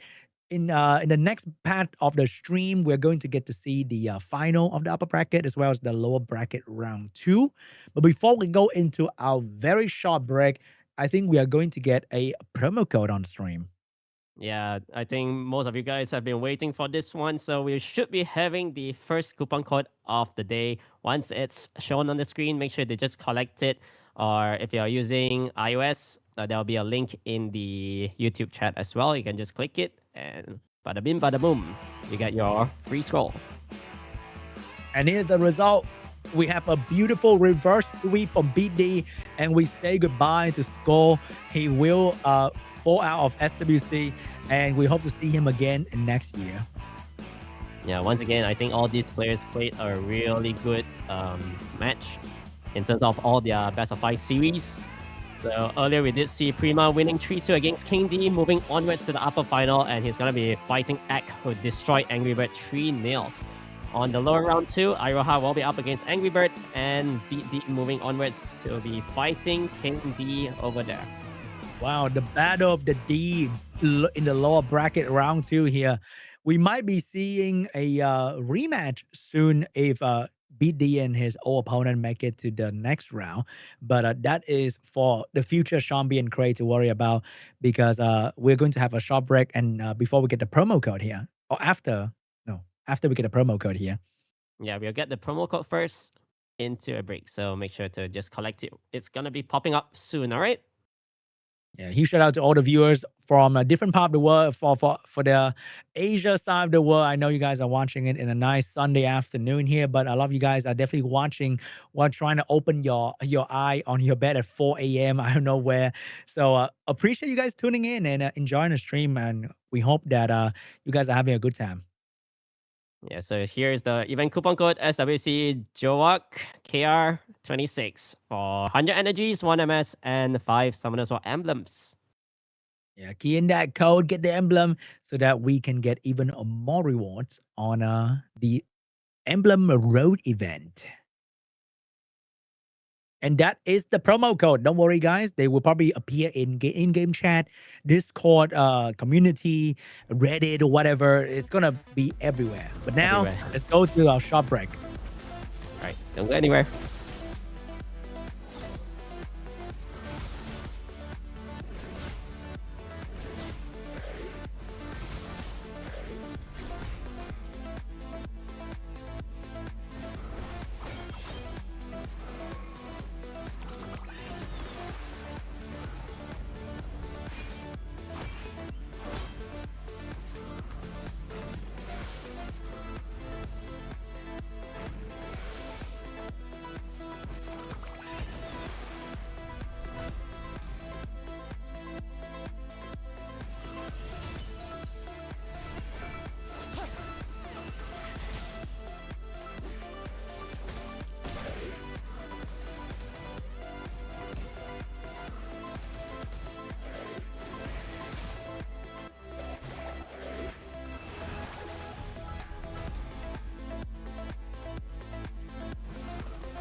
Hello, welcome back to the SWC2026 War Arena Championship 2026. And now we are near the end of the Asia Pacific Prelim Group D because we have the upper bracket final happening very, very soon after we will witness the lower bracket round 2. All right, so for lower round 2, our first match is going to be IROHA up against ANGRYBIRD. We did see ANGRYBIRD starting off really strong, beating BEAT.D, but falling short against Act 3-0. On the other hand, IROHA falling to KING.D and then winning ROOG 3-2 after that. So if ANGRYBIRD win this round and BEAT.D win the other round, they will have a rematch later.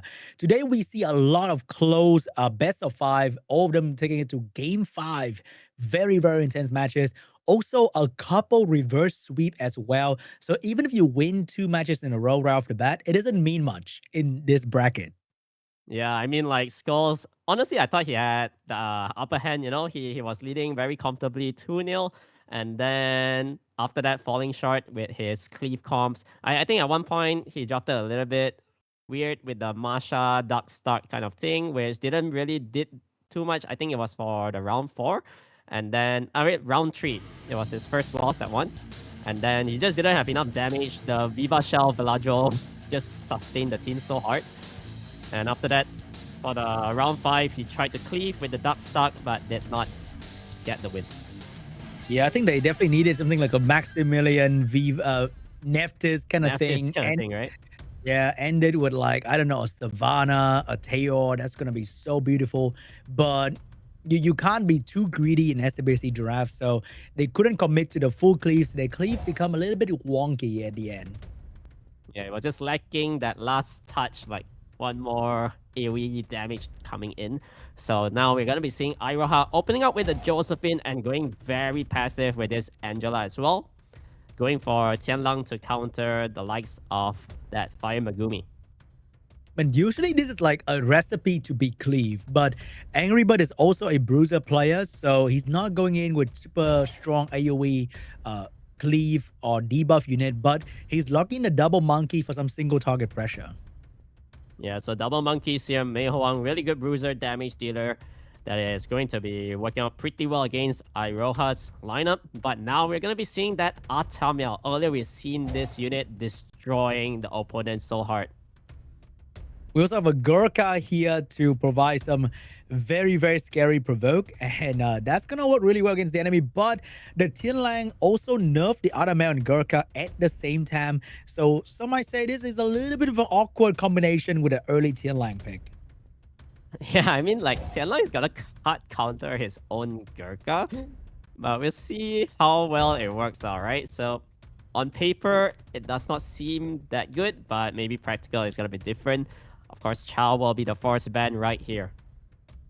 So no more Atamiel, but Gurkha will stay on the field. The defense break the healing. The Josephine is definitely going to be annoying. And ANGRYBIRD does not have a dedicated healer. So in the long game against a Angela, this could be bad for Angry Bird. Yeah, so I think here Shiho has to try to stun the Tianlang maybe. Yep. And that's going to be the stun on to the Tianlang. We have the Josephine 40 strip and missed the Shiho, but at least got rid of the invincibility. So the Gurkha is going in hard with his provoke. Yeah, Gurkha obviously has really high resistance, and he's gonna be moving soon. Once he get his provoke rolling, he's gonna be gaining tons of turns, but of course that's the mitigation coming in from the Tianlang passive itself. Man, he's hitting the Windstalk also to give the Tianlang free attack bar right there. And the Gurkha will also miss the provoke. IROHA had 2 different provoke units, and they both missed on the Shiho for whatever reason. I mean, like, Shiho most of the time does not have, like, high resistance, right? But even resisting the Gurkha's provoke, which is huge. So, all or nothing, getting a couple of stuns onto the opponent. And there's going to be huge damage done from this Windstalk. And he's going to be able to bring down the Tianlang right here. Oh no, without a Tianlang, both the Windstar and the Fire Mega may be back to full potential. But that also means they unlock the Gurkha full attack bar gain. However, he can stun the Gurkha to stop him from landing the provoke. Yeah, we see whether Gurkha is him, alright? So he's getting stunned up again by that monkey's normal attack. It's actually really nice to see. I think the Fire Monkey is definitely going to carry hard in the end game here without the Tianlang on the field to provide defense break for the Josephine. And the Gurkha is not even moving anytime soon with the provoke and the stun on his face. Yeah, so there's going to be potential armor break applied here. All right, the Fire Magumi did not get it. So Gurkha will be able to get the turn moving. And once again, missed another provoke. Finally landed a provoke on the Fire Monkey right there. But this is not the old Gurkha. He does not heal himself when he gets hit by a provoke target. And he also gets stunned by the Fire Monkey. Oh my god. How much accuracy does this monkey even have to stun a Gurkha like that? Yeah, I mean, this monkey has been putting in a lot of work, right? So we'll see whether Fire Magumi, all right, he's just going to be taking the shield away from the opponent. But right away, the Angela is moving. So Gurkha getting healed up a little bit here. Oh my, he's missing the provoke non-stop. It's the provoke again. But this time, the Josephine is here to finish off the shield. You know what, Craig? The most ironic thing is IROHA used the Josephine leader skill. Yeah, and it's what? Accuracy, right? Oh, man.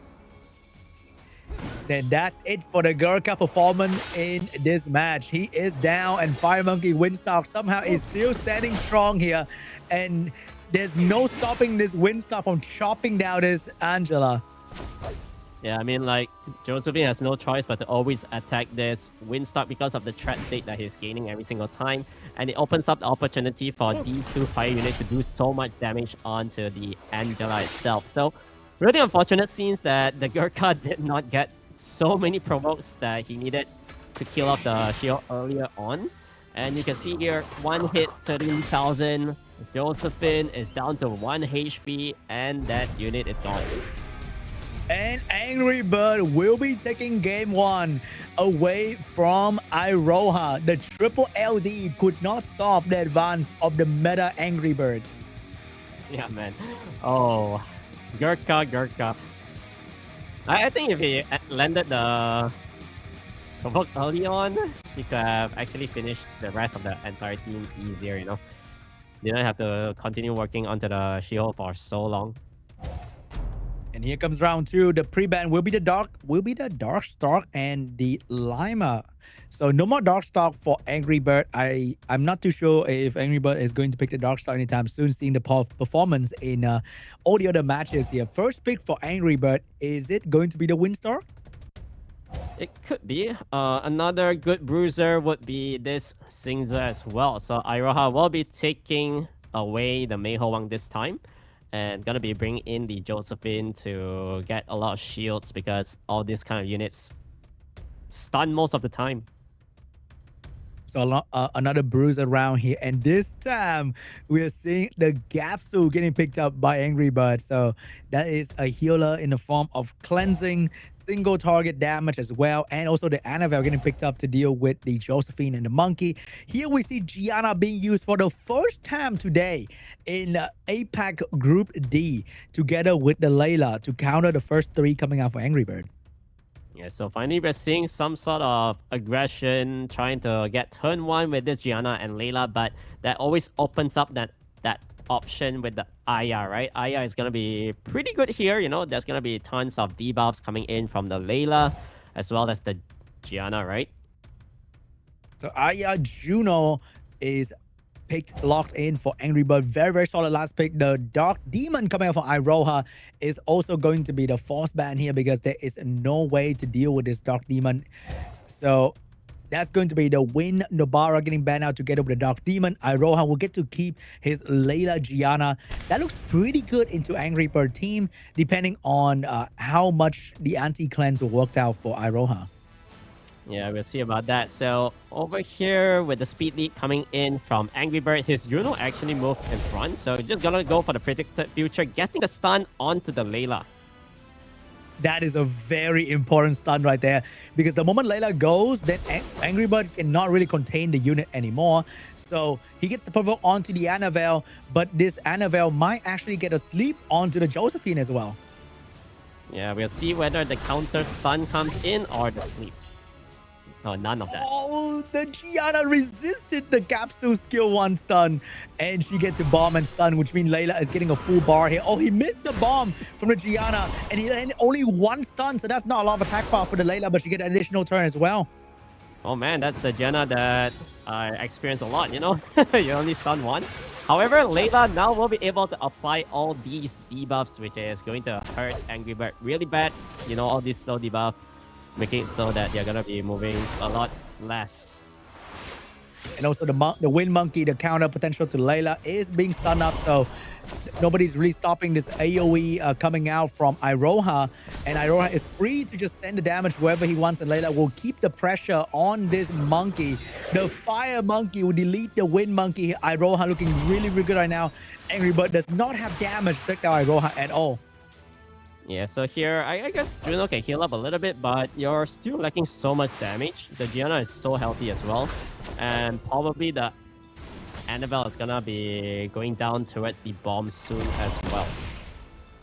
Yeah, I'm not really sure this Gapsu draft. It was pretty fast, but then the moment you get controlled by Layla, Gapsu does not have any way to counter Layla because he only cleans a 1 debuff, if I'm not wrong.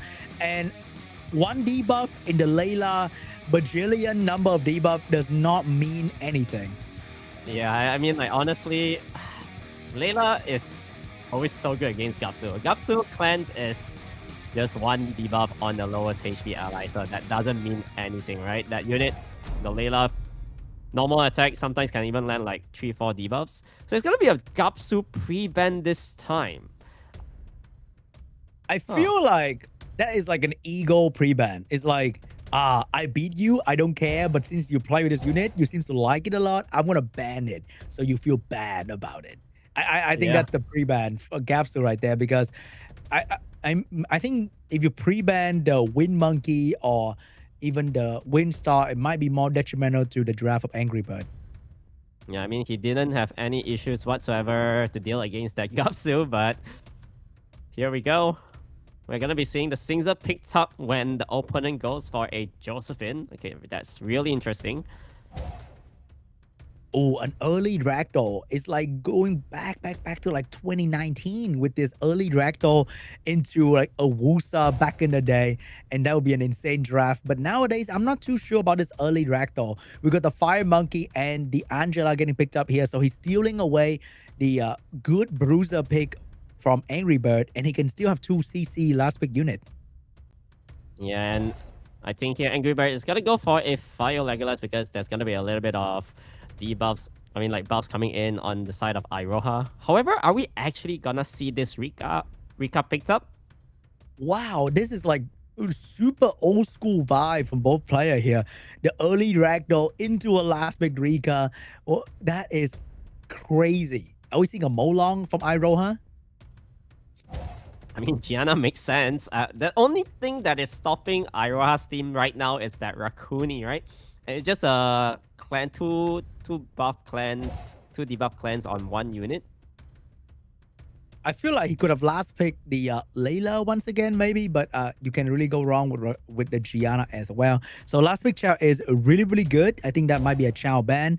And a Rika last pick ban here. The Rika with a lot of dodge, slow, and potential despair stun can be very impactful on the side of IROHA. So he only have to deal with the bomb stun coming out from Gianna. Yeah, I think also another really good option instead of the Gianna would have been the Trix as well. I think Trix works pretty decent against Ragdoll too. So Fire Legolas will be moving first, gaining the damage, putting the damage onto the Gianna first. Oh, but he did not get any more than 2 attacks right there. The RNG didn't really favor the Legolas. Josephine getting additional turn, stunning down the Raccoon. Raccoon can only cleanse 1 target. So if you spread your damage efficiently, you actually can avoid the cleanse of the unit that you don't want Raccoon to cleanse. Yeah, I think here Monkey is just gonna work onto the Wind Monkey for a bit. And Gianna has the option to just place the bomb onto the Raccoon's head or even the Fire Legolas later. And the Josephine getting another turn here. It seems like ANGRYBIRD is being heavily controlled. And IROHA, because of the Wind Angela pick, allow him to take a lot of damage and still feel very safe against the Fire Legolas. So getting a couple of procs here. Angela needs to sustain this Gianna heavily, right? This Gianna seems like it might go down soon when those 3 units is going to be moving next, right? Yeah, I think if one of the bomb actually works out for him, this is gonna do really well against the Fire Legolas here. Oh, this time he's working onto the Ragdoll. The Ragdoll is quite squishy though. I think he also definitely don't want the Raccoon to cleanse the Legolas, and that bomb got activated, and here's the moment where the monkey can finish off the target. The Fire Legolas is going down, and without the Fire Legolas, it's going to be extremely challenging for ANGRYBIRD to actually burst through the shield here. Yeah, it's going to be really tough here. So Monkey this time is going to start working onto the Josephine. Josephine goes down. That's a trade-off. Yeah, very good trade-off right there. Josephine definitely very annoying for the monkey because he stuns sometimes, but definitely not all the time. But the Fire Monkey is on full gear at this moment, going straight for the Raccoon, getting an additional turn, finish off the Raccoon, laughing at the Wind Monkey stunning at the same time. Oh man, so it all depends on this torrent here. It's not enough to bring down this Mei Ho Wang just yet. However, can this unit crit? Oh my god. With the 30% attack up, I think Gianna bomb is definitely going to end the Ragdoll right there. And one more bomb is going to finish off the monkey as well. Maybe even the reflect damage might kill the monkey together with... Oh wait, hold up, the monkey! The monkey's doing it though! Monkey business, but not quick enough to finish off the Gianna. And one more bomb, big stun from the Gianna, and that is over for ANGRYBIRD. Yeah, this monkey is definitely gonna go down towards that bomb, and GG's is 2-1 lead coming in from IROHA.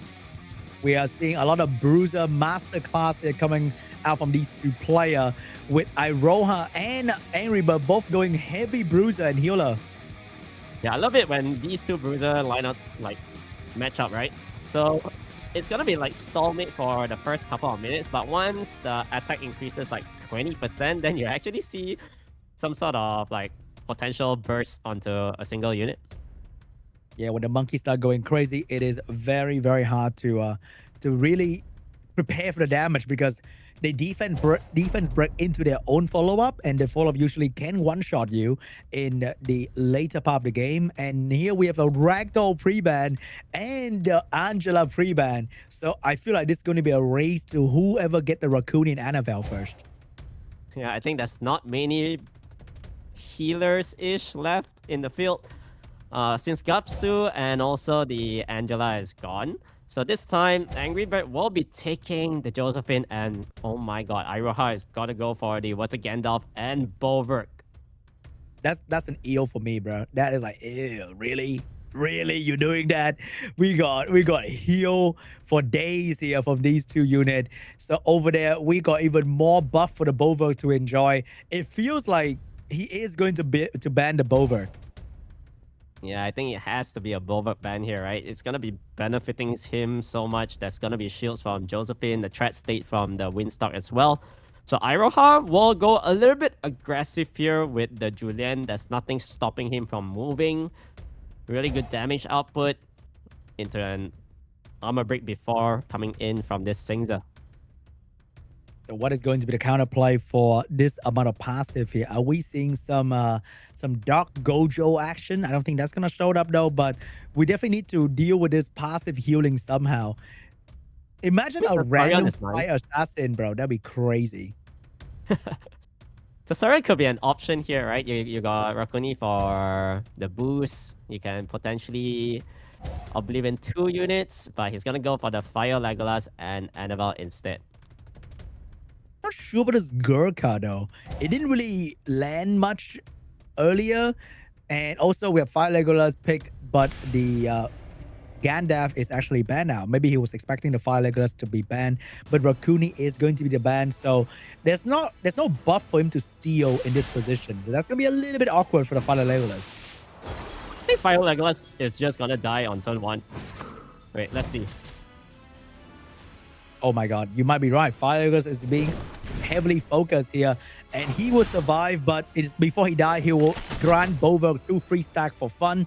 And oh wait, hold up. There is an Annabelle heal because he pushed back the monkey here, so there's nobody to finish off. But the Bover is going to get 5 stacks though. Oh, that was a big brain play, you know? Giving the Josephine shield from that Singza so that he don't need to heal just yet. He can just lay out this damage. Holy damage coming out from the Windstock though. He almost won the game for that one turn. Fire Legolas surviving, chopping down the Julian, and the Bover getting another stun for the Josephine. Fire Legolas with 1 HP. Survive and conquer. Angry Bird taking it to game 5. Man, I mean, like, he didn't want his Singza to counter that Josephine though, and then once the shield is up, the Annabelle could just go for the armor break option instead. Didn't need to heal up just yet, and you can see the amount of damage this kind of Windstocks are doing is insane. I feel like even without the Legolas surviving, just the Annabelle going defense break into the Windstock doing the damage was already like a win coming out from that. The Windstock did so much damage right there because the Legolas was at like 1 HP. So it is almost as good as the Legolas is dead for the Windstock damage to go up. Yeah, I mean, the Legolas did not do much there. It was just basically the armor bring into the Windstock damage. It was just too much to handle for IROHA's end. And here we have the double monkey getting picked up by Angry Bird. Gianna for the opening position of IROHA. Does he go into even more LD here? Are we seeing some speed lead? We got a speed lead maybe into an Okeanos. Oh, I like the IROHA. He is leaning into his dark side here with the right Gojo in the Tian Lang. Okay, really nice drafting coming in from IROHA, and Angry Bird is still gonna pivot a little bit into some sort of turn 2 cleanse-ish. He can't go wrong because you're fighting LD with a lot of damage. I think he definitely needs to survive here. We got the Shizuka getting picked up to steal all the value coming out from the Angry Bird buff, but I'm pretty sure the Shizuka will be banned, and he's going to pick up like a strong, even a Layla maybe, to deal with the enemy team here. Yeah, so he's gonna go with the Chow, and Angry Bird, you know, couple of options here. Of course, Layla seems nice. If you're planning to leave the Shizuka, that's gonna be a little bit scary though. Yeah, I think that's probably going to be a Shizuka ban. We have the Windstock last pick coming out from Angry Bird. Without any healing, IROHA team looks kind of sus because if RNG does just go a little bit bad, then IROHA is going to suffer from so much damage. We have the Windstock potential Violent proc, the Fire Pig going crazy as well. But the ban will be on the Chow. Shizuka will stay in the field. So let's see if the Shizuka actually works out for IROHA. All right, here we go. So Shiho will be moving first. Can he get the stun onto this light Gojo? I think he might want to go for the Shizuka early here because, or even the Gianna. Yeah, that's true. Oh, but he actually aims the Light Gojo instead. So it gives the Gianna the turn. Triple strip. Beautiful stun coming out from the Gianna. And now we have defense break from the Tianlang as well. And here comes the Windstar going absolutely crazy with the damage. Wow, that stun onto the Tianlang back. And now even the Light Gojo can't use the third skill yet to cleanse the team. So he's definitely in trouble here. He needs to protect. Well, he's going for the protection on the Gianna to reduce the cooldown time. I think Gianna should have bomb and AoE stun back, but it's still a very dangerous position because the moment he bombed, he also shake off all his protection. So if he get counter attack here, it could be bad. Yeah, so he's not risking it. He just tried to normal attack the Stinger here, and there's gonna be a more damage output coming in from this Fire Inosuke. Light Gojo goes down. As you can see, IROHA first 3 unit has a lot of opening skill, but very low impact for the kill, because you can land some stun here and there, but without any slow, any real direct damage, you can't seem to kill anyone on the side of ANGRYBIRD. And ANGRYBIRD team survive really, really well. Shizuka, last one standing, getting stunned by ANGRYBIRD, and it's GG. ANGRYBIRd is going into the lower bracket round 3, waiting for BEAT.D. Wow, what a match. What a series right here. I mean, even the Windstar did not die towards the bomb coming in from the Gianna. Yeah, the first 3 are strong, but I feel like the Shizuka draft definitely lacked the impact that he was hoping for. Like the Shizuka dropped the skill 3, but it could only deter the enemy for a little bit. There was 0 damage. And then he reduced the cooldown of Gianna, but then Gianna doesn't really do a lot of damage as well. So he just got absolutely out-bruiser in that situation. Yeah, I think instead of Tianlang, he needed to fit another big damage dealer because he already got 2 strippers in the form of the Light Gojo and the Gianna, right? So bringing in Shizuka kind of okay because you got the invincibility from the Shiho, but just needed to go a little bit more aggressive instead of that Tianlang, I guess. IROHA unfortunately found a bit of momentum but could not finish with another win to get the reverse sweep going. ANGRYBIRD found his footing and came back strong in set 4 and 5. Another game 5 that happened in the APAC Group D. This group is so unpredictable because you never know if the enemy is gonna get a crazy comeback at any moment. Yeah, I mean, there's so many reverse sweep or like close calls, right? 3-2 for most of the series that we've had today. And yeah, it has been more of a bruiser kind of thing, but I really love sometimes that they suddenly pop up things like Light Gojo, then Laura as well. You know, they can also go for turn 1. Yeah, I think he needed like a really strong follow-up there. They keep trying to go for like, okay, I'm gonna open big, and then they kind of chicken out with the follow-up, and then the follow-up doesn't really do the thing they want them to do. And suddenly the Windstar go crazy, the Annabelle, the follow-up from the enemy team can just turn the game around immediately. But now, the battle of the D. Which D will be the winner in this battle here? Is it BEAT.D or KING.D? Oh man, this is gonna be close. Which D is better over here? So lower round 2, match 2 will be underway. And we're gonna be seeing the Velasca on the side of BEAT.D, and KING.D will go for the Viva Shell. Whoa, I'm liking this though. I'm liking the vibe here. But the Viva opener from KING.D is very scary. I think he also has the Velasca to wrap up his like Viva snipe combo. BEAT.D is going for a bruiser Velasca angle here. Usually on the ladder you see Velasca with Christina and Carlos, or Velasca with like some cleave com. But here we get to experience bruiser Velasca, which is something that you don't see often. Yeah, honestly, this is something we don't see too often. Normally, like Velasca is either you're gonna be seeing them paired with things like really speedy, the Craig, the light Robo kind of thing with the Samuff, or even the Vanessa angle with the Carlos and also Christina. So this is a Suddenly, bruiser type. Gapsu is a hot pick in Korea. So we got Gapsu and Irene, 2 single target damage dealer here. Gapsu providing some extra healing and cleansing as well. Meanwhile, Irene can force the enemy to hit the Velasca so that Velasca can be the tank for the team. So let's see how KING.D is going to deal with that. Whoa, okay. Oh, Is that All the right. dog Yuji coming out from KING.D?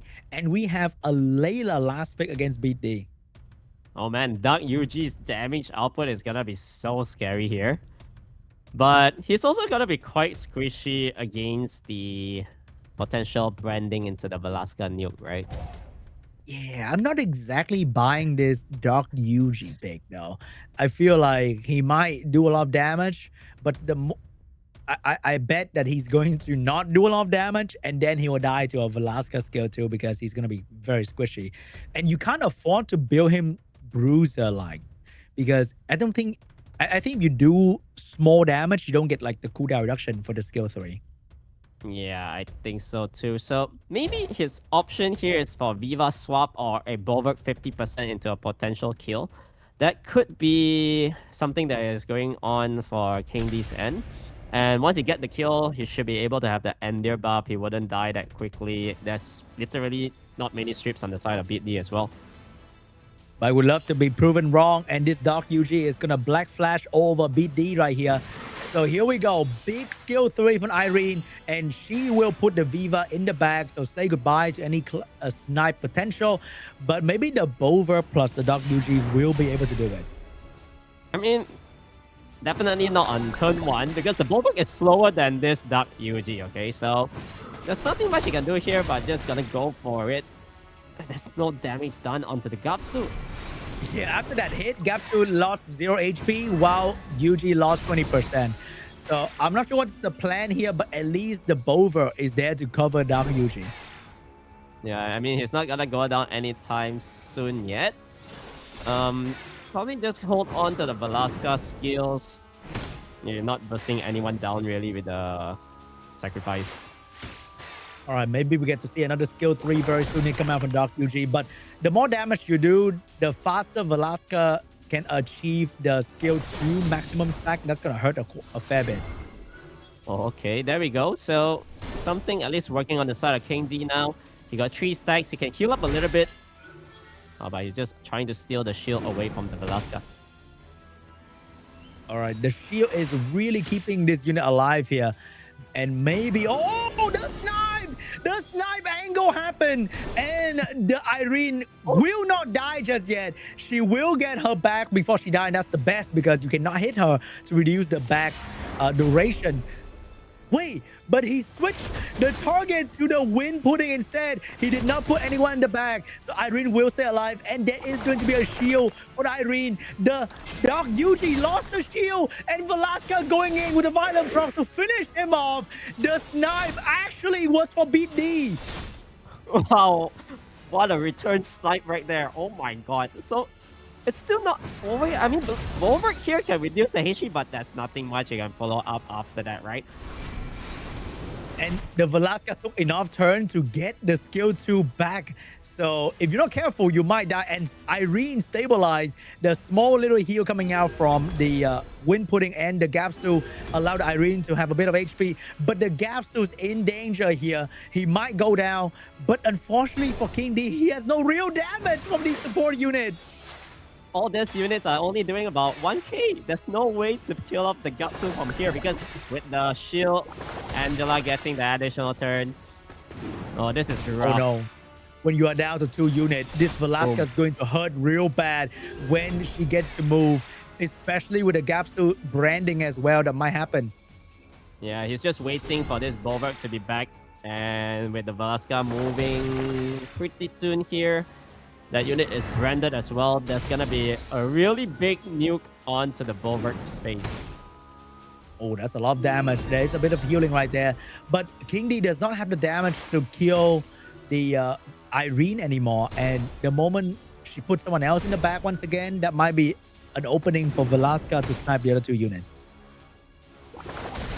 So once again, more heals coming in from the Angela. He needs to wait for another 10-20% down, I think.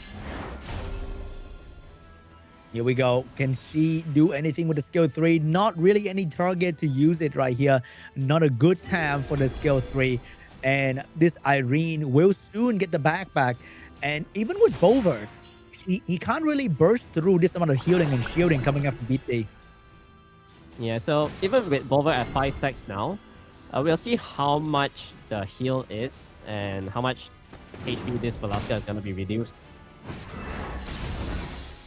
And Oh, man. that's going to be a bit of damage from the Velasca, but the problem is that he kind of lack damage. He doesn't have any way to really finish off the target that's being focused by the Bova. And Velasca is extremely tanky, even if she get like Oh, Velasca down might die to- here. Oh, the follow-up, but the Gapsu's gonna be there to heal the Velasca, and this small healing is already more than enough to keep her alive. Oh man, that was a window of opportunity. If only the Gandalf was moving in front. Yeah, the heal is back to keep the Velasca alive. Bova might get a chance to do something here. Velasca's skill 2 has been ready for quite some time, but she also can't really find an opening to use it. And this might be a moment for the Viva Shell to finish off the Velasca. I think if Viva crits, she might be able to do this, but oh my god, she got stunned up instead. Oh my god, the Gapsu with the stun onto the Viva Shell. Here comes the bag, and he's going to put the Bova inside the bag here. And this is a very, very scary moment. But the shield might help mitigate some damage here. Yeah, but even with this shield up, yeah, Velasca can never use the second skill because of the reflective damage, right? Yeah, it's an awkward situation, but maybe he will find opening at some point. They both are trying to find that window opportunity for a snipe. Both these LD5 need to have a proper setup so that they can do their thing. Maybe this is the moment. The Bova, it seems pretty low at this point. I feel like Irene needed to back the Gandalf instead, but I guess she's thinking that unit has really high resistance, so did not want to risk it, so placing the Bulwark instead. Let's see what he's gonna do here. Shield's up, and Bova has the shield and also the 5 stacks, but there's no one to really snipe, and the Gapsu's getting a turn. Someone is on Destroy for some reason. Who is on this? Oh wait, that was the .UG leftover mark on the Gapsu. I don't think anyone over there is actually on a Destroy set. I believe it was on the .UG earlier. So now he has the bag. This time, oh, he failed to get it onto the Viva Shell. So once again, that's gonna be the reflective buff, shield buff on the entire team. Man, both LD5 are so strong and weak at the same time because they just can't find a way to do anything in this situation. You might as well have a mushroom or frog here and they will do the same value because the shield is just so strong against Velasca's skill 2 that if you use it, it will hurt you more than it's do any damage to the enemy with the reflect buff. Yeah, so how many percent has it been already? I'm not sure. Is it 70 already? Yeah, I think even now the skill 1 is starting to hurt, but because they are so well and tanky, you can see that the skill 1 is only doing 1,000, 2,000 damage, and it barely damaged the Water Gandalf. Yeah, and they're still all like really healthy as well. Nobody is like getting one-shotted with a normal attack just yet. I think as time goes by, maybe the only chance for really good damage would be this Viva Shell. It's Yeah, the Viva 70% definitely- now. The Viva skill 1 is probably the strongest skill 1 in terms of raw damage output in this situation here. And the rest of the team will just have to wait for an opening without a shield. But I guess the shield never goes down. Yeah, shield stayed on during a crucial moment. Yeah, that's why I felt like the Irene just needed to back the Gandalf. That is the main problem, right? It's crazy how this is like getting Hathor, but they both get to move, but they both get to do nothing at the same time. Getting Hathor is like one guy move, the other guy doesn't. But this, both team get to move, but both team get to watch each other do absolutely nothing. Yep. So back to square one. The bag. Is he still going to try it on the Viva? Oh my god. Okay, bagging the Viva in there. Somehow he just refused to back the Gandalf. I don't know why. Yeah, I don't understand this. Of all the unit, bro just refused to put this Gandalf in so that there's no shield and then Velasca may do something to the enemy team. Yeah, I mean, you're really afraid of the reflective buff. You could try bagging some, I mean, like the Gandalf and then just go all in with your Velasca. Could be an option here, but Bovert now back to 5 stacks. Everybody will be safe. Gapsu can get a stun? No. Oh my god, some damage is showing up. Are they going to get a draw? Are we going to get our first SWC draw ever? It could be a draw. I don't think anybody is gonna die. Like, realistically speaking. Unless Viva gets 2 crits in, 1 proc, 2 crits. Oh, something is happening. Something is happening. Does it matter? I have no idea, to be honest. It probably doesn't matter. Back at it again, boys. We got an AoE heal from the Angela so that nothing is actually happening. Oh my god. Put the Gandalf in the bag, BEAT.D. What are you doing? Stop putting the other 2 units in the bag. It doesn't work. When will he ever learn? Yeah. Hopefully he notices it now. Alright, nope. The Viva shell is back into the bag, but the moment she comes out, it will be the heal once again. Wait, is BEAT.D doing it on purpose? I have no clue what's going on here, but is there a draw before in Summoners War Championship? Maybe they want to get the first draw in history, you know? Yeah, maybe they're trying it. They want to make history by getting the first draw ever. But I think at some point the Viva will one-shot, right? With the skill 1. I think now... Wait, hold up. There's a chance. Okay, no. There's no chance. The Gandalf was literally waiting for the moment the Viva come out. He's like, put on the shield again, girl. You're not getting out of here. So, back to square one. Maybe this time, BEAT.D will put the Gandalf in the bag. Does he send it? Oh, he does it now. And now we see why it doesn't matter, because the HP on both sides goes down, so the damage of Velasca doesn't actually go up over time. It stays the same. And only the skill 1 damage matter. Yep. All right. Viva maybe, guys. Still alive. Maybe somebody save us. This is like the endless loop of. Oh my god, when are we getting it done here? Nothing is being done between these 2 players. This is actually crazy. I think this has been 20 minutes.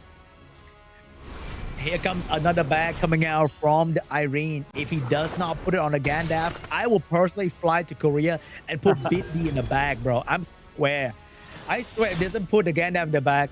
Oh my god, somebody's dying. Somebody is dying. And he will kill a unit. Oh my god, Boba is going down. We are getting to a moment where it actually matters now. This might be the moment for BEAT.D to beat KING.D. Oh, now it's 2v3, 2v4, and Velasquez. Second kill might be able to burst down this Viva shell here. But funny enough, if Viva Violent proc, he get a snipe on the pudding. He gets a snipe! Oh wait, no, the Gandalf is not moving to snipe. There's no snipe. He just give this unit a chance to shield anyway. Yeah. Viva needs a companion to snipe somebody. Will he put...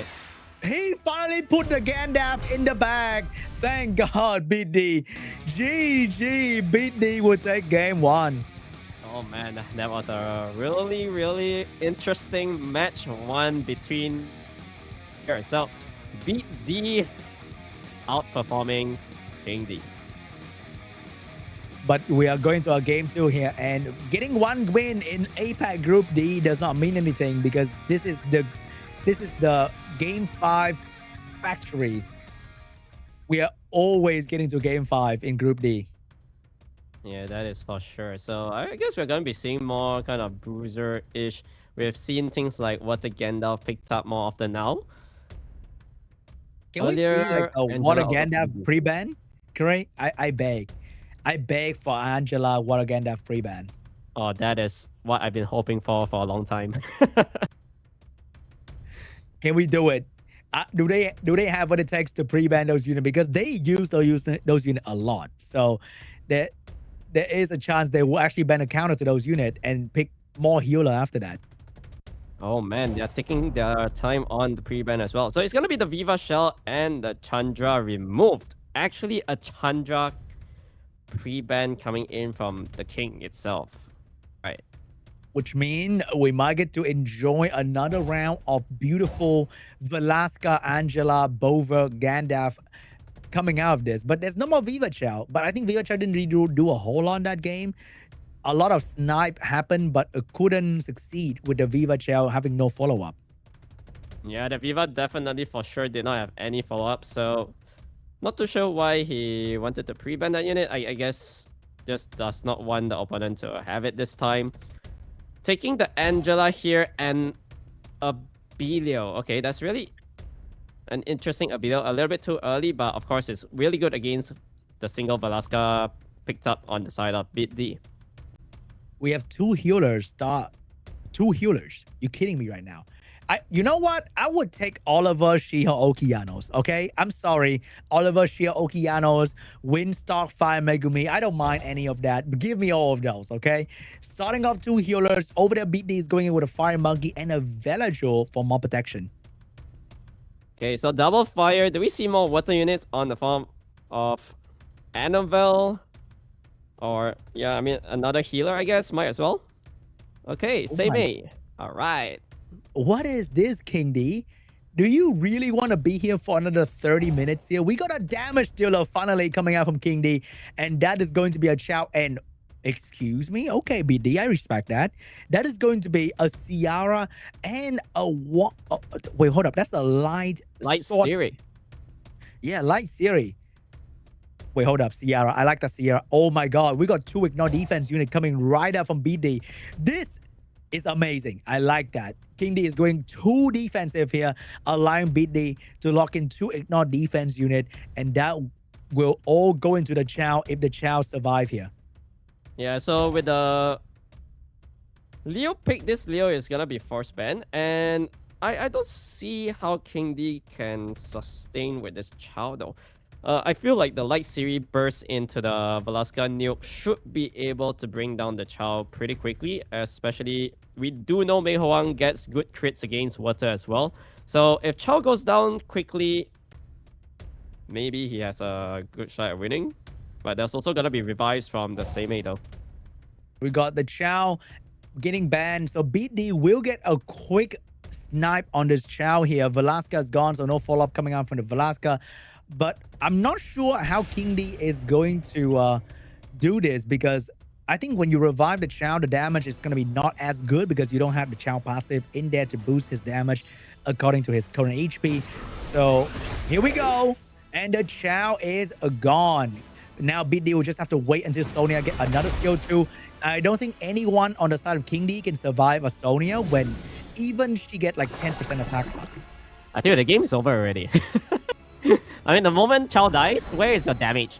This Chow isn't gonna be hitting hard, alright? So you can see here, even with the Justice onto the Light Series, which is gonna be squishy, only 8,000.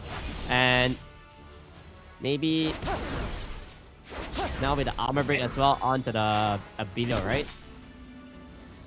And then BEAT.D actually has the healer in the form of Velajo, so that little 8,000 that was dealt to the Light Series will be healed up by the Velajo. So KING.D can't even rely on the revive consistently to slowly wear down this Light Series here. And at some point, the Sonia will one-shot anything but the Abelio. But I think after like 20% attack up, even Abelio will fall to the Sonia. Yeah, so this is a really nice drafting coming out from BEAT.D. I think really KING.D just went too passive. Like, what is that opening? I mean, when you go for Angela, Abelio into a Seimei, yeah, those triple support kind of thing does not really work too well. And yeah, easy 2-0 for BEAT.D. He's in the lead.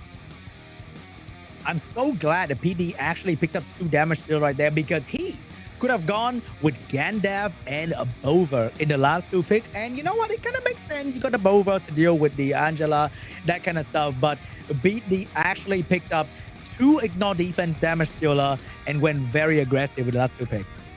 Yeah, the Sonia and the Light Series pick were too good. All right, too good for KING.D to handle over there. And it's... what's the pre-ban this time? All right, if they pre-ban Angela and Bova or Gandalf, I will... Oh, hold up, that is Velasca and the Light Series band coming out from KING.D and BEAT.D. So all the fun things are still available up for grabs here, Cray. I can't wait to see what is the first pick from KING.D. All right, the Angela definitely first pick here coming in from KING.D. And on the other hand, BEAT.D might just go for the Water Gandalf. I think it's going to be either one of those two units, right? We don't know just yet. Maybe KING.D will have a change of mind here and picked up a speed leader, something to actually deal damage. And I like that, KING.D going in early with the Wedgeat. And finally, we are seeing something different coming out from BEAT.D with the Oliver and the She-Ho. All right, so we are probably going to see some speed contesting here. We do know these two players, they have really good Swift runes, right? They are going to be utilizing the Swift runes this time with the Wedgeat over there, and also She-Ho obviously having really good ones as well. However, he can pivot into Josephine though. I didn't know they had it in them to pick another damage dealer right there. We got the Shahad into our Rakuni. At least Rakuni, I think, will actually pick up the pace with the skill 2, allowing the Shahad to pump more damage into one single target. So I think here's where BEAT.D can actually go a bit with the Annabelle and be a damage dealer to really exploit the Wedgeat force turn 1 here. Yeah, I really like this Annabelle pick as well because you get to slow things down. You get to armor break into the Fire Inosuke's nuke. And for KING.D, what other options do you have? All right, so he's gonna go a little bit defensive with this Bellagio. Good to have it against Annabelle most of the time because you can cleanse the armor breaks coming in. Oh, I don't like this mouse last pick though. I think this is going to be a very easy Veladro ban into a crazy AoE debuff setup here. And this is going to really, really hurt KING.D. What if BEAT.D has a Dark Monkey King as well? Oh, Dark Monkey King will be really good. However, he's going to be opting for the Fire Bike. I think with this Fire Bike means he bans the mouse, right? Or maybe even the Rakuni, I think. I think BEAT.D is definitely expecting the Annabelle ban here. So I think if you want to keep the control on the enemy team, you have to ban one of the fire units so that the Oliver can maximize the pushback output here. So I wonder which one is it going to be. Kuni seems scarier instead of the Vela though, because the self-cleanse passive. Oh, we got the Rakuni ban and we have the Fire Bayat ban. The Annabelle is going to stay. So if this Veladro does not get a violent after the She-Ho stun, KING.D might lose this one. Yeah, so here we go. She-Ho will move first, getting the huge impactful stun onto this Veladro, and there's gonna be really good resets incoming unless the Veladro gets a violent proc. If he doesn't get a violent proc, this game might end very, very quickly here. So here goes the Shahad. Can he land a silence? He will land a silence on the Annabelle. And Veladro will get the inevitable violent proc to save the entire team. Now, both the Oliver and the Fire Inosuke become absolutely useless. Miles dropping some fat hit on that Annabelle. And there's really nothing that BEAT.D can do but to GG go next.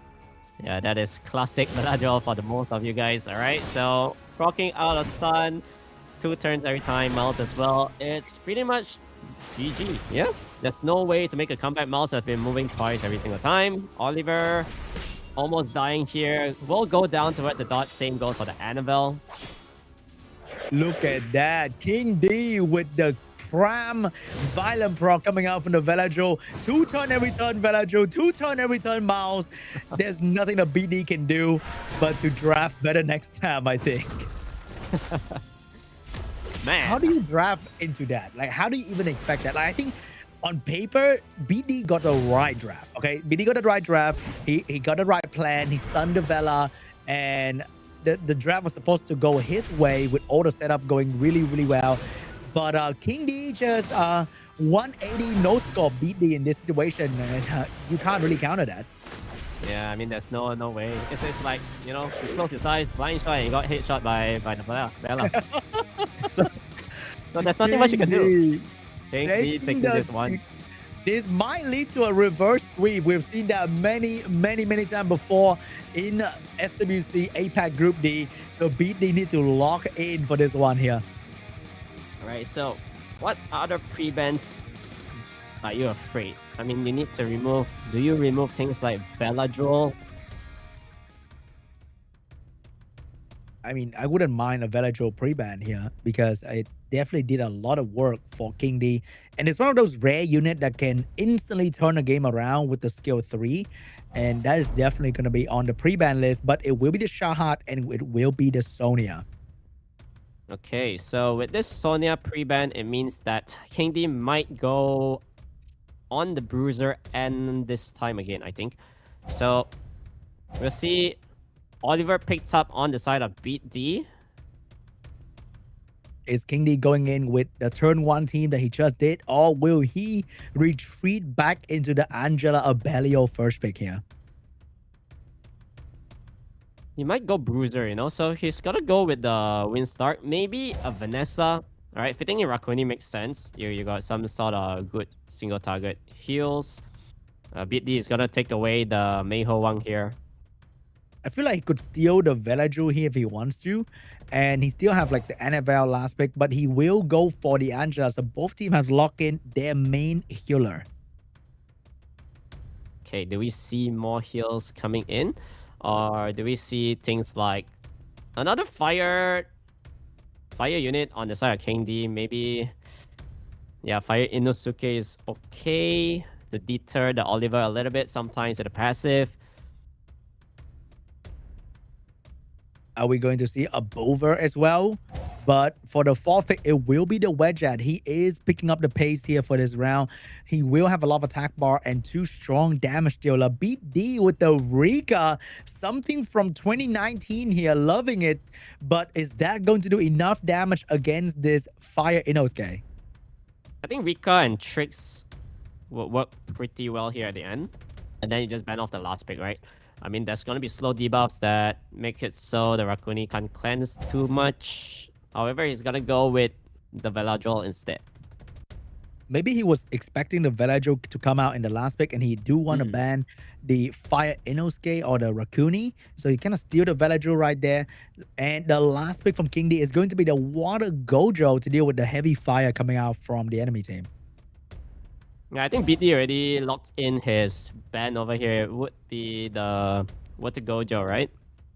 So even if Rika is banned out, you still got your Mei Ho Wang to deal against the Windstark, the likes of the Wedgeat, but you do need a couple of procs like Armor Break into a proc to try to kill off something because Rakuni is going to be a little bit annoying.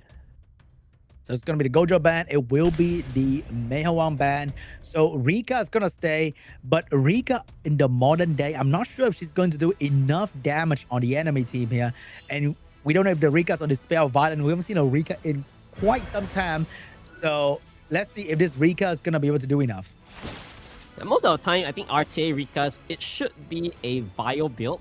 Because you want to get your skills up and rolling pretty often, right? So we'll see the damage output from this Windstark. Okay, not the best. Then gonna be the cleanse onto the Oliver over here. All right, here we go, guys. The Rika that used to be the nightmare of every competitive player back in 2018, 2019 with a skill 3 will drop a fat skill 3 on this spare build. A lot of damage, but Rakuni is going to cleanse some of that damage here unless BEAT.D can push back the Rakuni attack bar. Oh man, really unfortunate that he could not land any debuff onto the Fire Inosuke as well. So the unit might be a little bit annoying in the entirety of this match. Oh, Rakuni taking care of a lot of debuff right there. Almost full cleanse the Stark, giving the Stark a free turn, and the Stark is rather healthy. So the skill 3 of the Rika didn't really leave much of an impact on the enemy team. So she needs to get more of that debuff out. Beautiful stun on 2 unit though. Yeah, Oliver needs to get more control onto the Windstark as well. So gets the strip on the speed buff. Now Oliver will be forced to attack this threat state unit. All right, can the Rika proc back into the skill 3? She needs to pull off an Annabelle here so that she can layer another round of dots because that is going to help a whole lot. But if she can't do that, and here is the sleep proc from the Rika. Oh my God, the Rika dance on KING.D with the skill 1, dropping another round of AoE dots. And this is going to be very hard for Rakuni to recover from. Oh my god, the double sleep into the third skill. This might be able to do it for BEAT.D here. So he's gonna try to continue working onto the win stock here. Pretty low on health right now. It might drop towards the Rika here. And that's going to be another round stun. The Windstar is about to go down. Raccoon is trying his best to keep this Windstar around, but he cannot get another additional turn. Velajo giving the AoE attack bar into the Oliver, pushing back the Wedgeat. Wedgeat has not done a single thing after the first turn here. Yeah, so a really nice additional turn from the Oliver once again. Able to reset off this Fire Inosuke. Not able to use any skills just yet. However, this Windstar is not going down without a fight. But unfortunately, his fight is not going to amount to much with the wind putting around. And more damage coming from Velajo. And this is why Rika was the unit back in the day for RTA. Because of this amount of debuff coming out. With the Raccoon cleanse, you don't have enough cleansing power to deal with this amount of debuff. Now he's going to start working onto the Fire Inosuke here. Everything getting controlled left and right with all the resets. So even Rakuni, once he get a move, can't really boost up, and it's just a really low heal coming in from this unit. It's kind of like a Fire Layla in a way with the amount of debuff that she's doing, but she actually deal damage, so that's refreshing. Now we got the Fire Inosuke standing strong, but it does not matter. BEAT.D will go to the lower bracket round 2 to rematch against ANGRYBIRD. Wow, what a match.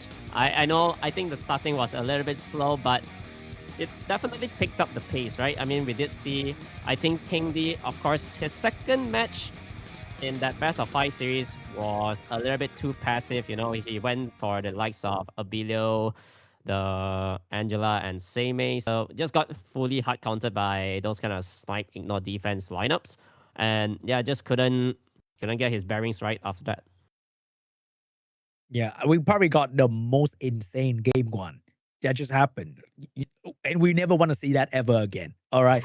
So I'm glad that they switched it up a little bit more aggressive. And I'm also glad to see Rika doing stuff in 2026 because we haven't seen this Fire Rika doing things for quite some time now. But she showed up and she procced 2 sleep into another skill 3. That was absolutely beautiful. I mean, at the point in time in the first match, I would prefer the match to be a draw, you know? I want to see the first draw in Summoners World Championship. But That's yeah, correct. there was an opportunity to like kill something. Bro wanted another 30 minutes. That's crazy. So now we get to witness the upper bracket final, if I'm not wrong. And that's going to be very, very cool to see because I think we have some new faces in the upper bracket final. And if he makes it through to the APAC Cup, this APAC Cup is going to be filled with potentially a lot of new faces. Yeah, that is for sure, right? So now with the upper finals, who is going to be heading down? All right, so it's going to be either Prima or Ek. Both of them played pretty convincingly so far. Prima, of course, I think he has been playing pretty high competitive RTA for the most parts. Ek is one of those newcomers, if I'm not mistaken. So we'll see whether he has the composure to bring it against Prima over here. Yeah, if Act goes through, it's going to be very, very cool to see a new face in the Asia Pacific Cup challenging the veteran player. He did take down Score and ANGRYBIRD.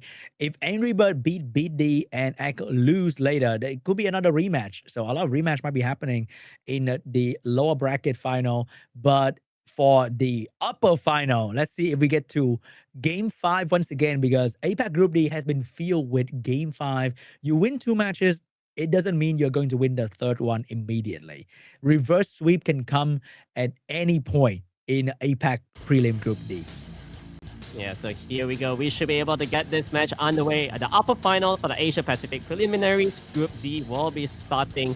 And we see an opening on the Viva Shell. Oh, Prima is taking Vanessa first. Oh, no more Viva Chair opening. We got the early Vanessa pick here. So let's see what kind of single target threat. Oh, we might be seeing a Shahad as well in this draft. Yeah, so Ek, he's gonna go for the Oliver and a Shiho. Prima, however, I think... Yeah, Vanessa, Josephine... They don't really synergize that well, but it's okay. I think it's definitely not too bad for the Josephine to show up here. He might even go for a strong Windstar or Shahad angle for the damage output as well, because he's definitely lacking a little bit of that. So let's see what kind of damage he's going to go for. Could be an LD too, like a Jaeger. But of all the different cool and exciting options, we got the Win Pure Vanilla. Oh, Win Pudding, actually. Yeah, so Wind Pudding Princess, definitely, I think it's like the most picked in the Korean region, right? We've been seeing this unit picked up for the most of it, either on both sides, no matter when they open up with really speedy units, and then they can always pivot into that one. So, Ek is gonna go for a Trix. Trix is decent, you know, you can put beneficial block that can deter the Josephine and also the Angela a little bit. Rakuni for some sort of protection for his own team as well. All right, we got a lot of debuff coming out from Ek, and Prima definitely enjoy the look of the Tricks with the win. Aya might even lock in another anti-debuff unit here, like a Juno, to finish off the draft. And the last pick will be a Diana, surprisingly, into a fire unit, but maybe that's the plan. He wants to get AoE, and then he can turn around with a Diana. Yeah, because the damage output from these fire units coming out from Ek is not really the best. There's going to be good protection for this Diana to just go crazy onto the Shiho as well. So Ek will be going for a Masha right at the end, which I think is just going to be for Span, I believe. Yeah, that's definitely going to be an easy Masha ban for Prima over there. But for X, I think it's definitely going to be the Windbara maybe, because that unit can potentially delete your entire team if you're not careful while using AoE debuff. Yeah, but of course, I mean, Windbara is a little bit scary here, but there's an Angela to cleanse that unit though. So I don't know whether the synergy with the Angela is going to be good. It might backfire this Aya actually. Yeah, it's also an Oliver to push back the Aya attack bar, trying to kill it quickly. But it depends on the Oliver build as well. The Trix is not on Will Rune, which may mean he is on some sort of CO to block the violent proc from his Aya. Yeah, so this will be a little bit... I mean, like, I don't know whether this Aya is gonna provide a lot of utility here, but we'll see, okay? Josephine failing to get the strip onto the Shiho, and there's gonna be some sort of debuffs placed. I don't think you go for the second skill yet. But he just goes for it. These Josephine are acting like they're segment or something with the misses here. And that AoE coming out from the hacker did more damage to him than he did to the entire enemy team. But the Oliver is moving here. Rakuni is trying to fix that with the healing in between. Can this Oliver push back the Angela to get some advantage over the enemy? But he could not do that. So there will be healing, there will be shielding from this Angela. Right, so Angela neutralizes things on his own end. Rakuni here only can go for some sort of normal attack. Yeah, there's not much damage output on both sides though. Yeah, both are struggling to land their debuff and control. And this shield actually missed the stun on the Josephine and land the stun on Nobara, the worst outcome possible for the Shiho right there. So he's gonna actually hurt his team after the skill 2 here. Yeah, so it's going to be doing another 25% on the side of Ek with this Aya once she gets a move. Yeah, that's going to be a lot of damage dealt on the enemy already from the Wind Aya.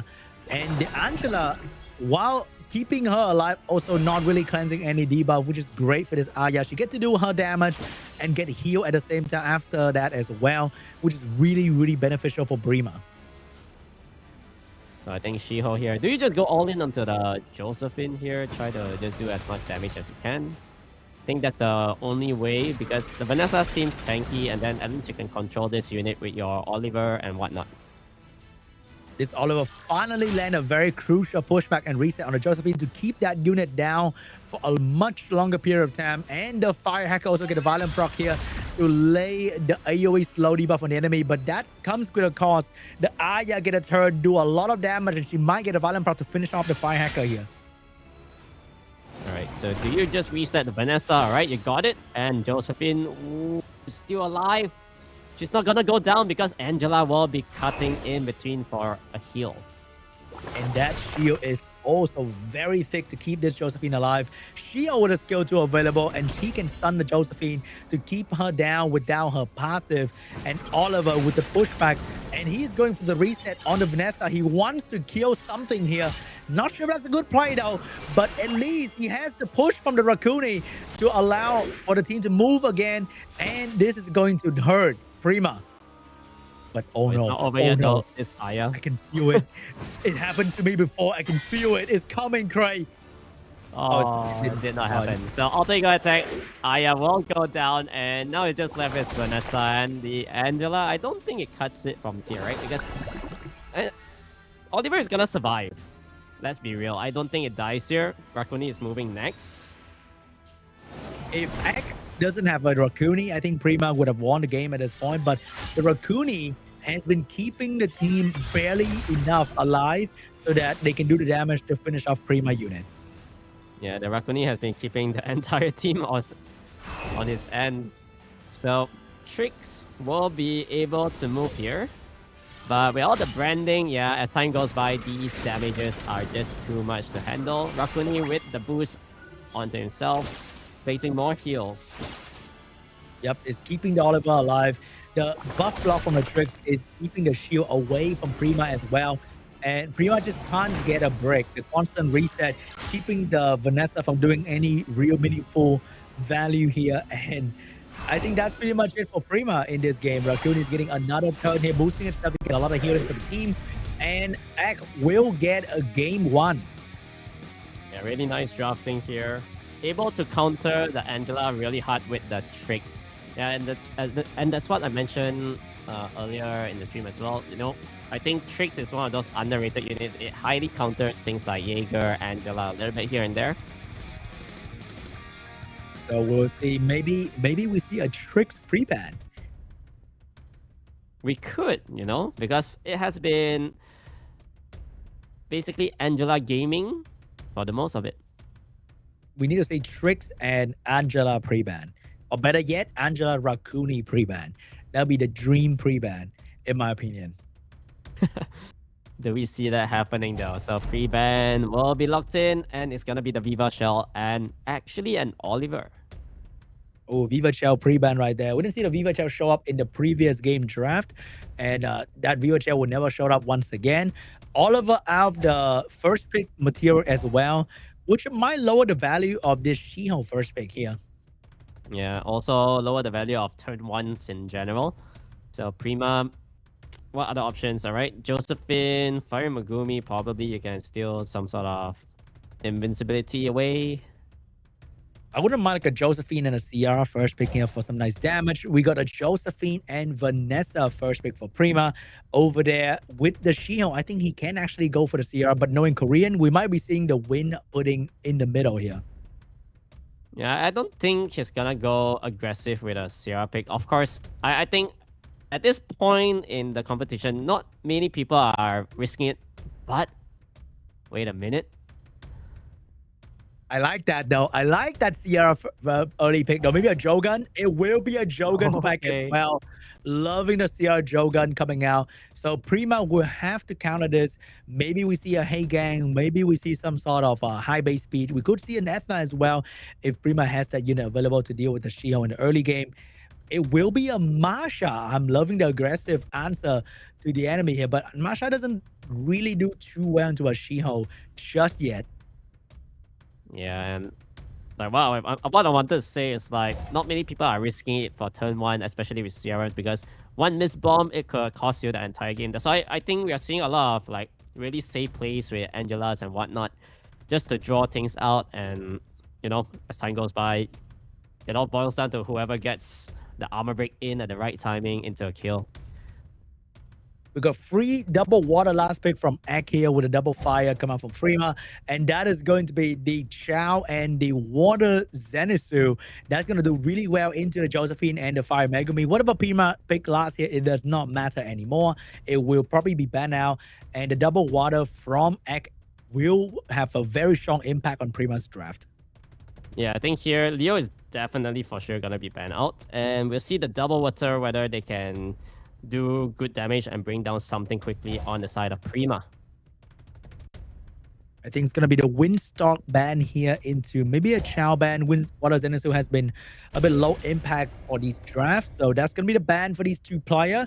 If this Shiho get a stun and the Josephine fail to provoke the Jogun, it might be the end immediately. All right, so here we go. Masha getting stun up. And do we see this Josephine getting the strip? If she failed like last game, this could spell the end. And she landed on the shield, but did not get a violent proc as well. The Fire Megumi also get a turn to stun up the enemy Jogun, but fail to stun the Jogun. This is not looking good for Prima.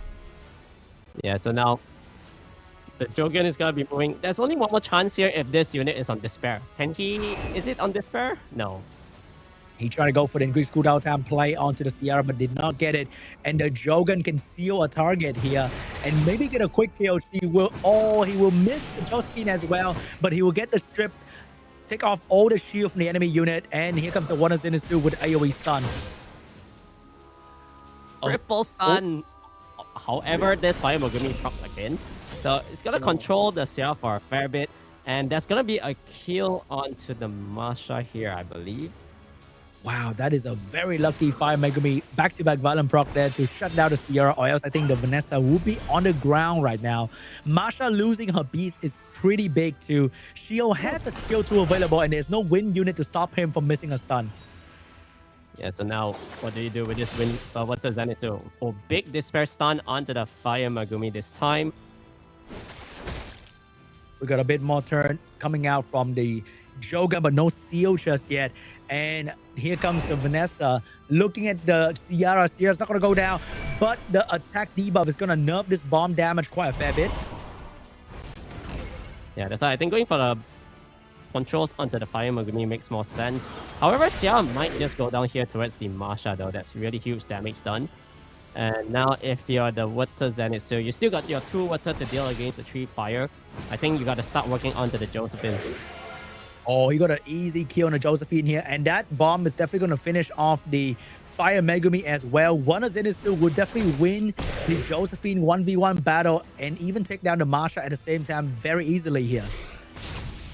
Yeah, Water Zenitsu skill 2 incoming soon. There's also the all or nothing from the Shiho as well. This Masha needs to crit water right now. She did, but definitely not enough damage.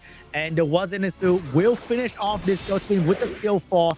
And I think that is pretty much over. The Joker can also steal away the Vanessa, leaving the Masha alone. And there's nothing Masha can do against so many water unit here. Yeah, and it's 2-0, 2-0 lead for Ek. Really nice drafting coming out from him so far. Yeah, I think he utilized the enemy mistake really well. Prima definitely did not want to have the Fire Megumi in the Masha, but looking back to the replay, I see that it was probably like a panic pick in the Fire Megumi right there.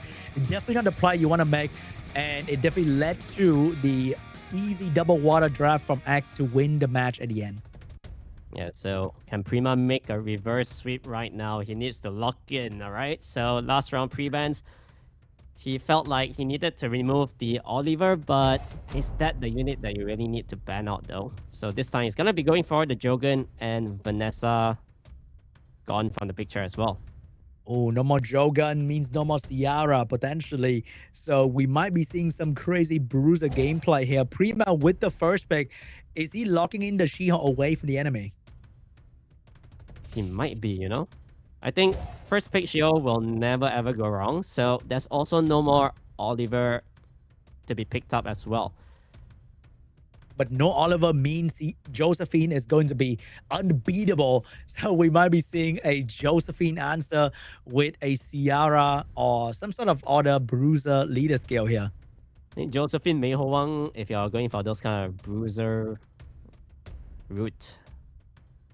And that's going to be the Fire Megumi picked up, but no Josephine. We are seeing an Ether getting picked up by Egg. That is super aggressive, but that's also giving the Josephine to Prima right there. So I think Egg over here, he's just going for pure out aggression. He does not care about your bruiser-ish kind of thing. Maybe we should be able to see some sort of... Does he have a cigarette? I am not sure, but cigarette Al Sharian kind of thing also makes a lot of sense. I'm not sure about the double fire pick though, because he's giving Chow and Annabelle. Chow also do really well into the She-Hulk. So Act Draft looks like it has the advantage here. That's a Dark Demon getting picked up, but that is an easy ban. I don't see like a force ban coming out from Prima. Even with the Windstalk here, we have the Ethna and we have the Fire Megami to combat the Windstalk. So Act actually has a very strong last pick position here if we can utilize that. I mean, Prima, no matter what he picked at the end there, I think doesn't really matter. It's just going to be a ban onto the Dark Demon, right? The Etna is always going to outspeed the entirety of the lineup coming out from Prima's end. And he can just potentially just stun up the Shio on turn 1 and just go crazy after that. Even the Tian Lai, I think, doesn't do a whole lot into the Annabelle and Chow. We got a Nana last pick here. Are we potentially letting the Demon through? I don't think so, though. I think we still ban the Demon, but the Nana for the Annabelle Chow is going to be extremely strong angle because one kill from Chow and pretty much the game ends. Yeah, that's a really good Nana pick, actually. You're forcing your opponent to ban that unit. And he can also just remove the Demon here. Annabelle Chow is so strong. One armor break, one justice, one kill. I think the Ethna definitely going to shut down the She-Hulk, so that's one unit out of the way. And if the other two fire unit doesn't have some crazy impact after that, I also smell the Fire Megami stunning the Okeano, so there's no one stopping this Annabelle from dropping some crazy debuff. Yeah, so let's see here. She-Hulk will probably get stunned up here. I think you just got to go for the capture. Don't go greedy. That's 2 fire units. Whoa, he actually went in with the defense break, setting up for Chow, I believe. All right. And that's going to give Tian Lang a chance to move right there, forcing the Tian Lang out of immunity. And the She-Hulk will fail to stun the Annabelle. Everything is looking really perfect for Ak right there. He went for the Shatter. He gets the defense break. Fire Megumi doesn't get stunned as well. Free stun on the Okeanos and free kill for the Chow. Wow. The perfect setup for the greed play. And Ak got rewarded. Oh yeah, I mean, at the end of the day, even if you capture it be around like half-life into Justice, I think it's about the same, but this is slightly better, you place the armor break to secure the kill.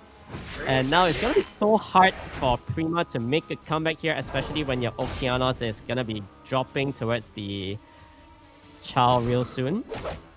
Yeah, that play got style point right there. Annabelle somehow still alive with the healing still available, and that's gonna bring everybody back to almost full. Chow pretty much win the match from here on his own, and I think that is GG. We finally see an aggressive match and also a 3-0 in the final. Wow, big capture. The damage output from this Etna is really good as well. So 4v1. Yeah, I don't see this unit making a comeback here, and it's gonna be a really nice 3-0 convincing win coming out from Ak. Wow, that Ethna pick into the skill 2 Shatter. Very greedy, but very, very amazing to watch. Ak will take game 3 and also the upper final of Asia Pacific Prelim Group D, moving to the Asia Pacific Cup. Man, actually the Etna was a really good bait, Like you force your opponent go double fire and then bam, you bring out the Chow and the Annabelle. And you don't have really good answers to deal with it after that. And that's why you don't want to pick 2 of the same element immediately if you are not sure what is coming for you. He picked double fire, he got lure into that, and the enemy picked double water so that they could destroy your double fire without breaking a sweat.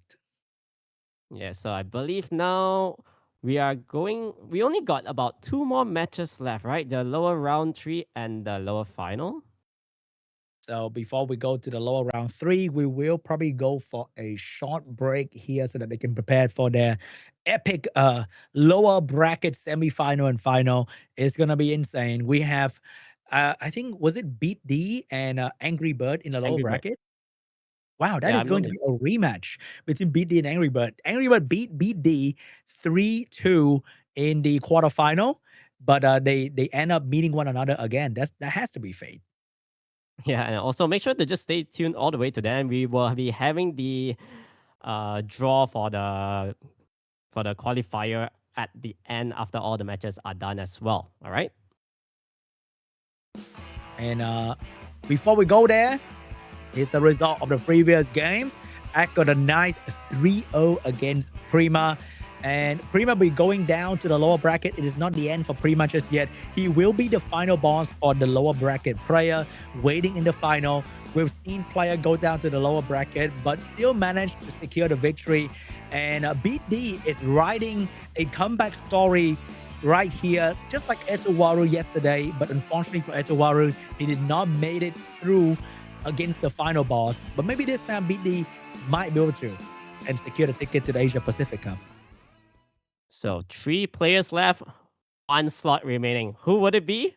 Make sure to find out soon, all right? We should be heading into a short break, so don't go anywhere. Yep, and I know you guys are waiting for the promo code, but unfortunately it's not going to come out just yet, all right? We're going to release the promo code soon in the future. So hope you guys been enjoying the show so far. Only 3 players left in the Asia Pacific prelim, and we're going to find out who's going to take the second ticket to the APAC Cup after this short break.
Hello and welcome back to the SWC2026 Warrior Championship 2026 Asia Pacific Preliminaries Group D. And we are now down to our last 3 players trying to fight for the 1 remaining ticket to the Asia Pacific Cup. So earlier we saw BEAT.D beating KING.D over here, and he's going to be progressing onwards. And he's going to be fighting ANGRYBIRD, which he fought in the quarterfinals, but falling short a little bit. We'll see whether he's able to make a comeback. And whoever wins this one will be facing PRIMA in the lower finals. This is going to be a crazy rematch here. And this is time for BEAT.D to get his revenge. I think he's coming into this match with a much better mindset here because he lost earlier. So the drive to win might be bigger. And ANGRYBIRD, who beat BEAT.D earlier, might be taking a little bit too easy. But we don't know that just yet. Yeah, who knows? I mean, he might be a little bit tilted from the loss earlier as well. So we'll see whether he can keep up his composure. He's going to be facing BEAT.D over here in the lower round 3. And the match is underway. So BEAT.D will be opening up with the Shiho. And right off the bat, we are seeing the Singza and Josephine picked up on the side of ANGRYBIRD. The amount of monkeys I'm seeing today in SWC is a little bit too much, okay? Are we at the zoo or SWC at this point? Every match, there's some sort of double, triple monkey action here. And we're back with the Angela, but that's going to be get countered by the Fire Legolas.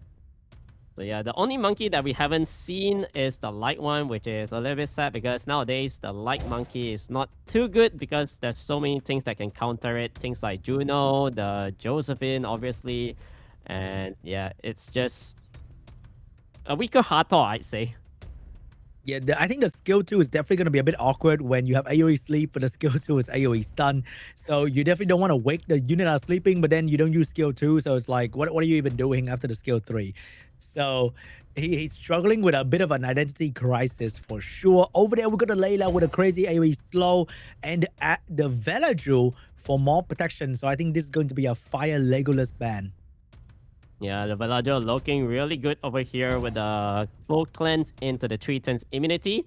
And there's nothing much ANGRYBIRD can do if that Fire Legolas is banned out. However, Gapsu will get the respect ban. Same goes for this Layla. So I'm pretty sure BEAT.D is looking to take care of this Fire Legolas as quickly as possible. But there will be an awkward position because ANGRYBIRD is going for the first turn here, and if he does not control the Velaju is going to block this Annabelle from being useful. Yeah, one thing to note, his BEAT.D's Mei Huang is actually a little bit slow. You can see the attack bar is pretty far away. So there's going to be some sort of steal pushback onto the Vela over here. And can he get the controls in? The Wind Pudding Princess definitely going to be there to cleanse the provoke and the AoE defense break if it ever comes to that. So I think he needs to land even more debuff or maybe buy enough time for the Legolas to lap the Velaju here. So this monkey, do you just go... Oh wow, that's a pretty decent damage done onto the Vela, but now with the cleanse, and that's gonna be a reverse comeback here. Oh, he's actually aiming the Annabelle first. Even with a crit, the Wind Monkey could not land a stun onto the Velaju. Velaju is going to get the turn, putting up immunity, getting the defense breakthrough, but could not land a defense break on the Annabelle. Yeah, I think BEAT.D is just going to go all in onto the Annabelle. Does not want that unit to get the second skill off, but I think there's no way to stop that unless this monkey gets a stun. Yes, a little bit awkward using 2 fire units to focus on a water tank. So Annabelle is going to get the heal off, and this is where BEAT.D might be able to turn the game around. He stunned the only unit that did not care about a stun, and Josephine get a free turn off that. And now the Shield's the one under a lot of pressure from the Fire Legolas. Yeah, even this Fire Legolas is a fire unit. It does a lot of damage towards the She-Hulk, right? So you can see the unit is really low on health right now. Is trying to work onto the Legolas this time, so spreading a little bit of damage earlier with Alter Ego attack, not able to bring it down just yet. And Annabelle couldn't really get any extra turn right there. Fire Legolas is now in the position where he will be killed by the Velaju, but not quite yet. Unfortunately for him, the Mei Huang is going to move after to finish off the Legolas. The Shield also unalive himself with that stun right there. So we're now in the 3v3 situation. But I think the double water might be getting a bit of an advantage over the double fire. I really love to see the double counters coming in from the Singza and the Josephine to just delete off that Shiho. So now there's going to be armor break and slow debuff all around. This Velajo does have the immunity up, right? And can he get the stun to the Velajo? He gets the stun, but the Velajo get the classic Velajo Valamproc to bring everyone back to safety. So now the one in trouble is going to be the Wind Monkey coming out. But the Fire Monkey have to give the shield because Josephine will get in between this business. Alright, so armor break now applied onto the Singza, and there's no way to cleanse that for the meantime because Annabelle does not have the heal just yet. We'll see whether this Mei Ho gets a couple of turns. No. And let's see if this Josephine and Annabelle can take down the Fire Monkey. It is not easy because both sides have very strong cleansing power and healing as well. BEAT.D has more healing but less damage due to the fact that he's using 2 fire units trying to bring down this monkey who probably has minus fire and also innate damage reduction in the passive. I think in the long run, the double fire seems like they are in a better shape, right? Because Angela passive cleanse is so strong. Now with the Triton's immunity as well, the Singza goes down, and we do know Mei Ho Wang does not really care about water units, especially when these two does not do that much. So not looking for Angrybird, cannot find opening, losing the Wind Monkey, and the Josephine finally eat the defense break, and the Fire Monkey instantly delete that unit. BEAT.D will actually take the first game here. Yeah, I saw that from a mile away, you know, the armor break landed onto the Josephine into a big crit from the Mei Ho Wang. 36,000, there's no way your Josephine stands a chance over there when time goes by. The attack increases, HP reduced. So 1-0 to BEAT.D. Moving on to game 2. Can BEAT.D keep the advantage here? We have the Wind Pudding or Angela getting banned now. This is the biggest, best pre-ban I've seen today so far. We also have the Water Gojo being pre-banned for some reason. So there's still quite a lot of other bruiser healer options that is available. Things like the Rakuni, the Gapsu. We've seen Angrybird picking it just now as well. So BEAT.D will be taking the Josephine away. And do we see him go aggressive with things like Sierra? Oh, no more healer. He's struggling a little bit right there, fighting his footing. But we will have the Josephine to counter the Wind Monkey. Are we seeing the Wind and the Water Monkey? We're seeing the early Velajo coming out for BEAT.D. Right, so Velajo providing the immunity. Gapsu is going to be pretty nice here. Able to get definitely works really well against the Velajo. He gets a lot of attack power value as well as his damage cut straight through the low HP of the Velajo. We have the Okeanos getting picked up as well for the cooldown reset onto the Velajo. This Velajo is being heavily targeted by Angrybird. Yeah, so I think this time BEAT.D will be going for the Mei Ho Wang. Should be decent against Okeanos, mainly because you can't get stun up. The passive is always good, and as time goes by, this unit, you know, there's no stopping it. What is going to be the fourth pick here? Is it going to be an early Layla maybe come out for BEAT.D? It will be the Annabelle for BEAT.D here, providing the healing and the defense break. Chao is getting picked up here. He is kind of feeding into this Layla last pick come out for BEAT.D. And Annabelle plus the Fire Monkey is going to do a lot of damage even on the Chao. Okay, there we go. There's gonna be another supportive unit on the side of Angrybird, which is the Water Gandalf. We'll see what BEAT.D plans to do here. He could just Sonya last pick, right? Sonya last pick is going to be quite strong. Yeah, that's going to delete the Chao as well. So a lot of good last pick for BEAT.D here. Let's see what he's going to go for. But I think the better your last pick is, the more it's going to be banned anyway. So last pick come out from BEAT.D and it's going to be the Fire Legolas here. That's going to really work well against the buff that he can steal. So maybe he's signaling a Chao ban in this position. Yeah, I think with this Fire Legolas, it has to be a Chao ban. So also a force ban material on his own end as well. So we're going to be seeing a lot of water / fire units in the mix, and I'm not too sure whether this Gandalf is able to like cleanse the entire team off from this AoE armor break that easily. Here we go, guys. First turn belongs to the Shiho, getting a stun through, but that's going to be the Josephine cutting in between as well. And that is going on the Velajo, getting the stun. Josephine get a turn. Can she provoke the Okeanos? Oh man. Missing the Okeanos instead. So Bellator might actually get resetted here. Or do you go for the Annabelle? I think that was a little bit too greedy there. Oh, he went for the Annabelle. Did not get the Annabelle right there. And Annabelle managed to slow down the Gandalf. And that is extremely important because Gandalf didn't get a violent proc. And it's going to be a while before the Gandalf get his footing. And that in that time, the Okeanos might actually die. Yeah, so this is going to give the shield once again towards the Josephine. Big stun onto the Okeanos. Annabelle, do you get some sleep procs in? No. But he did do a lot of damage to the Okeanos. But the Gapsu is going to stabilize the Okeanos quite a fair bit. Getting a beautiful stun onto the Villager as well. Blocking the Villager from follow after the monkey. And the Okeanos will not go down just yet with the Gandalf getting the shield up. So now the reflective and shield buff will be applied on the side of ANGRYBIRD. Once again, Okeanos will be getting control. And we're also seeing a serum placed onto the shield, which doesn't really matter. He does have the alter ego attack soon. We've been seeing a lot more seal build on this unit as the meta kind of changed into a more bruiser mirror matchup. So having Will in the first turn actually doesn't matter too much anymore. But getting the seal in between these matches has been quite crucial, stopping an enemy from getting additional turn, and that just shut down the violent runes entirely. And seeing unit like Layla and Josephine being on seal can be kind of scary. Yeah, so Villager has not get a proc in yet. However, now with the branding, big stuns will be applied. Annabelle will be able to heal up though. ANGRYBIRD is definitely in a much worse position, I believe, because the moment Annabelle get a defense break on and his Fire Monkey get a good turn, it's going to be the Fire Monkey slowly bleeding your unit one by one again. And this Shiho is about to get stripped. Yeah, I mean, Shiho here probably... Oh, he's going for the provoke onto the Water Gandalf instead.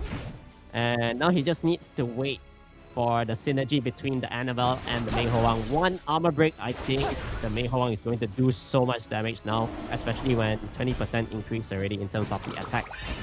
And here we go. The slow happened. The Villager, the Fire Monkey is about to take their turn. They can do some serious damage on the enemy team. Oh, that's a big crit onto the Gapsu. Gapsu, I think, goes down here. Yeah, there's no stopping the Villager from killing it. And ANGRYBIRD is losing his second game to BEAT.D. I don't think she has what it takes to bring down these target here because the Josephine and the has no one to control them anymore. Gandalf's being totally controlled by the Josephine as well. And Fire Monkey taking down the Water Gandalf, moving into the Shiho. BEAT.D is taking this revenge very seriously. Man, this Shiho couldn't even bring down the Villager at this point in time, you know. Attack increased 30%, still couldn't bring it down. So, Villager still surviving over there, able to get the win pretty convincingly. Despite a very rocky start in the quarterfinal, BEAT.D is showing who is the veteran in this bracket, and he is looking really strong at the moment. So he's having a 2-0 lead. Do we see ANGRYBIRD making a reverse sweep, or do we see BEAT.D just closing things out? Obviously now there's no more Angela to be picked up. Same goes for this. What to go, Joe? So let's see what is going to be the pre-ban here coming out from these two players. We got the Monkey pre-ban. Oh my god. Taking it seriously. They're not pre-banning like some crazy LD5. It is the most popular unit in this bracket. It is the Monkey for both player, the super slow high damage Monkey from BEAT.D and the ultra annoying Wind Monkey of ANGRYBIRD. Right, here we go. So BEAT.D will take the water variant. Yeah, there's still gonna be some monkeys in the field. And I guess it's just going to be standard openings with the Josephine. And also this time it's going to go Okeanos. Maybe BEAT.D will take up the Oliver this time around to fully lock down this Josephine or the Okeanos here. There's still a lot of healers available, but a lot of the more popular unit between these two players are in the pre-ban slot. So maybe it's going to force them to pick up the LD5 version. Yeah, I think now can go a little bit aggressive with the Masha. Masha is gonna be pretty nice here. Big damage output. Oliver for some sort of reset incoming. What is it going to be for ANGRYBIRD here? How is he going to plan to counter this Oliver and the Marsha? It will be the Windstalk getting picked up here, but he doesn't have any speed leechers yet, so we have to hide behind the Heigang protection. Heigang combined with Josephine can be quite scary. BEAT.D for the first time today, locking in the Misty for the damage in the late game. Very good into the Oki, Josephine, and Heigang. He just have to deal with the Windstar or ban him out. Yeah, I think Misty and Water, maybe even the Chow could be good. You know, you ban off the Windstar. There's no damage output from the other three just yet. But he's gonna go for a Rakuni, a safer play. You got some heals for your Misty as well. Yeah, that Rakuni last pick definitely seal the deal and make it a very good draft for BEAT.D here. He can even let the Fire Legolas stay. I think that is not the worst thing ever. And let's see what is going to be the ban here. Will he take the Heigang, the Josephine, or the Windstar away? It will be the Fire Legolas getting banned. Rakuni is also getting banned. So BEAT.D get to keep the Misty for the late game. And ANGRYBIRD does not have any healing as well. Yeah, I think this is going to be a timer whether the Windstar can bring down the Misty in time. Oh, this Misty is looking so strong though. Yeah, that Misty is very, very hard to take down. But if the Windstar get a couple turn between, maybe he can do it. But the defense pick from the Marsha combined with the Misty damage will be a very lethal combo. Yeah, so here we go. That's going to be the alter ego attack. I think here you probably want to boost up the Windstar. All right. That's a perfect strip. He did not stun the Windstar as well. Did not get the provoke on the Marsha. Marsha might win here. Almost finished off the Windstar, but because there's no healing available from the side of ANGRYBIRD, the Windstar will go down regardless. This game is over. There's no way to kill off the Misty from here, I believe. I mean, even if you provoke... Okay, wait. The additional turn, the damage is actually pretty good right there. The Windstar will get a small window to do some damage here. He needs to really utilize the very small window that he has to bring down either the Misty or the rest of the team. Yeah, he needs to work onto the Misty. That is one way to do it. A couple of turns. Got the Misty with the revenge. Utilize the Windstar additional turn to finish the Windstar out of turn right there. And this Misty is looking extremely dangerous in this position. However, with the glancing, he's not able to like utilize the additional damage properly. I mean, like in terms of the crit rate, if maybe he's on crit build. So we'll see. The damage output is still pretty decent. Able to heal up a little bit here. But what are you going to do with the Okeanos? Every time he moves like a 3k heal, that's not too bad for, you know, like Misty. He just needs to heal a little bit, just enough to stay alive. And that's going to be very, very good. The provoke's coming out. This shield is going to help the Josephine. She needs to get something done here. But unfortunately, he has to control the Marsha as well. There's way too many things to control. And Misty is going to get a free turn to land defense break straight onto the Josephine. Oh boy, I think Josephine is gonna go down here towards the Oliver. He's working onto the Okeanos instead, trying to reset the unit. Because Misty is moving next with that armor break. Oh my god, the heal is gonna be huge. Why is he leaving this Josephine around? Like, he doesn't care. I guess he just feels so confident that he does not want to finish off the Josephine. And BEAT.D take this game 3-0. A clean revenge serve call for ANGRYBIRD. Wow, what a convincing win coming out from BEAT.D. And he's going onwards to the lower finals, facing PRIMA 3-0 against ANGRYBIRD. The return of the king. He took down his enemy so clean. Well drafted. Like, he kind of outdrafted all 3 games. And he did it really, really well. And he didn't go in with like double healers. He actually went a bit more aggressive. And I really enjoyed that side of BEAT.D. Yeah, I mean, like, at that point in time, there's nothing that can actually stop the Misty. There's no Annabelle, like, slow debuff that can reduce the damage output from the Misty as well. So yeah, that was a really good last phase picks coming out from BEAT.D itself. Yep, and BEAT.D will be going into the final against PRIMA. One last game, and BEAT.D can finish his comeback story from the lower bracket, and that will be a very, very beautiful story. But PRIMA is definitely not an easy opponent. He's also super, super strong, and here is the result of the previous round between BEAT.D and ANGRYBIRD 3-0. We say goodbye to ANGRYBIRD in SWC, and we hope to see ANGRYBIRD once again next year. Yeah, and wow, once again, amazing showcase. And basically, here is the bracket that we have left for Group D itself, all right? So we got 2 players left. Only one will make it into the Asia Pacific qualifier. I think before we go to the final, they will have a very, very small and quick break here so that they can prepare themselves for the last battle, but the most important one. Yeah, and also, once again, we're going to be having the live group picking as well later on.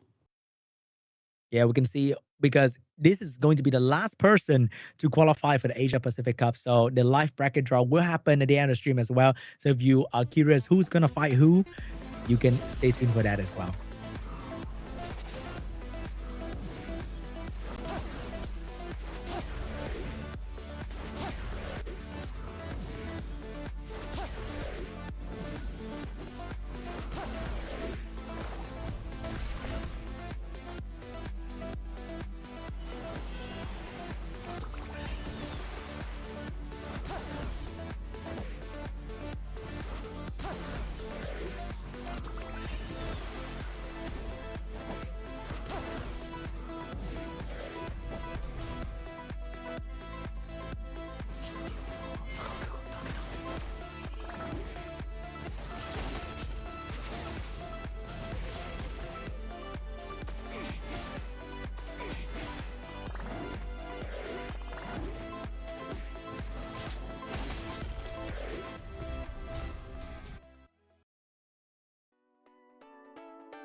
Oh, welcome back to the SWC2026 World Arena Championship 2026 Asia Pacific Preliminaries Group D, and we are now at the final match of the day, the lower bracket final between none other than BEAT.D representing Group D together with PRIMA.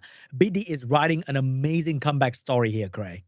Yeah, so we can see here he started off with a really shaky start, losing in the quarterfinals, but winning everything else more convincingly, actually. So against Skulls, it was 3-2, then 3-1, then 3-0 up against Angrybird, which he lost in the quarterfinals itself. On the other hand, Prima, right, he had a really good run in the first two matches, but losing 3-0 against Ak. Hopefully, he can make a really good comeback here, and we'll see a really nice best of 5 between these two players. And someone is going to this match with a 3-0, and someone is going to this match with a 3-0 loss. So I think the mental state of these two players are going to be very, very different. And BEAT.D beating Angrybird in that last game, you can't ask for better revenge than that. Yeah, I mean, the drafting has been perfect coming in from BEAT.D itself. So this will be the lower finals. And we are gonna go right ahead with the Vanessa and Shiho on the side of BEAT.D, Viva Shell picking up from Prima. Oh, the difference. One guy ranked 1 and the other guy is ranked 156. That's a very, very far, a very big gap between these two players on the actual ladder here. So let's see if the experience, the ranking, the past game matter. We have Viva Shell, Winstar Josephine getting picked up right there, but BEAT.D is going to go in with the Win Pudding and the Vanessa to counter the Viva. I think that's a very solid start. He just need a good damage dealer to round up the first 4 unit. Yeah, some decent damage dealer in the form of Win would be nice here. Maybe like a Shahat, or yeah, I think you can always fall back towards his Meiho Wang as well. Oh, that is a very, very solid damage dealer right there, ignoring the Josephine quite a fair bit and also strong into the late game. And it's the classic monkey business in the APAC Group D. A lot of Monkey Kings here. Yeah, Prima noticing that there's no resets or any Oliver in the field just yet, so he can always just freely bring in this Weaselbub. The Dog Demon is going to be really nice, and Chow also good solo potential if the Angela is removed. But of course, the Justice goes through the shield as well. Yep, and the Cigar is there to counter the the Dark Demon. So he might actually let the demon stay, forcing the ban on Cigar. But if you ban out the Fire Monkey, then BD doesn't really have a lot of damage as well. So both draft has their weakness, and it's not a clear last pick pre-ban here for both players. Yeah, I mean, this Saga pick is also really nice against the Chow, right? There's going to be potential armor break into a huge nuke, but for the safer bet, both sides are just going to be betting off the last pick kind of thing. This Fire Monkey is extremely high damage build in the end game, and now it's going to get the 33 speed lead from the Vanessa as well to make him not too slow.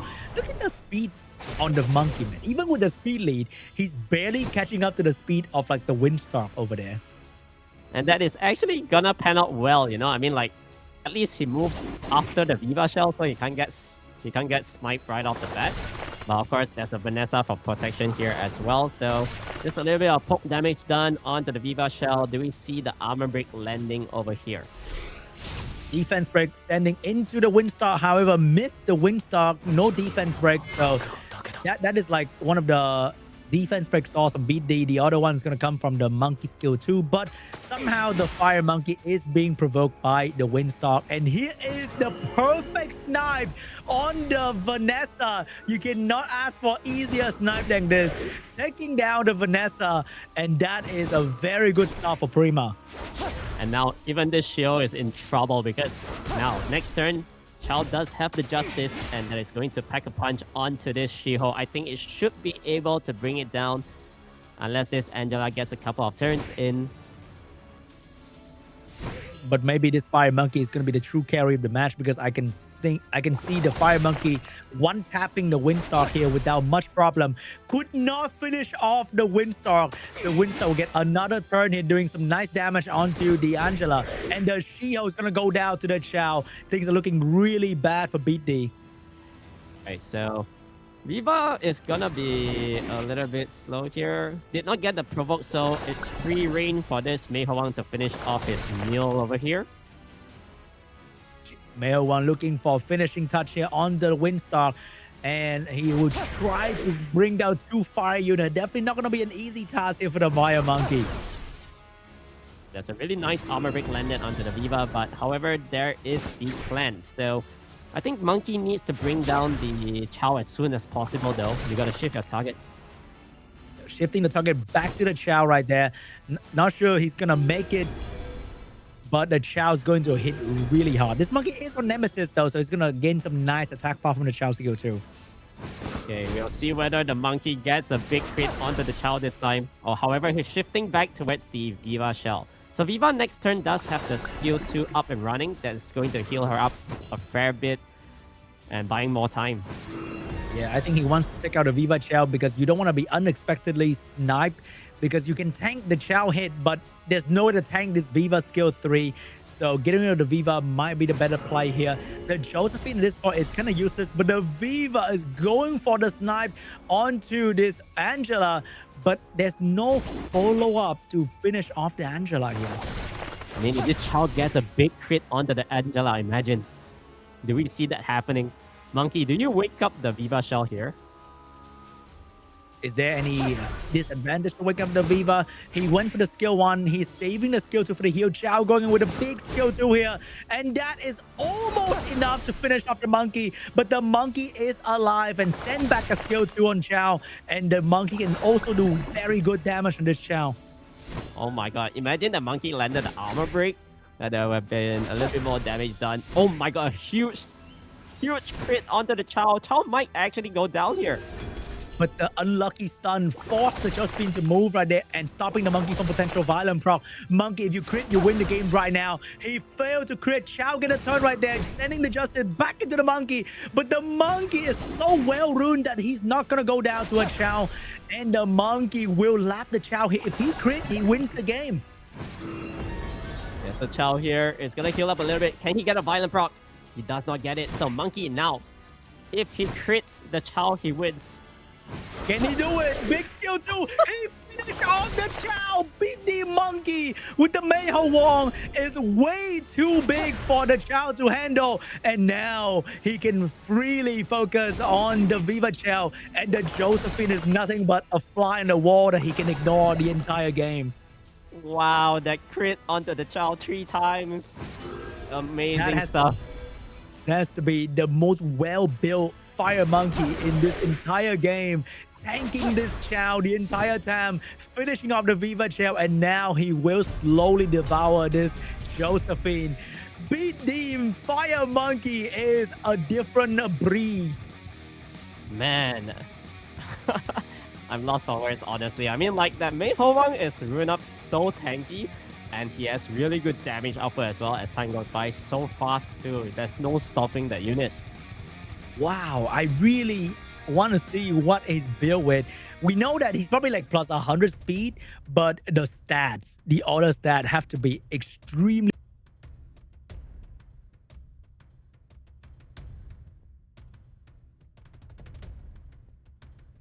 And onto this Mei Hwang, I mean, like, Prima, I think at this point you're really afraid of that unit. Yeah, it has to be a ban on the Angela or the Fire Monkey at this point. They have been doing miracle for BEAT.D, and we have the Angela getting pre-ban. Dark Demon is in the pre-ban slot as well.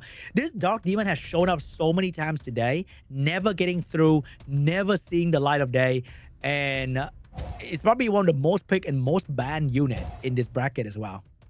Oh my god, BEAT.D is taking the Viva Shell away this time. So, I mean, Prima, as a Viva Shell user, you do know what counter these kind of picks. So you're gonna go with the Oliver instead of a Vanessa, alright? Probably going to be the Oliver Shiho Okeanos angle here for Prima. But BEAT.D is a very strong bruiser player. So going with just half sort of half CC, half damage might not be a good idea, as BEAT.D will absolutely demolish you with the Fire Monkey once again. Yeah, the Heigang and Velajol pick always really nice together with it. So you you are basically able to benefit a lot from the Hey Gang's passive. So we're going to be seeing an Okeanos for some sort of reset incoming. And what else? Do you bring in things like Gianna, ban off Hey Gang?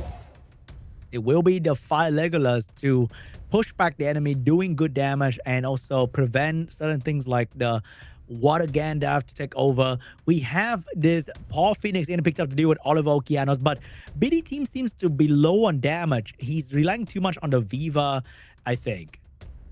Yeah, but I think Josephine here is also going to provide so much utility for this Hey Gang's passive to work.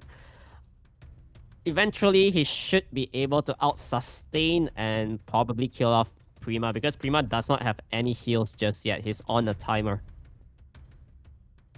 So let's see what Prima is going to do in the last pick. He definitely need a strong last pick, maybe like a Chow to burst through all this. But he's going in with a Sonya because there's no speed lead on the side of BEAT.D, and there's no real way to survive this Sonya attack as well. So that is probably going to be a Sonya ban, and he will have to rely on this Viva or Josephine to do the damage. Yeah, I'm seeing probably Josephine might actually get banned out here, or do you remove the Hey Gang? I think one of those two, right? Definitely don't want to deal with this Viva with the help of the Paul Phoenix though, but that's going to be the Paul Phoenix ban. So he will try to control this Viva with 2 cooldown reset unit. If bad RNG happen where you get resisted, then this is going to be really bad. Oh, this is actually favoring BEAT.D here. So Hey Gang is going to utilize so much passives here. And yeah, even the Shiho just does not want to use any skills on turn 1. Here we go. Big strip into pushback, leading into 2 reset. It's going to be a very clean play here, but he's trying to push back the Josephine instead. This Josephine is on a Seal Vial build, so there is no will for her to protect her against the Oliver Okeanos. Alright, so Okeanos here will be able to reset up the Viva Shell, gets it fully, entirely, and we're going to be seeing a very nice sleep actually coming up from that unit. If she sleep the She-Hulk too, I think Prima might just hit the quit button right there. So the Viva skill 2 is available. Josephine will get a full reset from the Oliver. Nothing much they can do about it. The Villager will buy some time for the team here. The defense break is definitely... Oh my god, he land defense break on the She-Hulk. But the good thing for the She-Hulk is that there's no strip coming out just yet. Maybe... Wait, hold up. The Hey Gang strip is still here though. Yeah, Hey Gang still does have the strip, but he needs to wait for the Viva to move first. And now this is going to be really scary for the She-Hulk, getting stunned up as well. Definitely. Oh my god, the Oliver is stuttering right now. He's not feeling it. He didn't get the skill 3 out. The Viva is getting closer and closer. The Veladro getting another violent proc here, keeping the defense break on the She-Hulk as well. Yeah, that was a really nice big crit coming in from that Veladro as well. So She-Hulk, oh, it looks like it's gonna be in trouble, you know, with this glancing here. The damage output not the best. All right, gets the big stun and a proc. She-Hulk is dead. Dude, BEAT.D proc is on another level right now. He's getting those really, really juicy proc, and just keeping this Viva shell is already very, very hard on cooldown. She's about to get her skill 3, and if she get a easy snipe on the Fire Legolas, the game is over. Oh my god! Here is the skill 3 from the Viva, and we are about to say goodbye to the Fire Legolas. Lucky for Prima, there's no Josephine shield, but Josephine will get a turn right there. Finish off the Fire Legolas, and BEAT.D is getting blessed by the heavens right now with the procs. He is getting this game. I don't know what to say. This is crazy for BEAT.D. I mean, there's no way to win from here on out because, yeah, you lose your main damage dealer, which is the Fire Legolas, where you kind of need to bring down the Josephine really quickly. Oliver is still working on it, but now even Hey Gang getting the stun on that unit. Really unfortunate scene. Oh my god, he get a stun on the wind unit. Great, that is crazy right there. And I think is a GG from now on. Okeanos will definitely struggle to do the damage with the glancing debuff. Oliver with the glancing debuff as well. Viva just have to touch this Oliver one time and it is over. Yeah, so trying to send the glancing away. Josephine here probably goes down finally, but She just bought too much time. Yeah, Prima team looking really grim here. Prima losing another unit here. Oh my god. Oh my god. The Oh. Viva Gel will not give him a chance to breathe. The Oliver is gonna go down. Velajo going into this Okeanos. Okeanos on his last amount of HP here, getting a violent proc, send the stun out. But how does that going to change anything when the Velajo has the skill to dropping the defense, a bit of healing for the team as well. Yeah, there's just no damage coming in from this Okeanos, and it's 2-0. BEAT.D in the driver's seat. BEAT.D going into game 3, super strong here. Is Prima going out of SWC with 2-3-0 loss in a row here. Oh man, that would hurt him so much. I mean, like,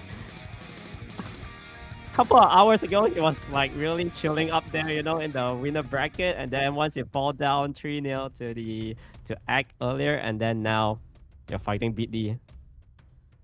And the only one who can beat BEAT.D is BEAT.D. How do you beat BEAT.D in this position here? He's looking so strong, and he didn't even win the last game with the Fire Monkey, so I think he can still go back to the Fire Monkey drive if he wants to.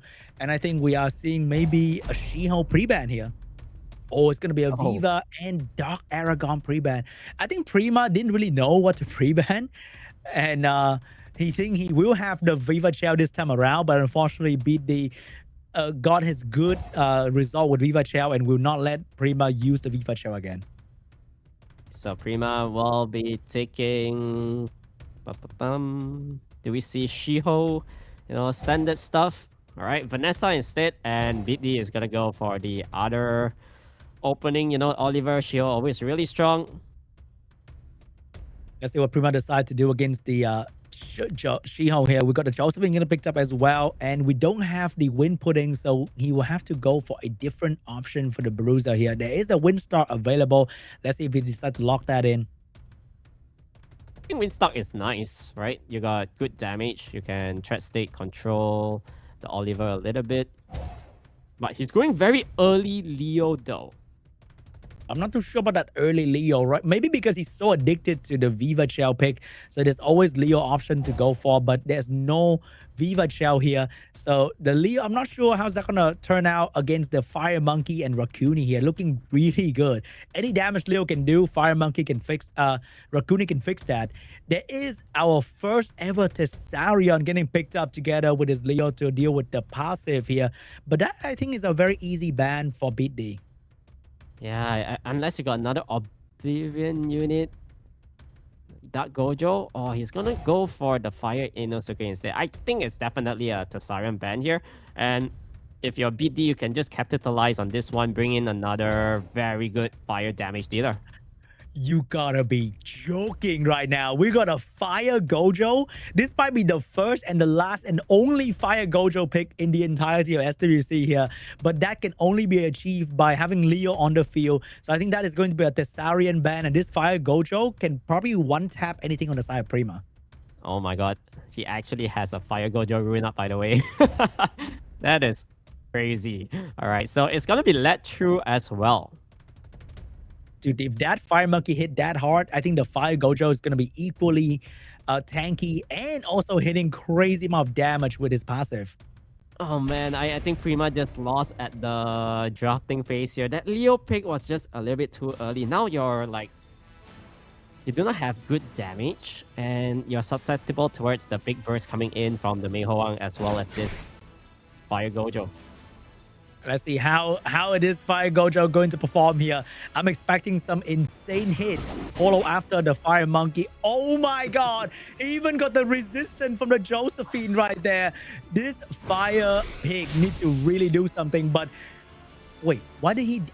I think he might want to set up for the kill on the Oliver here. Yeah, Oliver, I think you just gotta reset off something, right? No, just going for the Josephine. Might go down here, but I still feel like the two fire units on the side of BEAT.D is gonna be really good. Oh my god, he missed the provoke on the Fire Monkey. Here comes the defense break. Oh, he missed the defense break too. That's fair, I guess. So Let's see this Gojo damage. If he Violent Pro, he might one-shot the Vanessa. He missed another defense break. Both defense from BEAT.D missed on the Vanessa. So we are going to be seeing some sort of 2v4 really soon. I think what opens up Fire Gojo here is if the Rakuni is alive. So now he does not really have heals. He might go down pretty quickly. But once again, Meihoang might be up against the wall here. Oh, he stunned the shield because he doesn't want the Josephine to be stunned as well. Fire Monkey, another chance for defense break. Did not land it, but the Gojo is going to here to do a lot of damage. Here comes the Gojo. Did not do enough damage to finish off the Vanessa. Okay, just saying the Meihoang went twice, 2 times. So Vanessa is really low on health now. Even though no armor break, this Vanessa is so tanky though. Yeah, it dodged a lot of the defense break coming out from both the Gojo and the Fire Monkey to survive all the way until now. But this Fire Monkey is definitely going to be a lot of problem for Prima, because after the Vanessa, the only one left is going to be the Fire Inosuke. If the Monkey takes out the Fire Inosuke, then it's, oh my god, I feel like he's gonna make quick work of this Fire Inosuke here. Oh, man. The winning condition for Prima is he needs to land the kill block. He got the provoke on the Monkey as well. BEAT.D taking a bit too unseriously here with the Fire Gojo. Did not really do a whole lot and going down to Prima. Yeah, I think the Fire Gojo needed some sort of support unit, you know, like Rakuni to be in the field. So once the Rakuni is banned out, yeah, that unit can't really utilize the passive that well. I think I would prefer like maybe an Abelio last pick coming out. Not Abelio, Belenus last pick coming out for BEAT.D right there. When you can go into a Leo comp like that with an anti-Leo tech, you want something that has like huge AoE impact. And the Fire Gojo took 2 turns, didn't do enough damage whatsoever against the enemy team. He might as well just pick his Velasca at that point, to be honest. Yeah, I think even maybe a Violent Vertihal would be even better at the slot. You know, you give your Meihoang so much more attack bar, especially when less Leo to slow things down. So this time, pre-ban is the Velasca, I believe, and the Annabelle. Imagine if we had Velasca last game. I think that could be a much different story here. So we're going back into the Vanessa Shiho coming out from Prima. On the other hand, we have the Oliver. Definitely into a Fire Monkey. And without the Annabelle on the field, the Fire Monkey Rakuni angle is looking mighty strong. Alright, so we'll see what BD plans to do here. He's gonna go back into the Vladrol and Josephine. These 2 units have been providing him really good wins earlier as well. So might as well bring it in against things like Shiho. Let's see if this Shiho is going to be paired with the Water Gojo for the AoE strip, and also very solid damage against Fire unit in the late game. And he's going to end with maybe a healer in this position, and that's gonna be one of the best healer in the game, Ella, being used by Prima. I thought this unit would be used a bit more, but he finally took his time and released Ella into the wild. But without any strong fire presence, we have double heavy wind carry here coming out from BEAT.D. Oh man, that Layla is looking really good here. And of course, Diana being Diana. 1 proc is all it takes, you know, 1 unit goes down. So I think Prima definitely needs a very strong fire last pick here to keep his team so he can ban one of the wind unit. Maybe it's going to be a Layla band here. So it might be a Juno last pick, if I'm not wrong. Yeah, I think Juno looks fine here. You got strips, you got... Oh, he's going Tianlang instead, so that in a way counters the Oliver and the Diana really hard. Oh, that Tianlang is definitely going away. So Prima can choose to either go on to the Diana or the Layla for the ban here. Probably going to be the Layla. The AoE slow might be too much for him to handle. Yeah, definitely a Tianlang ban. I don't see Tianlang making making an appearance here. Here we go, guys. Moving into game 4. Match point for BEAT.D. Keep his Layla, losing the Diana. So he's not going to have a lot of damage here, but the control coming out for BEAT.D will be unbearable for Prima. Yeah, I mean, controls, the slow debuff, as well as Oliver's pushback and whatnot. So we see whether the Water Gojo is able to do some work here. It all boils down to the Water Gojo. Here we go. Big stun onto the Velajo. Josephine getting activated. She is on Seal Rune as well. Landing on the Shiho. And Layla with the big silence on everyone, excluding the Vanessa. But he doesn't really need that. Yeah, so now getting the glancing even onto the Gojo means that his damage is going to be mitigated a little bit more. Now, Armor Break will be applied onto the Layla though. I don't think that's going to be a huge problem for the moment. There's not much damage coming out from Prima.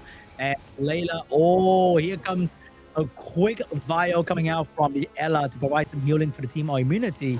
But there's not much to reset here. He's going to reset the Shield, but Shield's not going to get out of this position too easily because the moment one slow coming out from Layla, this Shield is not getting a turn anytime soon.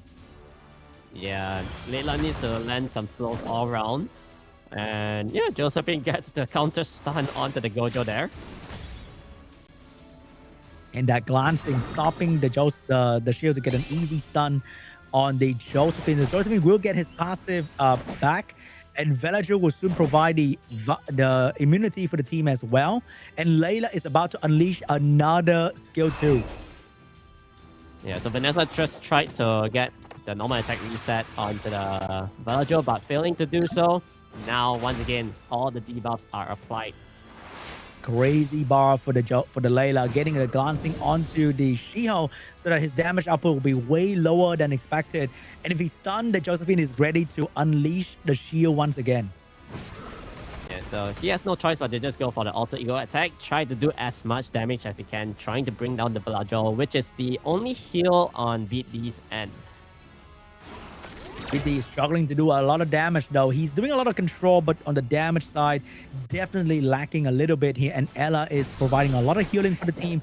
He's going for the provoke on the Water Gojo, keeping the damage away from the Velajo. So Velajo will be able to get a little bit of heals rolling in, and also getting a really nice armor break onto the Vanessa as well. The steel coming out from these units are working overtime, stopping Prima from getting the value of the Ella and the Gojo. Without Violent Proc and the slow debuff being constantly on them, it's going to be very hard for them to do any real damage on the team. Oh my god, there's a big stun onto the Gojo, and he has the opportunity to just try to kill off the Gojo right here, right now, because Vanessa is getting controlled left and right. It's also silenced up. It does not have the revive. So if Water Gojo goes down, you're free to just control all the attack bar coming in. Oh no, Gojo is gonna go down, no revive. That beautiful Oliver pushback onto fire was the one sealing the deal for BEAT.D. Velajo somehow still surviving with like 10% HP right there. And here comes another Layla skill 2, and the Shiho is being absolutely controlled here. There's nothing much you can do about it. Oliver taking over the battlefield, taking down Vanessa, and the Shiho eating another stun, and BEAT.D will write a beautiful comeback story all the way from the bottom of the lower bracket, and now he qualified for the Asia Pacific Cup. Man, what a series. I can't believe that. Oh, he destroyed Prima, honestly. Man, Prima, from all the way in the upper bracket, suddenly 2L in a row and out of SWC just like that.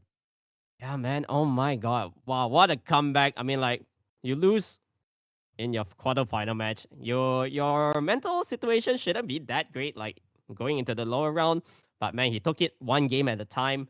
Bam, bam, bam, bam, bam, and all the way through.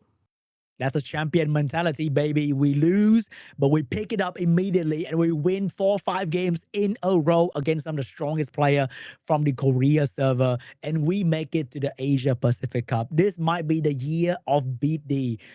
Imagine if we win the APAC Cup as well. That will be a beautiful story. Coming back from the lower bracket, lowest position. Yeah, that is amazing, and that is what it takes. I mean, like, at the end of the day, he's a world champion before, so definitely has tons of composure. Really good showcase in terms of drafting. And I'd really like to see his Mei Ho Wang in the future as well. Yeah, that Mei Ho Wang, I want to see his Wang so bad right now. Alright, so here we go. We do have the 2 players that is going to qualify from Group D, it's going to be Egg and BEAT.D. Dude, look at Prima. He started off 3-0 right off the bat. Like, everyone else struggled in their own matches. 3-2, 3-1. He was so strong. And then he didn't qualify. That's crazy. So BEAT.D and Egg will be the last two players to qualify for the Asia Pacific Cup. And these are the top 8 players from the Asia region. And we have finally concluded all the preliminaries with the Asia Pacific Cup coming up very, very soon later this year. Yeah, so we have the likes of GE, Yeonhong, Yin Hong, Eric D, Osada-san, Disha, and joining them today would be Egg and BEAT.D. I can't wait for the APEC Cup. This is, I think, a very new and refreshing APAC Cup. We have like new players, we have veteran, we have ex-world champion, all representing in this Asia Pacific. So that's going to be an exciting Asia Pacific Cup happening in Bangkok later this year. And also, we are going to get our second coupon code before we go to the live bracket draw. So once the coupon code is released in the screen, make sure to just collect it. And also, if you're using iOS, you can always just click the link in the live chat. It'll be popped up over there. All right. Yep. And stay tuned for the live bracket draw, guys, because you get to see who's going to be fighting who. We're drawing all the players from different brackets. And I think there's like no real advantage for qualifying in the upper or lower bracket. So it's free for all. Okay. It's just that you are not going to fight someone from your own group. But the second coupon should be happening very, very soon here. Once again, huge congratulations to BEAT.D. I cannot believe it. I think he's the only one that go all the way from the lower bracket, lowest position, and qualify for the regional cup, because we haven't had a single person that did this from the other group yet. Yeah, that is right. So actually, the code is out, guys. All right. So it's SW Gaja 2BKK. All right, Summoners War, let's go to Bangkok. We will be able to get the scroll, the mana stones, and also 20 Summoners War emblems. And we'll see you guys back here after the break for the live bracket draw.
Hello and welcome back to the Summoners Warrior Championship 2026 Asia Pacific Cup.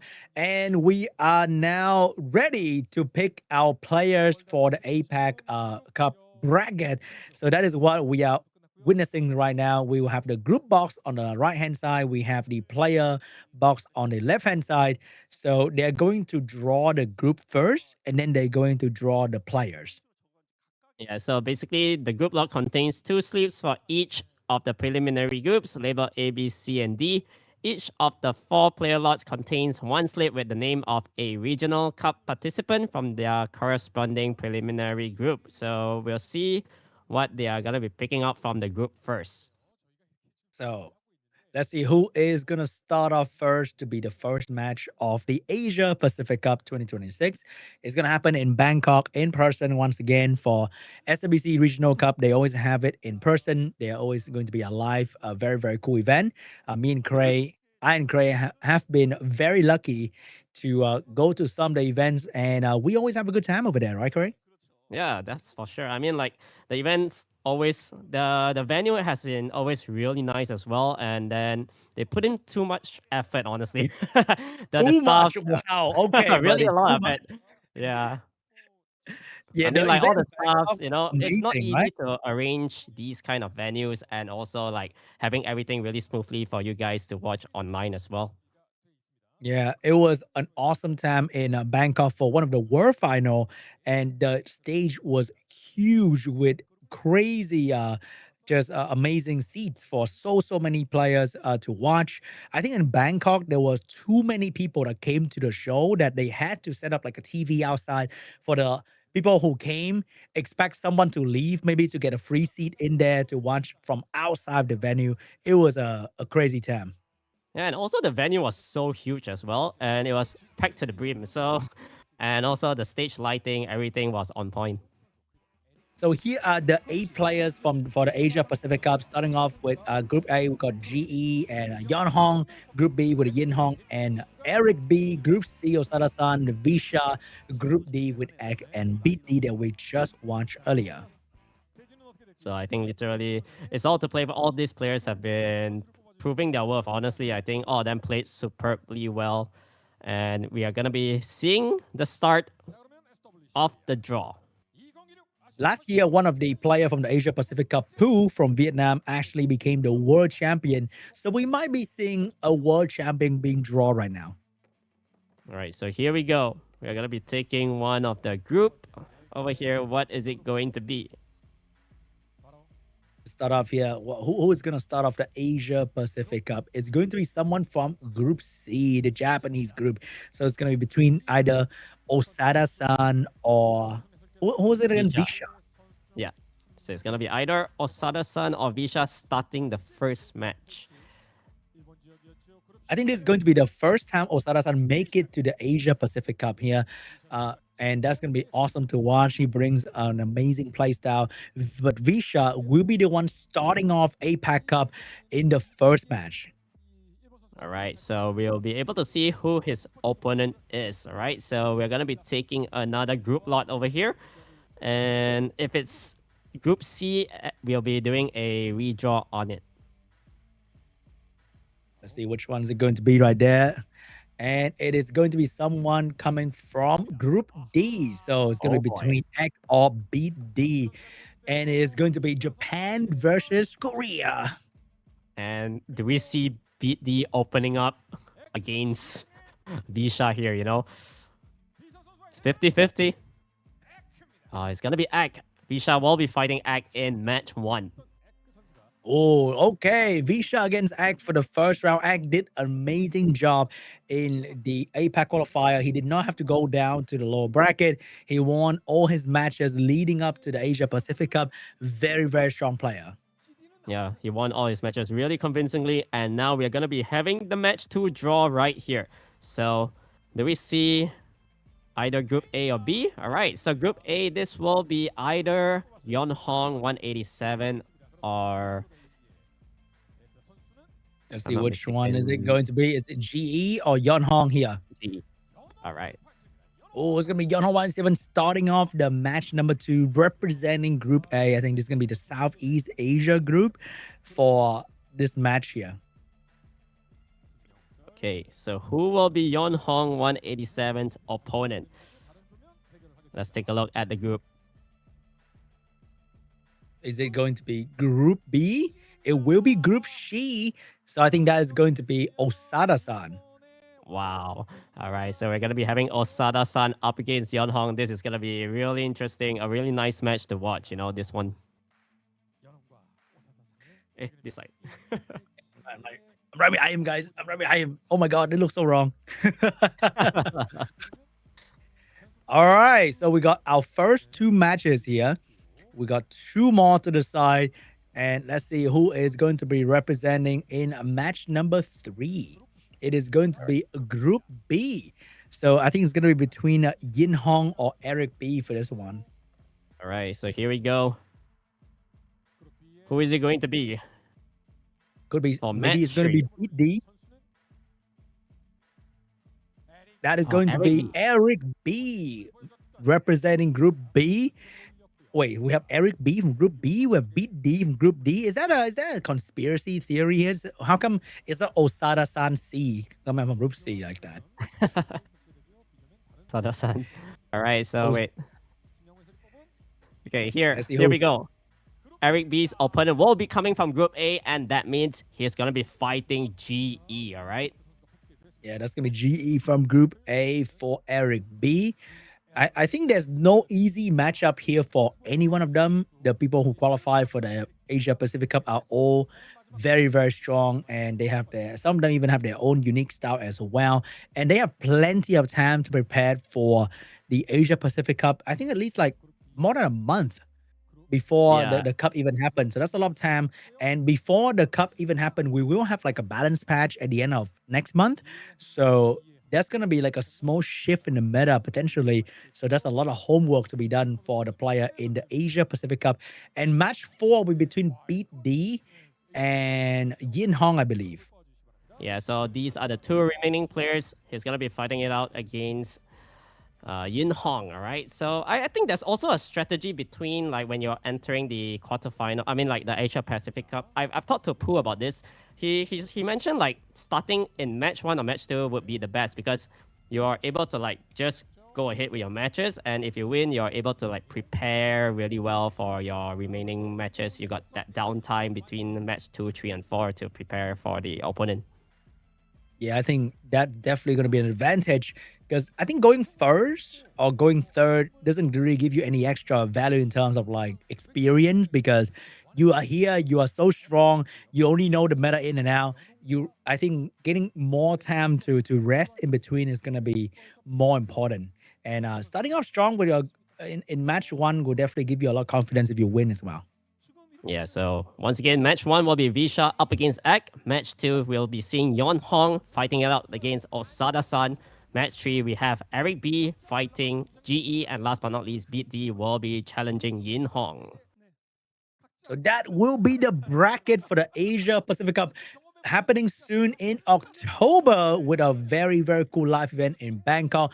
I'm pretty sure all the players who come and join in Bangkok is definitely going to enjoy the event a whole lot, especially with 2 players from Thailand, if I'm not wrong. Both Yinho and GE is from Thailand. So they'll be cheering for 2 players to make it representing Thailand in the World Final. Yeah, I think they'll be having a lot of fans that will be supporting them in the venue as well. These 2 players, they have been up there every single time in every single RTA season. And also, I think that will be it for today's show. Thank you so much for everyone who've been watching the qualifier so far. This will be the bracket. So you can see right there, we have the 8 players in the quarterfinals. Next up will be the semifinal. But the moment you make it to the semifinal, the 3 of them will go to the world final. So going to the semifinal is probably going to be the hardest competition. After that, your chance of making it to the world final is very, very high. Yeah, you just need to make it to the semifinals for a really good chance, a really good shot at entering the world finals itself, because there's going to be 3 placements to be given out from the Asia Pacific Cup to enter into the world finals. And I think for the grand final, they are definitely fighting for the grand prize. If I'm not wrong, the grand prize for the regional cup, usually the grand prize is $10,000. So they're competing for a big sum of money for some of these players. That's going to be a nice bonus for one of these cups. Yeah, I mean, $10,000, you can do so much with it, right? So can't wait to see what is going to be happening in Bangkok. That's gonna be, I think it's gonna be next month, right? For the Asia Pacific Cup. Yes, definitely it's gonna be around, I think, near the end of next month. No, near the end of next month. I think the Europe Cup is the one happening first, right before the balance patch, and then the balance patch happen, and then the America Cup and the Asia Pacific Cup will happen after that in October. And also, that is pretty much it for us. The prelim just ended, and we really appreciate the effort of the people behind the scene, the staff, and all the players, and of course, you guys who've been watching the show from the very start. Of course, the viewers as well. You know, you've been chilling, hanging out with us the whole time as well. Really appreciate that. And yeah, we can finally finalize everything in terms of the preliminaries. Next up, all the regional cups coming in. And that's it for us as well. Thank you so much for watching. Hope you enjoyed today's show. And we hope to see you maybe live, maybe in person in the next round of SWC. Have a good day, guys. Bye-bye. Have a good weekend, everyone. See you.